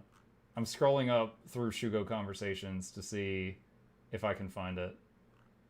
Okay, here we go. All right. I found the section. Right here. So he links me this, and I'm like, is that the freaking undead pirate man? And then he sends me this, which is, you know, Isabella von Karlstein. I'm like, okay, all right, that's pretty close to what she looks like. And then he sends me this and says Ikit. And I'm like, Ikit is a rat. This looks like a dryad lady. What is this? And then he sends me, I don't know what this is. And then the pirate lady. Okay, that looks almost the same. And some other elf lady. And this is an orc. Chat. That's an orc. That's a male orc. This is an ogre. This is an ogre. This is a dwarf. And this is the lizard army. It's like one lizard and all the dinosaurs are chicks. I'm like, what is this add-on? Typical Shugo behavior? Yes. Alright. You guys go over here. You guys are going to retreat as soon as possible. Okay. Master Druki! Alright. Okay, and... Dark Elves! You guys... Alright, which entrance do we want to use? Enemy's gonna get... that's not a lot of reinforcements. Is there an entrance that has less archer towers near it? Not really. Okay. Alright.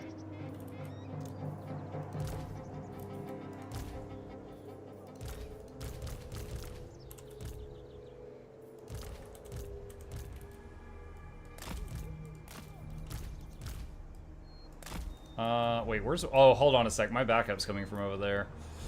I guess we can hit that side. That's fine. I could move the backup point. I learned that from watching Legend of Total War on YouTube. But it would drastically extend how long it takes to get here. Alright. Supreme sorceress. K. It is done! We understand! You guys leave so that I don't have to worry about you. Wage war! Alright, speed it up. Mug, have you played Dark Souls 3? I have indeed. It was before I was a streamer, so I don't have it, I don't have it on Mukluk Plays, which has like all my past streams saved. But I have indeed played it. Fantastic game, I cleared it. I got good. Do my bidding. Wow, yo, they tore that door down really fast. The Dark Convent. Hearken to me. Battle ready!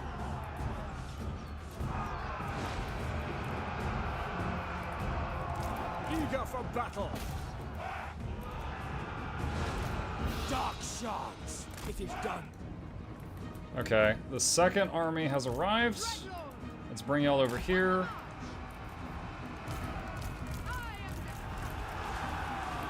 At Once! Certain death! Give him the juice. Feel the dark. I summon thee. Let's do Dark Conduit on Vandal. You will it. Vandal! He's gonna blow! Misery for all.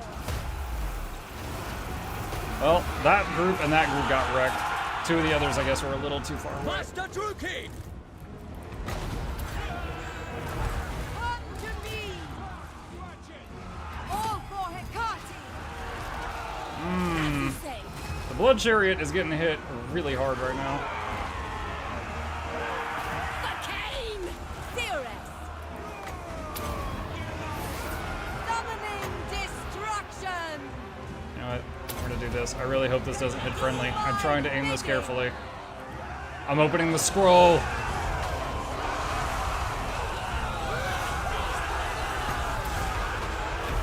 Hearken to me. Oh, I see. There's a few enemy heroes in this pile. Attack. Just so. This is a problem. We're having trouble getting her out of here. With She might die, fury. like for real. Forth going, mistress of whispers. Feel my fury, supreme sorceress. Come to me. Dark shards! Battle ready! Battle calls! Oh man, I am doing terrible at microing the second army. How dark. Dark sorceress. Bleak swords! Battle ready! Massacre them! Bleak swords! The merciless host! Sorceress. Summoning destruction. Shades! Glorious destruction! Without question! Dark power. Yeah, this is definitely could have been done better. Moving. Fall back. We're figuring it out, but this could have been done better. Bringer of death. Warrior! Is Monk doing a no pause challenge? No, I'm playing on legendary mode, which you cannot pause in. I'm playing on max difficulty. Alright, the Hydra and the Charybdis have arrived. Withdraw! Nagarothi! Our sorcery is majestic! Dark shards! Death hag. Dark shards! Shades! As you say. Master Druki! Hearken to me.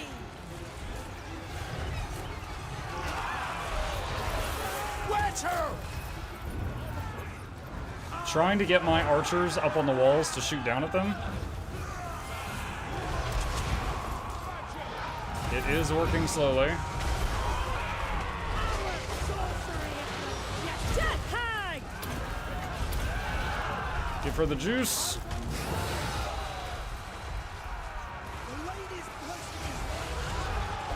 Alright, what's going on over here?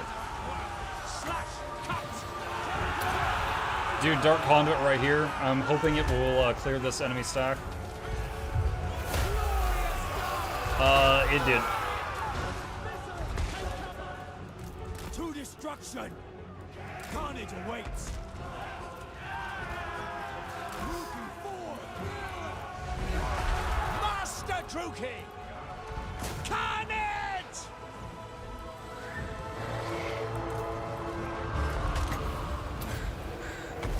Come to me. Obeying! Moving!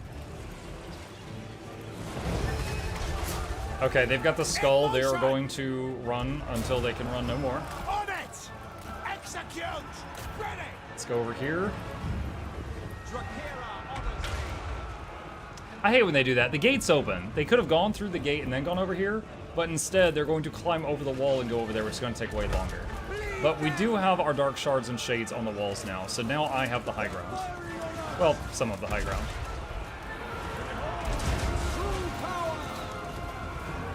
Pride! No fear! Beyond compare. Forward.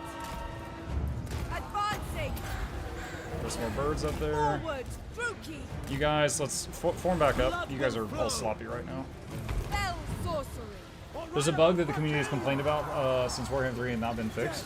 Which bugs, Roni? Master Druki! Which one? Making ground! Rip them apart. Foul sorcery. I still feel like I've been playing this game, I don't know, like 600 hours now, and I still feel like I'm a noob. Lightning fire authority. Witness true terror! Spreading terror. Death hag. Adept! End it! Where they don't go through the door. Oh, the door thing. Gotcha. Oh, well, good to know it's not just me, I guess. Summoning destruction.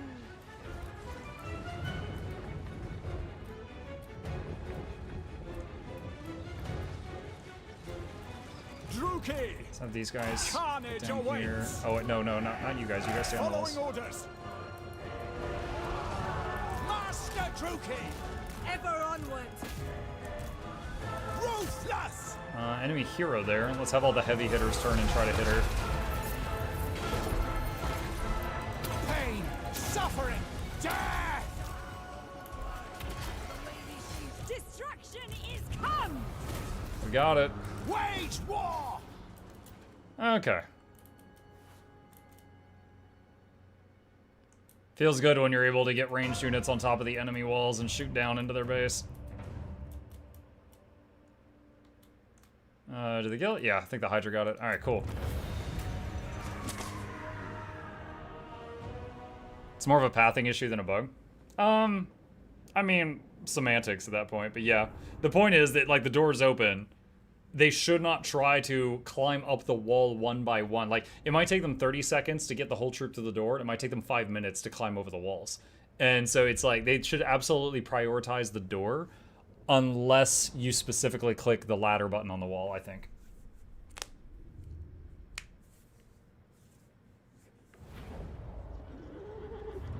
Okay. It is more gold to sack it. However, we're going to do loot and occupy because we really need to heal. And when you occupy it, this becomes friendly territory, and so then we heal. So we're going to do that. Demona got a Dark Pegasus. Supreme sorceress of ground. Okay. Let's get Elven Healing. Dreadlord, And awaiting Elven Healing on command. the second army. Druki, Counter-Strike. go on. Fervor. Dreadlord, Yeah, the...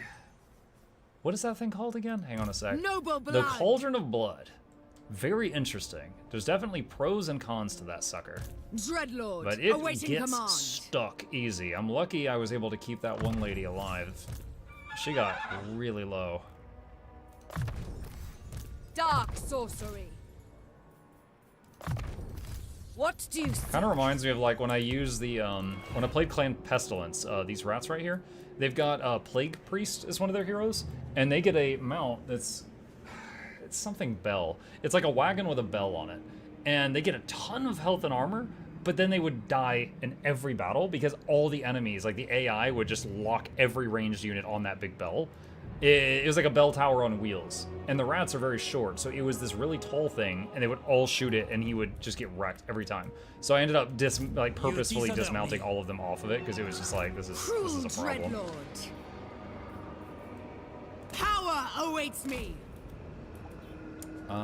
Let's see. Foul sorceries. What do we got here? What did the city come with? Feel my power. The Screaming Bell. Yeah, that might be it. There's a few mounts like that. They're pretty much all bad for the same reason. Yeah, the Screaming Bell does have some cool like passive effects and stuff like that, but it's just... I couldn't keep the guy alive when he was on it.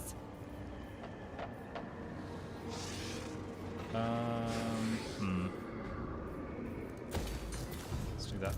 Not sure if I need to use Force March to get her over here. Like, if they attack the city, will she reinforce it? Yeah, she's got the line. She will reinforce it. Okay, she's fine. Yes. Alright.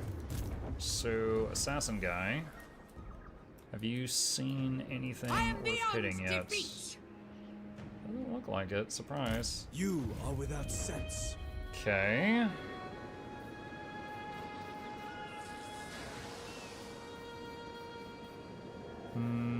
This place is tier 4. It's pretty soon. It's not going to need that growth building anymore. What is this? Har Ganeth Executioners. Start building the Sorceress building. That thing takes forever. This road thing is really cool. Plus 3% income from trade, and it stacks. So you just build that on as many freaking places as you can, I guess. More money. As long as you can get some people that will trade with you.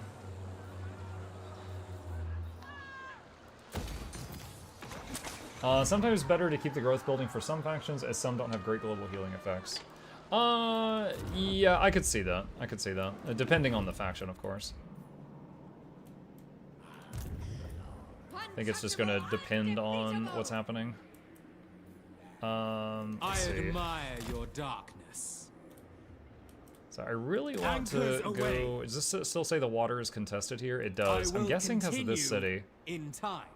Alright. I'm not going to overextend him because I don't have to. We're just going to... After getting this, my plan is to come back over here and get this stuff. What's that quest? Raise or sack that settlement. Okay. Lord of the Black Court. Shades? Greatsword Shades. Wait, what? Oh, Shades dual weapon. Wait, hold on. What's the difference between Shades and Shades dual weapons? Weapon strength 35. Their weapon strength and melee attack are slightly higher. And they have anti-infantry. Okay. And then Greatswords also has anti-infantry. And they have armor piercing. Okay, Greatswords has armor piercing. Alright. What did they give up, though? They have to give up something. Vanguard Stalker deployment.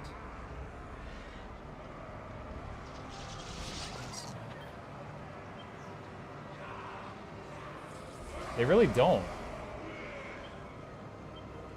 The Greatsword, because like this one doesn't say armor-piercing missiles, but you can see these do have armor-piercing missiles right here. Like they have it right there. That's something someone recently taught me after like 500 hours of playing this game, is not to just look right here, because some of the units, like, it might not, like, it doesn't say armor-piercing missiles, but it does have it. It's right there. But I was, for a long time, just looking at what's up there, and then it was just like, I was missing stuff. Dreadlord.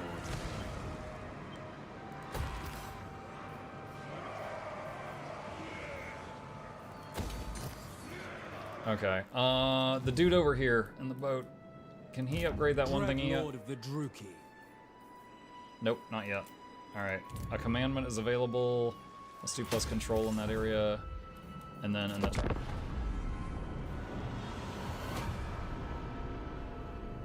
They may take more turns to recruit as well. Speak. On the world map, if there's a 3-inch circle, try around it. Yeah, I have seen that bug, yeah. So, like, if you tell someone go from point A to point B, and they could go into the water, and then come out, like, go into the water on turn 1, get on a boat, and on turn 2, get out of the water, and off the boat on the opposite bank of the river, they will instead take 20 turns to go around it. Like, it will not auto-path if it, like, involves water, unless you manually move into the water first. It's time. It's Saturday night, guys. It's 5 more minutes. 5 more minutes. Elves have good melee units. They just don't need to use them. Dude, just the simple fact that they have archers that have shields, I love that. Who else has that? Cathay has that. I forget what they're called, but the Cathay has units that have, like, shielded archers. I love those. Ally loses outposts. Allied outpost loss. Constructor. Wait, I'm sorry. Did it just say I got a degenerate? Why is Jackals in my game? Degenerate kettle drummer. Alright. Imminent rebellion. Dawn's landing. Because it's full of freaking Zinch corruption. Alright.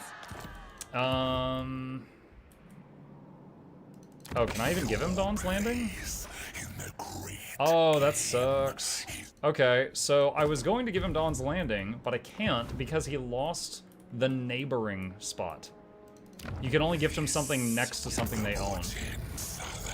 Alright, can you guys try to occupy that? What if we don't collect money this turn? Will that fix this? Alright, that'll buy us a little bit of time.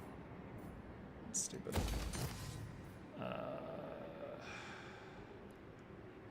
Well, actually, I don't know. I kind of want to keep this. This gives black art growth on the whole map.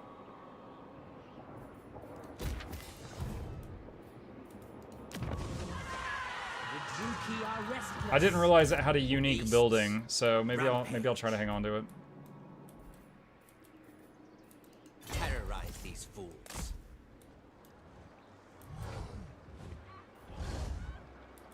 Alright. We'll have movement to attack that guy on the following turn. Favored of the Witch King. Tic-tac-toe's last city, possibly? Can she auto it? She cannot auto it.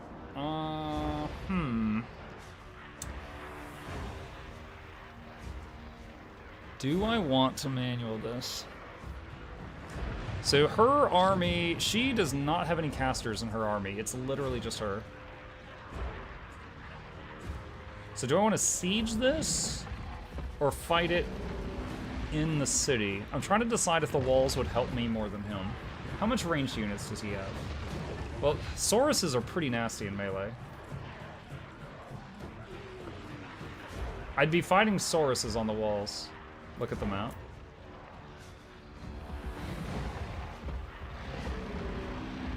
Yeah, it's a walled city.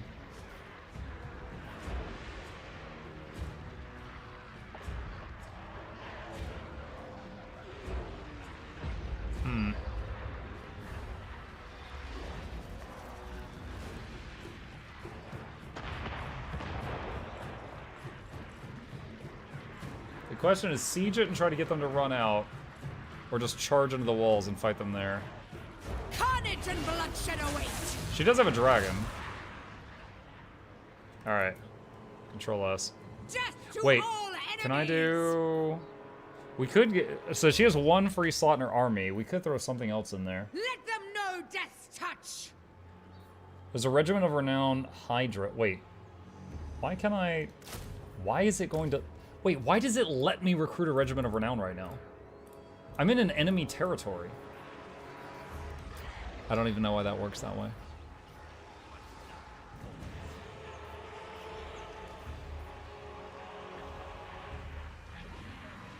You have a city in the province? Oh, I thought it was only dependent upon the region you were in.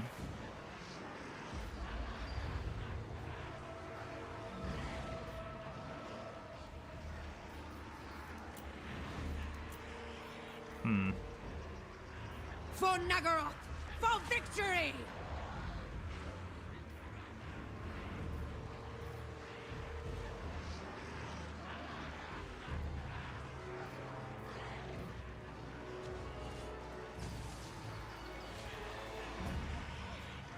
Third option, get the other army here ASAP.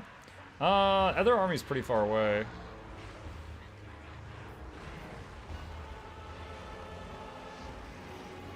Let's get the Chill of Sontar War Hydra. It's a giant Hydra. Let's try that.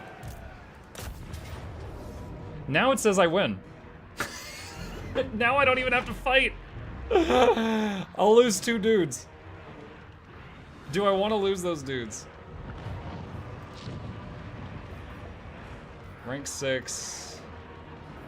Rank 4. Yes, you do. Calio says yes, you do. They're only tier 1. I mean, they're frontline guys, though. I don't think there's a higher tier shield dude. Alright. Destruction lies. Well, the beyond. Hydra pushed the auto-resolve. Oh my god, we are so badly injured.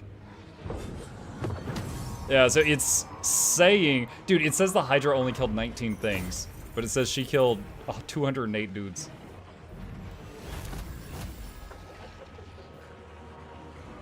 I want to sack it, but if I sack it, she will be in enemy territory, not replenished, and the garrison will fully respawn next turn. So we're going to just leave and All is occupy. mine. Defeated tic-tac-toe, 10% more movement speed. Wow, that's pretty cool. Got a feral carnosaur from that. We got a T-Rex. Okay. So tic-tac-toe is gone. They know unless unless I let a rebellion happen in one of his cities. He's off the map. Get that one. Scourge Runner Chariots. Wait, I can just hire Hydras here? Why can I hire Hydras here? Dark Lord.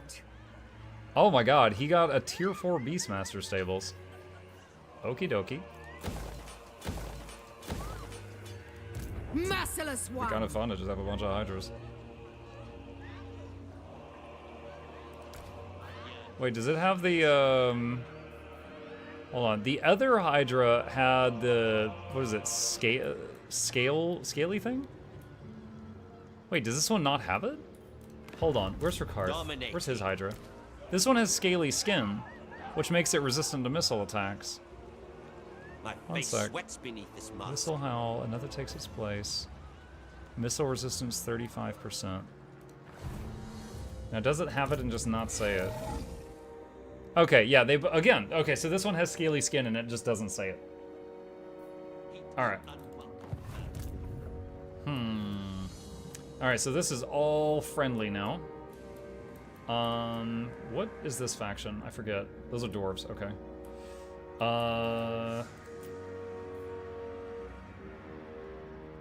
What do I want to add to this army? If I sat here for 2 turns, well, basically, you know, the end of this turn and then 1 more, I could add more Hydras to this army. Expensive, but really strong.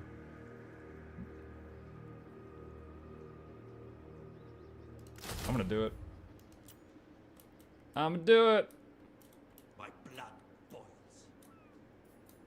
Like, that is, they're just such a good all-arounder. They have regeneration, they're resistant to missiles, they cause terror so enemies flee quickly, they do good damage. Like, they're just a good all-around son of a gun. Fail. Alright, Demona. I am a lord of Bretonia. Never. I wonder if one of these armies is now... Let's see, hold on, what is this? I can assault units. Alright, we can just follow it and keep an eye on it. I wonder if I can What you ask is send impossible. one of these armies over here without the other, if it's strong enough now. Druki Cirrus. She's the stronger one, I would say. Favored of the Witch So King. she... Let's What? have her... Hold on a sec. Try to do this. Onwards! Onwards! Unseen Go into ambush and right deadly. outside, and maybe we can bait in Do you this guy. take me for a child? Do you take me for a child? With the growth building. Alright, that's as far as she can move. Where's the Black Ark? Dreadlord of the Druki. A vile plan. Sail, damn you! I approve of these dark deeds. Okay. Okay, wait, this has...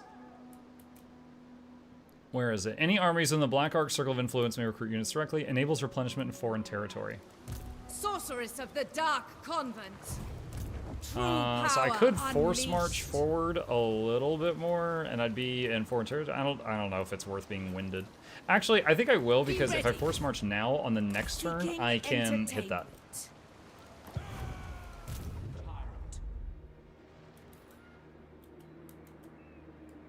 Plotting a course. Bringing him on over here. Mr. Tato. And... Let's see. Still... Wait, what? Why can't he do it? Oh, he needs to be in the other stance. Dang it. Okay.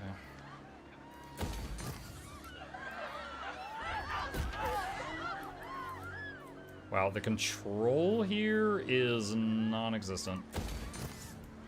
We might have a rebel army pop up over here. If that happens, Plague might have to deal with it.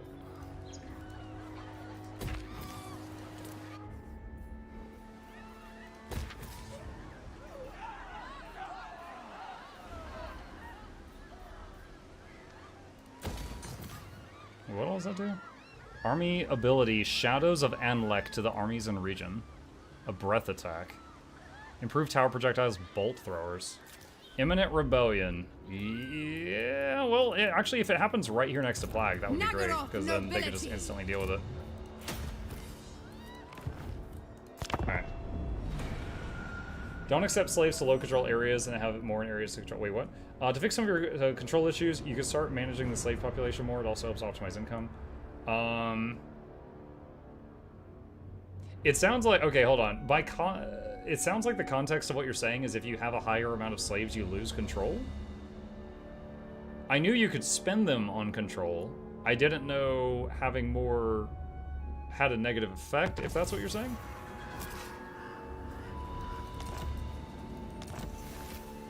Got a feral wyvern. Okay. What does that do? I don't know if I've seen that. Stand down. Okay, hold on. You These will guys. taste the righteous retribution of the sons of Sig. Alright. I'll have to hit this guy. Lord of Fear. Alright, let's do Such this. slaughter awaits. Move The in. ocean awaits. Set the sails. Anchors away. A brief interlude. Okay, and then build that.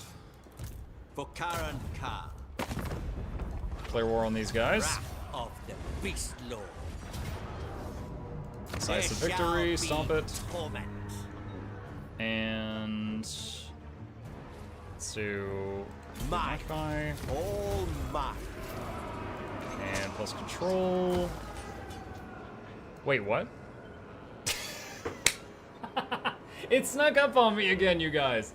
It snuck up on me again. Short victory complete. Glory to you, glory to us. The war will go ever on, but that is the nature of this turbulent world. But for this moment, we claim short victory. For those that have never seen this game before, because I've got newcomers every night, Legend. there is many ways of saying you win. It's kind of like if you're playing Monopoly or Risk. If you go until someone like wins, you could be playing for, you know, months. So there is a thing called a short victory and a long victory and an ultimate victory in each game. And the short victory, for many of these where I've been like trying a faction for the first time, I've been playing it until I got the short victory, maybe a little bit more. And apparently we just hit it. What was the last condition? Win the Whip of Agony battle. Yeah, I did that on like turn 10. Maintain control of the following one province. The Turtle Isles. It wanted me to not lose this. And then occupy, loot, raise, or sack 30 cities. So I guess the city I just hit was my 30th one-shot. That must have been it. Murderous Lord. Alright. Demona. My powers are yours. Hit this. The And weak stomp shall it. fall.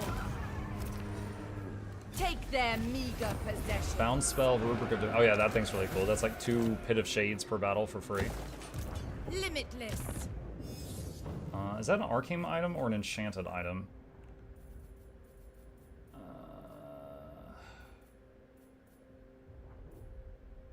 That's a enchanted item. Okay.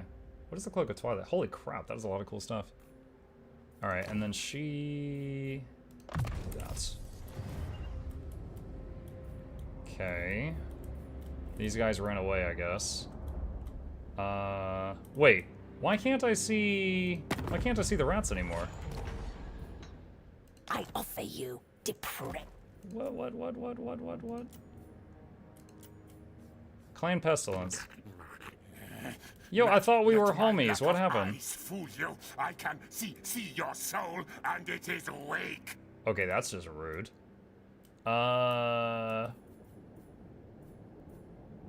What if I join your war against the dinosaurs? He's like, no. Alright, so he broke the... he's not attacking me, but he broke the alliance with me, so I can't see his map vision anymore. He didn't like what I did there. Druki servant. He did not like what I did there. Okay. Alright. Hateful bidding. I'm just looking around right now. I'm looking around. I'm just taking it all in. So what was my starting city? It was it Great Turtle Isle? It was either Golden Ziggurat or Great Turtle Isle was my starting one. Yeah, we've used the dragons. I've not used Coldwind Dread Knights, but those are just like cavalry. I know what cavalry does. Never tried the Medusa. I think I fought one time. What does Magical Aura do? Surrounded by one or more magical auras that support nearby friends or harm its foes. Aura of Ardor plus leadership and melee attack in the area if you're in melee. Actually, it says enable. Actually, it says affected units, allies in range, enabled if in melee. I don't know if that means if she's in melee, she buffs them, or if they are in melee, they get a buff. Aura of Agony in melee, enemies lose leadership and defense. That's pretty cool. So just like having one of the, that's crazy though, because like she has a ranged attack that hits like a freaking truck, but she has these auras that kick in only when she's in melee that tilt the battle in your favor. It's unfortunate, kind of, because she hits like a truck. I mean, I guess if the enemy starts running from her, she can shoot him in the back. She has fire while moving. I wonder what she shoots. Like just lasers out of her eyes, or if she just has like a crossbow or something. All right, so other than that, we got to try, I think pretty much all the units. She can shoot while being in melee. Really? I don't know if I've seen anything that can shoot while it's being in melee. Like usually you can stop an enemy who's ranged by shooting just by putting something on them in melee. Get at me, Ed. Yeah, she's done for turn. Okay. All right, I think I'm ready to review. So the Dark Elves. The Dark Elves. I could keep playing this easily. I don't think I wish to. I'm more interested in moving on to the next thing and then dragging this one out. Let's talk about how I felt about them. So this is my first time playing the Dark Elves. I ended up choosing the Beastmaster guy because I was like, oh, that just sounds cool. He gets like T-Rexes and dragons and stuff like that. So I'm going to try Rakarth. So we tried Rakarth. So first off, let's talk about Rakarth as the Legendary Lord. He's all right. Honestly, the fact that he was like, whether like any of his mounts, he basically would run into melee, and he did not have regen, and so he would get beaten down and have to run away. Most of the battles where I had him in there, he would melee for a little while, and then I'd be babysitting him in the back. So I didn't really love him as the Legendary Lord character. You know, he had the ability where he like I liked him so little that when I made more Legendary Lords, or sorry, more Lords, I never picked the thing that he is, which is a Beastmaster. I was like, ooh, I don't want more of these. And I picked the Sorceress, or I picked the Melee Specialist Dreadlord, and they carried. Like, I had a battle where one of these fought like 800 Tomb Kings in one. Now, there was Dark Conduit was also a factor, but she was kicking butt. And he just couldn't do that. I did not find him useful. Maybe I used him wrong, but I was unimpressed by Rakarth the character. Now, Rakarth's faction involved the ability to capture beasts and then use them from the monster pen. That was kind of cool, but honestly, it was like, you know, other than the breath, the dragon, the Charybdis, the feral Carnosaur, they were all just big melee thing. They were all kind of the same freaking thing. The only one that was kind of different was the Hydra, because it was the same as them, but had a massive amount of self-healing, which was awesome. Oh, also the Stegodon. You know, it was all just big melee thing. So it was kind of cool. And, you know, the Harpies definitely had some kind of a glitch. I pointed out a few times. Like, they would have, like, 90 speed and be chasing something with 70 speed, and they would never land an attack. Like, they would just be, like, flying behind it all the way to the exit of the map. So they were way worse than something like a pack of wolves for running down an enemy and making sure that they don't regroup. They were crap as a, like, flanking type unit. They were doing really bad with that. So I didn't really love them except for when they were hitting enemies on top of walls. Other than that, they were terrible flankers. Getting Carnosaurs and Stegodons was cool, and it was a novel thing, but they often just got focused down by archers and then you have to run away. Dude, honestly, the bread and butter units for this faction were really good. Bleak swords in front, holding up the shields, and shielded dark shards behind them that also had shields, but could shoot over the front row guys with arcing crossbow shots. That was so good. It took so little time to set up the army lines Like literally just line of melee, line of range. That's it. I didn't have to do the chevrons. Dude, setting up the chevrons took so much time when I played the dwarves. They were good, they were effective, but it was such a time sink doing that every single fight. So it was cool not having to worry about that.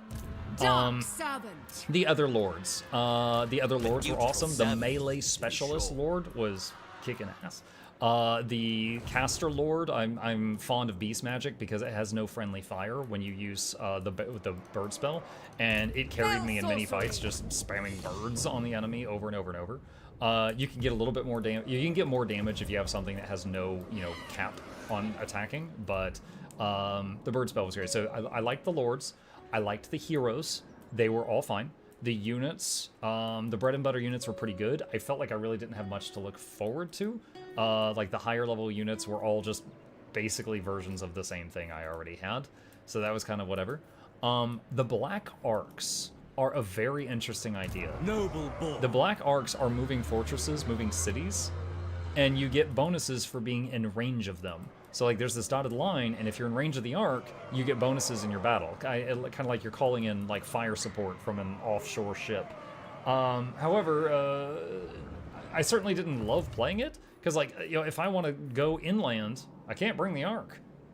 So I'm kind of encouraged to go along the coastline, and then I'm constantly like, oh god, what if I get attacked here, or here, or here, or here, or here, or here, or here, or here, And that's kind of what ends up being. On that note, this specific Legendary Lords campaign, I really didn't like the location. Because it's like, I was here, and I was at war with this guy. So I hit him, and then this guy declared war. So I hit him, and then this guy declared war, and I hit him, and then this guy. So it very much encouraged me to do this. Now, I didn't have to do that, but I was encouraged to do that. And I was just getting further and further from my start point, and it was getting more and more difficult to defend my north side because I kept getting urged to chase enemies down here. The only other time I've ever had this issue was with Tamarkan. Tamarkan, he starts up here, and he keeps going south, south, south, south, south, and you've got an enemy right there by your capital that you're just leaving there, and it's very scary. So in terms of location, didn't like it. Because, let's say you're playing Clan Pestilence, they start here, and you work on this area, and if your capital gets hit, you're like 2 turns, maybe 3 turns away. But here, when I was down here, if my capital got hit, I was like 9 turns away. So I did not love that. So, I was basically doing my best to fund another army up here as early as I could, just to hold off in case the north, I got hit from the north. That was kind of a thing. The rights for this faction. This thing, incredibly powerful. It was awesome. This thing was kind of a novel idea. This thing just made black arcs. This thing, I don't think, I maybe used this in the early game just for control, because control is a constant issue with this faction. The thing with the slaves was all right. You basically can, slaves were a currency, and you could spend them on these things behind my head here. One gives gold, one gives more control, and one gives more growth. And you could, and you also had buildings that spent slaves each turn to get something back. Like this one just generated money, for example. This one generated control. So you had to keep an eye on this, like it was another weird and evil resource. So that was like a whole nother thing. Let's see, what else? Diplomacy, I kind of liked that we were allied with the bad guys. Being allied with Tzeentch always feels nice when he's not hitting you with the changing of ways, because that really sucks, because he can mess with you even if you're at the other end of the map with changing of ways. So that was pretty rough. But yeah, the Black Arcs, cool idea. I don't know if I loved it. I did enjoy the other factions that had the like bring a mobile base with you, but the fact that this one's confined to the water, and so you feel like limited to the coastline. And also, this game has a thing where if you're in the water, and like, okay, let's pretend I have an allied force right here, and then this guy gets hit in the water, this force will not reinforce it. So there were times when I'd be here and there'd be an enemy in the water and an enemy on land, and I would just like, okay, I gotta take this guy and just full sprint run backwards, because my land army will not reinforce my water army.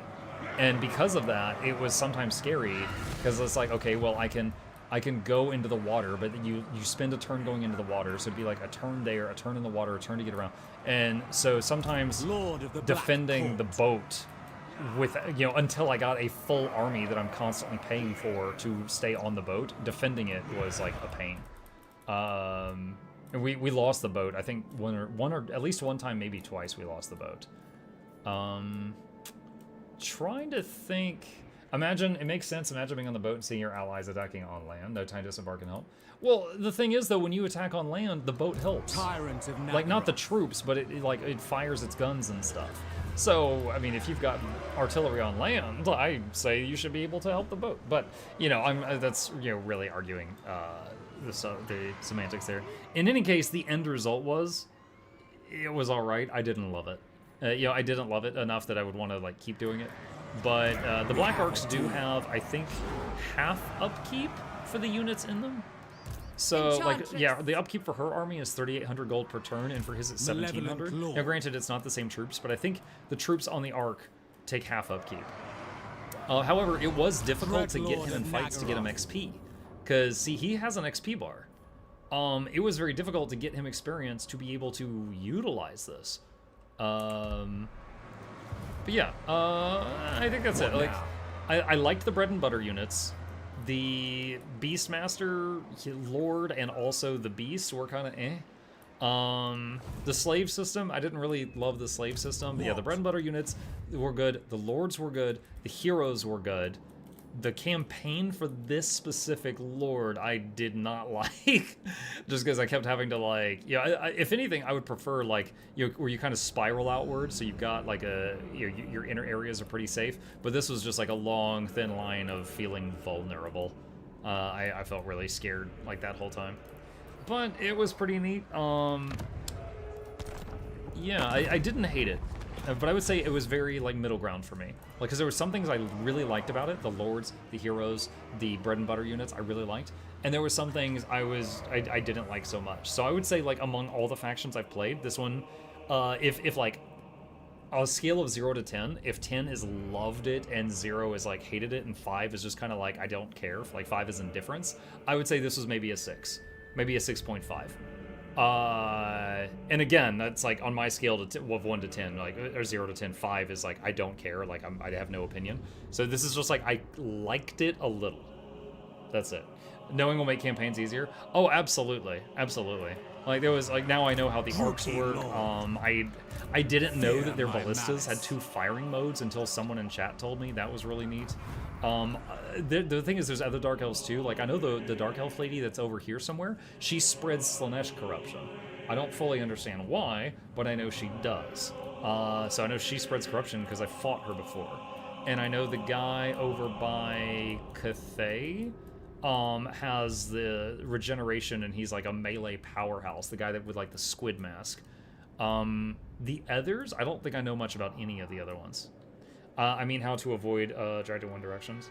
If you want to know how to avoid it, yeah, sure. I mean, I know I could have just not done that. I could have just attacked to the north if I wanted to. But yeah, go for it, Zeroni. Yeah, hit me with that information. Warhammer tomorrow, Muck. I am hoping High Elves next. I haven't played High Elves yet either. That is true.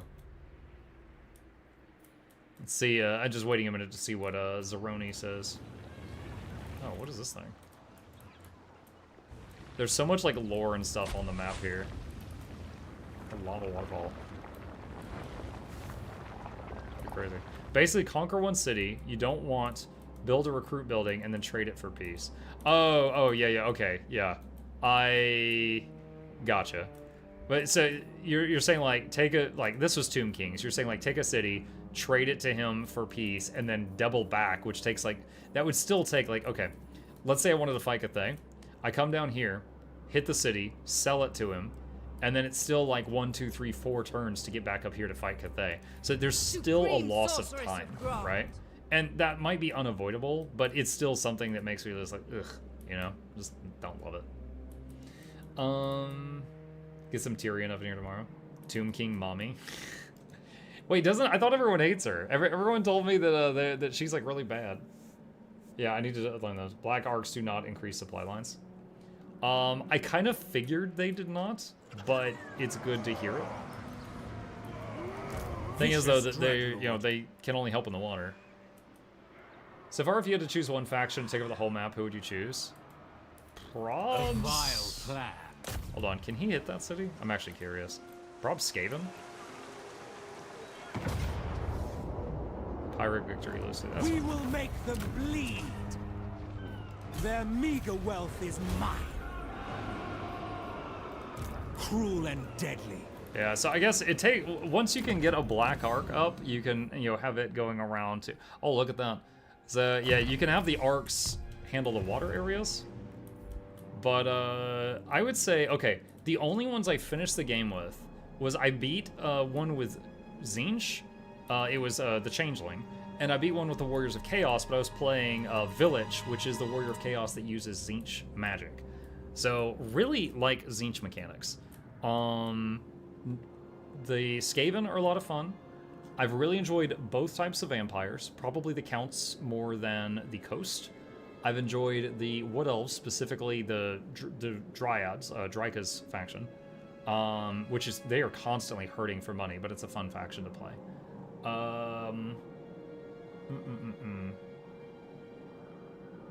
Yeah, so I think those are my favorites so far. There's been some things like the Dwarves. I loved that building of theirs that increases in income every turn that passes.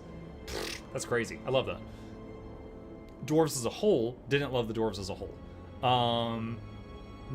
Nurgle has some stuff I really love, how like Nurgle, like it does the units, like they kind of like, cook and prepare. When you buy them, they're just instantly ready to go. I love that. It reminded me of like turning larva into like an army of Zerg in StarCraft, like when you're ready. Also kind of like warp gate technology, something in between the two. That was pretty cool. Let me hold on a sec. Let me save this here. Let me go to the start game screen and let me get that in front of me so I can see it.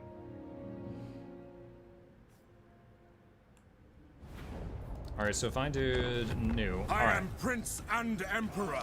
So Dryga, loved her campaign. Oh shoot, wrong screen. As I hold Warriors of Chaos, really loved Villages.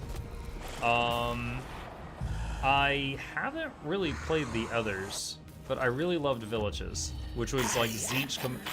The way their units work is when their units gain XP, they get promoted.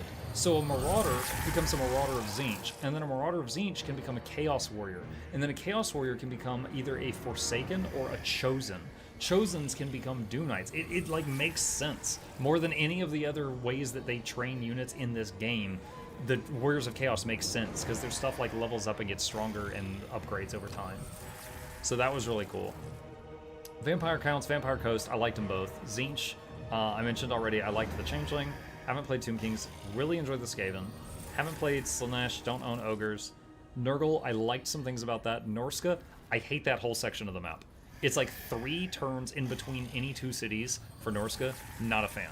Lizardmen, I like the Lizardmen. I haven't played all of them. The ones I've played, I have enjoyed. Kislev was alright. I didn't hate it, didn't love it. Khorne, I did not like that. That was the one I least liked. Haven't played High Elves. What do you have a link for Janther Wilds to prepare for the pre-purchase? That is the link in the chat right now. Thank you so much for considering using it. And as always, that is not for Steam. That is just for the standalone client. The only green skins I played was the faction that was all about goblins. And to my shock and surprise, they got regeneration because this guy runs a kitchen and you can feed them troll flesh every 15 turns, so they regenerate. So you just could swarm an enemy with the cheapest units, and they were actually quite good because they kept coming back to life. So this kind of felt like playing Helman Gorst with a zombie army. Cathay, Dragon Mommy was fun. I've tried these 2 for like 5 turns out, and I hated both of them. She was pretty cool. Because her whole thing is missile, like range units are better. And you just get huge firing lines of nasty units to gun down the enemy. And also, she's a healer, and also she's a melee specialist, so she could just do kung fu and rip people apart. She doesn't even have to use her dragon form, but she can. Empire, I haven't played. Dwarfs, I played this guy. I like their ability to confederate people that are even dead. So like, if you want to confederate this guy, you can, even if he didn't survive. Dark Elves, I now understand this guy, and these two a little. These three I don't understand at all. They're okay. Demons of Chaos, I've never really played. I haven't played Chaos Dwarfs or Bretonia or Beastmen. I freshly now own Tomb Kings and Beastmen. I am interested in playing this guy, because he's got a freaking Mortis engine effect, and he has regeneration. What the hell? That's insane. So this really weird looking corrupted beast guy is probably the one that I would play if I played one of these. The Stinky Boy? Yeah, the Stinky Boy. What didn't you like about Wanbo? First daughter of the thing was, is like, she had sustain. She could heal. Literally, not only could the other legendary lords not heal their armies, they also could not. There are no. Okay, first of all, for Cathay, all their heroes suck except one legendary lord, or sorry, one legendary hero, the big statue guy. The heroes for Cathay were very disappointing. The lords were okay. She is the only lord for that entire faction that is a healer. So your other armies will not have healers. So I liked playing her, and I liked her bonuses to the faction. Look, plus ammo all armies. But it's like, if she's melee, or sorry, if she's ranged attack bonuses, he's melee bonuses. And then this guy is a weird mixture. Also, this guy had this weird thing going on where he starts out over there on the islands where my Dark Elf was just playing, but he owns one city in the middle of Cathay, and you don't have any armies near it. So you need to get an army over there at some point in, like, quick to defend it, because it's completely defenseless. So his start is really weird. Like, his whole story is like he went out on an expedition, so he's really far from home. It's not a healing lord or hero, but the first caravan should go to Castle Drakenhof to get the blade with regen. Yes, I actually did that without realizing that. I did that on my second caravan, got the blade, found out about that, and had it on her, and she was doing regeneration and kung fu in the enemy lines. Like, she was so powerful in hand-to-hand combat, she beat the hell out of Village, which really surprised me. And then she could throw heals, because when you're in dragon form with these guys, they can't cast their spells. So when I kept her in human form most of the time, because she could cast and martial arts at the same time. And I think that's my feedback on all of them so far. So yeah, someone asked, this whole conversation started with someone said, what's your favorite? And I think it's got to be either Warriors of Chaos with Tzeentch or Skaven right now. But there's quite a few others that I really, really like. Her Dragon HP regen and Human HP regen are two separate pools, I think. Maybe, but when you shapeshift, there's a cooldown before you can shapeshift back. So if you want to throw some spells, you can't until the cooldown's up and you shapeshift back. So you're committing when you shapeshift for like a while. So that's a whole thing. Okay, well, gone way off topic here, but that is going to be where we're going to put a pin in Rakarth, and the next time we come back, we will try one of the ones I haven't seen yet. Hope you guys enjoy. That's the end of the YouTube episode for Rakarth. Okay. All right, have you tried Chaos Survival Mode? I don't even know what that is, so I'm pretty sure I have not. I've done all three of the campaigns. I've tried them out in different ways. Now what was it? There's a prequel campaign, then there's that one campaign that a lot of people don't like, and I played it with Village, and I beat it with him. And then the Immortal Empires campaign, I've beaten the Ultimate Crisis a single time, but I've beaten Short Victory like 10 times with different factions that I've been learning on there. Let's see. It's under battle, I think. Doing it gives equipment for the Demons of Chaos Lord. Have you played multiplayer? Yes. There is a multiplayer playlist if you're interested. I was invited to a, let me see here. Was it called like Warhammer 3 or Total Warhammer 3? One sec. These are all different playlists of the different factions I have learned. Was it Showdown? I think it was called Streamer. Oh, here we go. 3v3 Streamer Showdown. I was invited to this, and we did a 3v3, and there's 65 episodes of it on YouTube. This is the only multiplayer experience I've got, and they did a thing where everybody picked their enemy, what their enemy had to play, and you could veto it one time. And they had me play Mazdamundi, the fat frog. And there was a lot of like, this feature's not fun to play against, so don't use this feature type of thing. So they were very much having to like kind of make up some rules as we went. I gotta say, I really didn't like the multiplayer, because the multiplayer in it is like, if you are in a battle, everyone else is forced to watch that battle. They can't just keep doing their own thing. So they were encouraging each other to auto battle everything possible. So there was like, we were playing 10 hours before I got to do my first battle with Mazdamundi. I didn't know how to play him. So I gotta say, because of that, I'm not a fan of how that worked out. Like, there was some fun moments for sure, but just the fact that multiplayer takes everyone hostage when you do a battle, and they can't just like do their own separate battle, that was kind of a bummer. Let's see. What's left? Beastmen, Bretonia, Chaos Dwarfs, High Elves, Tomb Kings, Ogres.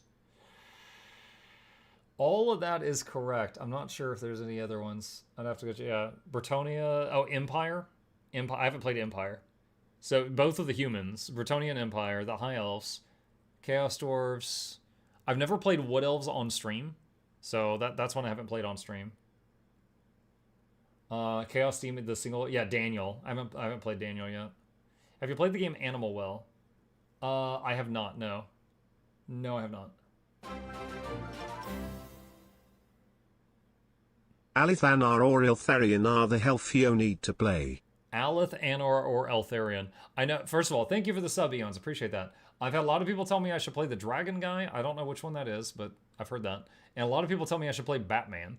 Apparently, there's an elf that grabs enemies and throws them in a dungeon. I don't know who he is, but I've heard both of those thrown at me a lot. Did you play Wood Elves on stream? Wait, you did play Wood Elves on stream? No, I don't think I did. I do not think I did. I played Dryka on my own time. Dryka's a Wood Elf? Yeah, but I didn't play Dryka on stream. I don't have a... you definitely did. I definitely did not. I definitely did not. Hang on a sec. Let's see. Let's see. We've done Rakarth, Count Noctilus, Malachi, Scarbrand, Throt, Miao Ying, Tamarkon, Throg, Grom the Paunch, Mother Asyanka, Isabella, Village, 3v3 where I played Mazdamundi, and Mukluk plays Total Warhammer 3, the very first playlist. And in this one, I did the tutorial, like where you're learning how to play the game and you're playing Kislev. And then after that, I played Immortal Empires with Helman Gorst. So let me see, is this still zombies? Yeah, this is all zombies. So this is all Helman Gorst after that. This is just 5,000 zombies. I solved every problem by dude, Helman Gorst was such a busted one to start with. I had no idea I was picking something that was just like really freaking strong for really low effort. Helman Gorst is basically just all zombies in my entire faction basically become like, tier 4 units instead of tier 1 units, but they still only cost $1. They were crazy. I've already dishonored my house. No, it's fine. It's just like, I've talked about it a lot because I really enjoyed playing it. But no, I never played the Wood Elves on stream. How do you already have 600 hours? I feel like it's been a month since you started this game, right? Yeah, it's almost like after I finish the stream, I stay up way past my bedtime continuing to play it. The one that I've been playing the last like day is the Assassin Rat, Sneakch, something like that. I've been playing the Assassin Rat. He has like 2 knives and his tail is holding a third knife. He tri-wields knives. And his whole thing is he can basically ambush like every single time. Like almost every single time he attacks, he ambushes. It's pretty crazy. He has his whole like mechanic for his faction though is like these things with schemes, and it's nowhere near as cool as like the other rats mechanics, like Clan Molder's mutation lab or Ikit's science lab, where they upgrade their units. Like his stuff is way more boring than them, but he himself is a very powerful lord. Must be nice to love your job so much you don't stop ever, right? No, all Skelly's army. I think you might be referring to a thing in the past where you could get the upkeep on skeletons to 0, and then you could have like just 80 armies on the map. But they nerfed that like a year before I started playing. I heard about it, I googled it, and I was like, that's not a thing anymore. We do what else on stream? Try Orion and be rich for a what else? Yeah, I have seen that gimmick. I don't really like doing the gimmicks, but yeah. So the thing with Orion is his units have reduced upkeep based on how many wars you're in. So if you immediately declare war on everyone you meet in the world, your armies become free. And then you just make like as many armies as you freaking can, because now you're at war with the world. Have you seen the ultimate scheme? Yeah, it's like you delete a legendary lord basically, and then his whole faction, like his whole faction's still there, but it'll be led by some no-name lord. I have seen it, yeah. How is the mecha game sponsored? Did you enjoy it? I did, actually. It was really fun. I encourage you to check out the playlist if you're interested in it. I think it's an auto battler game, you know, where you drop down troops and then you plan stuff out and then you release it and watch it go. Among the auto battler genre, it might be one of the best things I've seen in that. So it was pretty cheap. It was like $10 or something. I still have a referral link, !mecha, if you're interested, but definitely check out the Steam page that comes up when you type that in, and just see if you like the look of it. What is Orion Nuclear Gandhi? If you want to know, nuclear is Ikit. Ikit actually gets nuclear missiles. It deletes the faction. Did they change it? It says it kills the legendary lord and the faction will now be led by a new leader. That's what it says on the tooltip. But no, I haven't gotten to that yet. Yeah, that definitely sounds like something I would not want to play against in multiplayer, right? That sounds incredibly annoying. And Total War is Total War the same universe as 40K? No, but there's a lot of overlap. So Total, Warhammer Fantasy. This is Warhammer Fantasy. That's like swords and magic mostly. There is some guns, but it's like fresh steampunk technology. And then 40K is like 40,000 years in the future. It's sci-fi. There's ships going through space and stuff like that. There is the same evil gods. So there's like Chaos Knights in this game, and it's like a guy in a big hulking suit of armor with a sword and shield, and it looks really similar to like a space marine that's corrupted. And then Chaos Knights or Chaos Marines in 40K have guns instead of swords and shields usually. And then you've got Nurgle and Slanesh and Khorne and Tzeentch, all of them. Like Tzeentch, he's in this game, but then Tzeentch is also one of the big antagonists of Space Marine 2, which just came out. So there's a lot of overlap, but it's technically like different universes. Technically they become a new faction when none of the bonuses the Legendary Lord faction. Right. Yeah. It's got like Tzeentch has some crazy stuff with the changing of ways too. Like Tzeentch can basically say, you and you're at war now. You and you're allies now. Or you and me, we're allies now. Like he can just dump a ton of spell power into these crazy spells that just affect the whole world map. He also gets full map hack. Like he can basically cast a spell on a continent that has like a one-time charge, and then he has vision over that continent for the rest of the game. So you just boom, boom, bing, bing, just do that everywhere, and you have full map hack. It was really cool. All right, chat, with that, I am up past my bedtime. I hope you guys had a fun time tonight. Few plugs on the way out. If you're new to my channel, my name is Mukluk. I stream every single evening and every weekday morning. I will be back tomorrow night for the Sunday night stream, for those of you interested. Hit that follow button on Twitch, or like and subscribe if you're here on YouTube. It really does help us out. These are links to my 2 YouTube channels if you want to see all the videos that I make. And lastly, a special thank you to our dear patrons. They keep this channel alive. Could not do it without their support, and there's a link to that in the chat if you are interested. And with that, I'm going to play myself out. You guys have a great night, and I will see you tomorrow.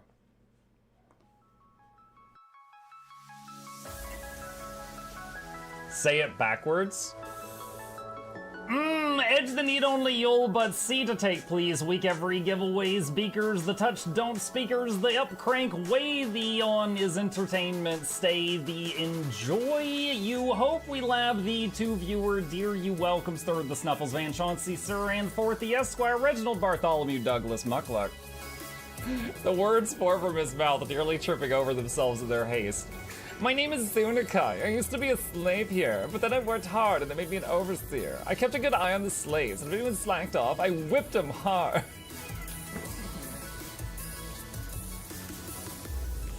Don't clip it. Oh, I'm crying. Oh, hi.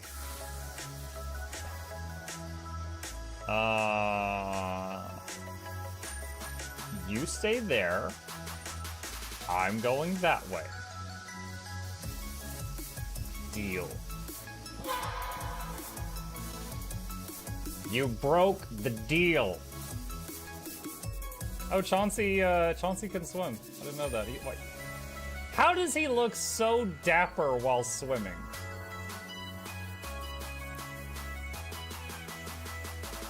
I've never seen a cat look that dapper while swimming. Like, look, his chest is out. He's just like, yeah. Have you attempted Oxygen Not Included? Mm-hmm. I played it on stream, and one very memorable memory is anyone who was at the stream, I was letting them name one of my replicants after them, and I said, Joe Niels, which one do you want to be you? And one of them had like explosive bowel syndrome or something, and he donated $50, and he was drunk, and he made the British guy said, I want a character, make me the poop one. I don't know if anyone on Twitch has ever spent $50 to say, make me the poop one. But that day, Joe did, and it burned into my mind. The flashlight that we picked up earlier is in hand now. Oh, that's us. Oh, yo, I was getting...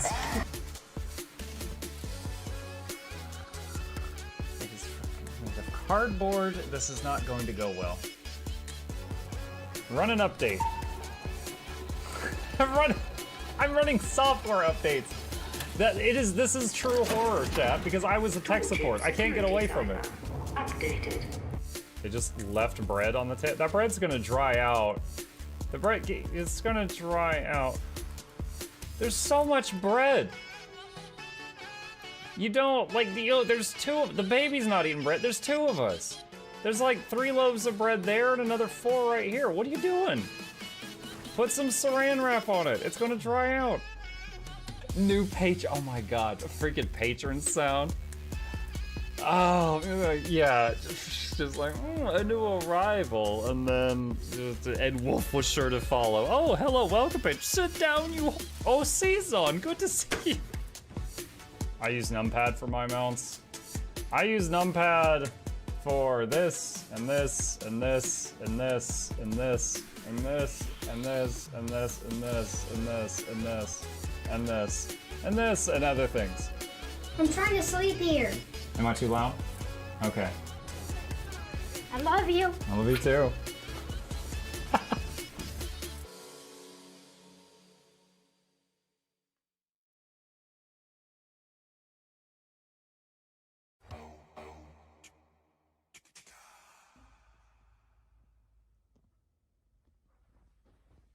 You're still here? It's over. Go home. Go.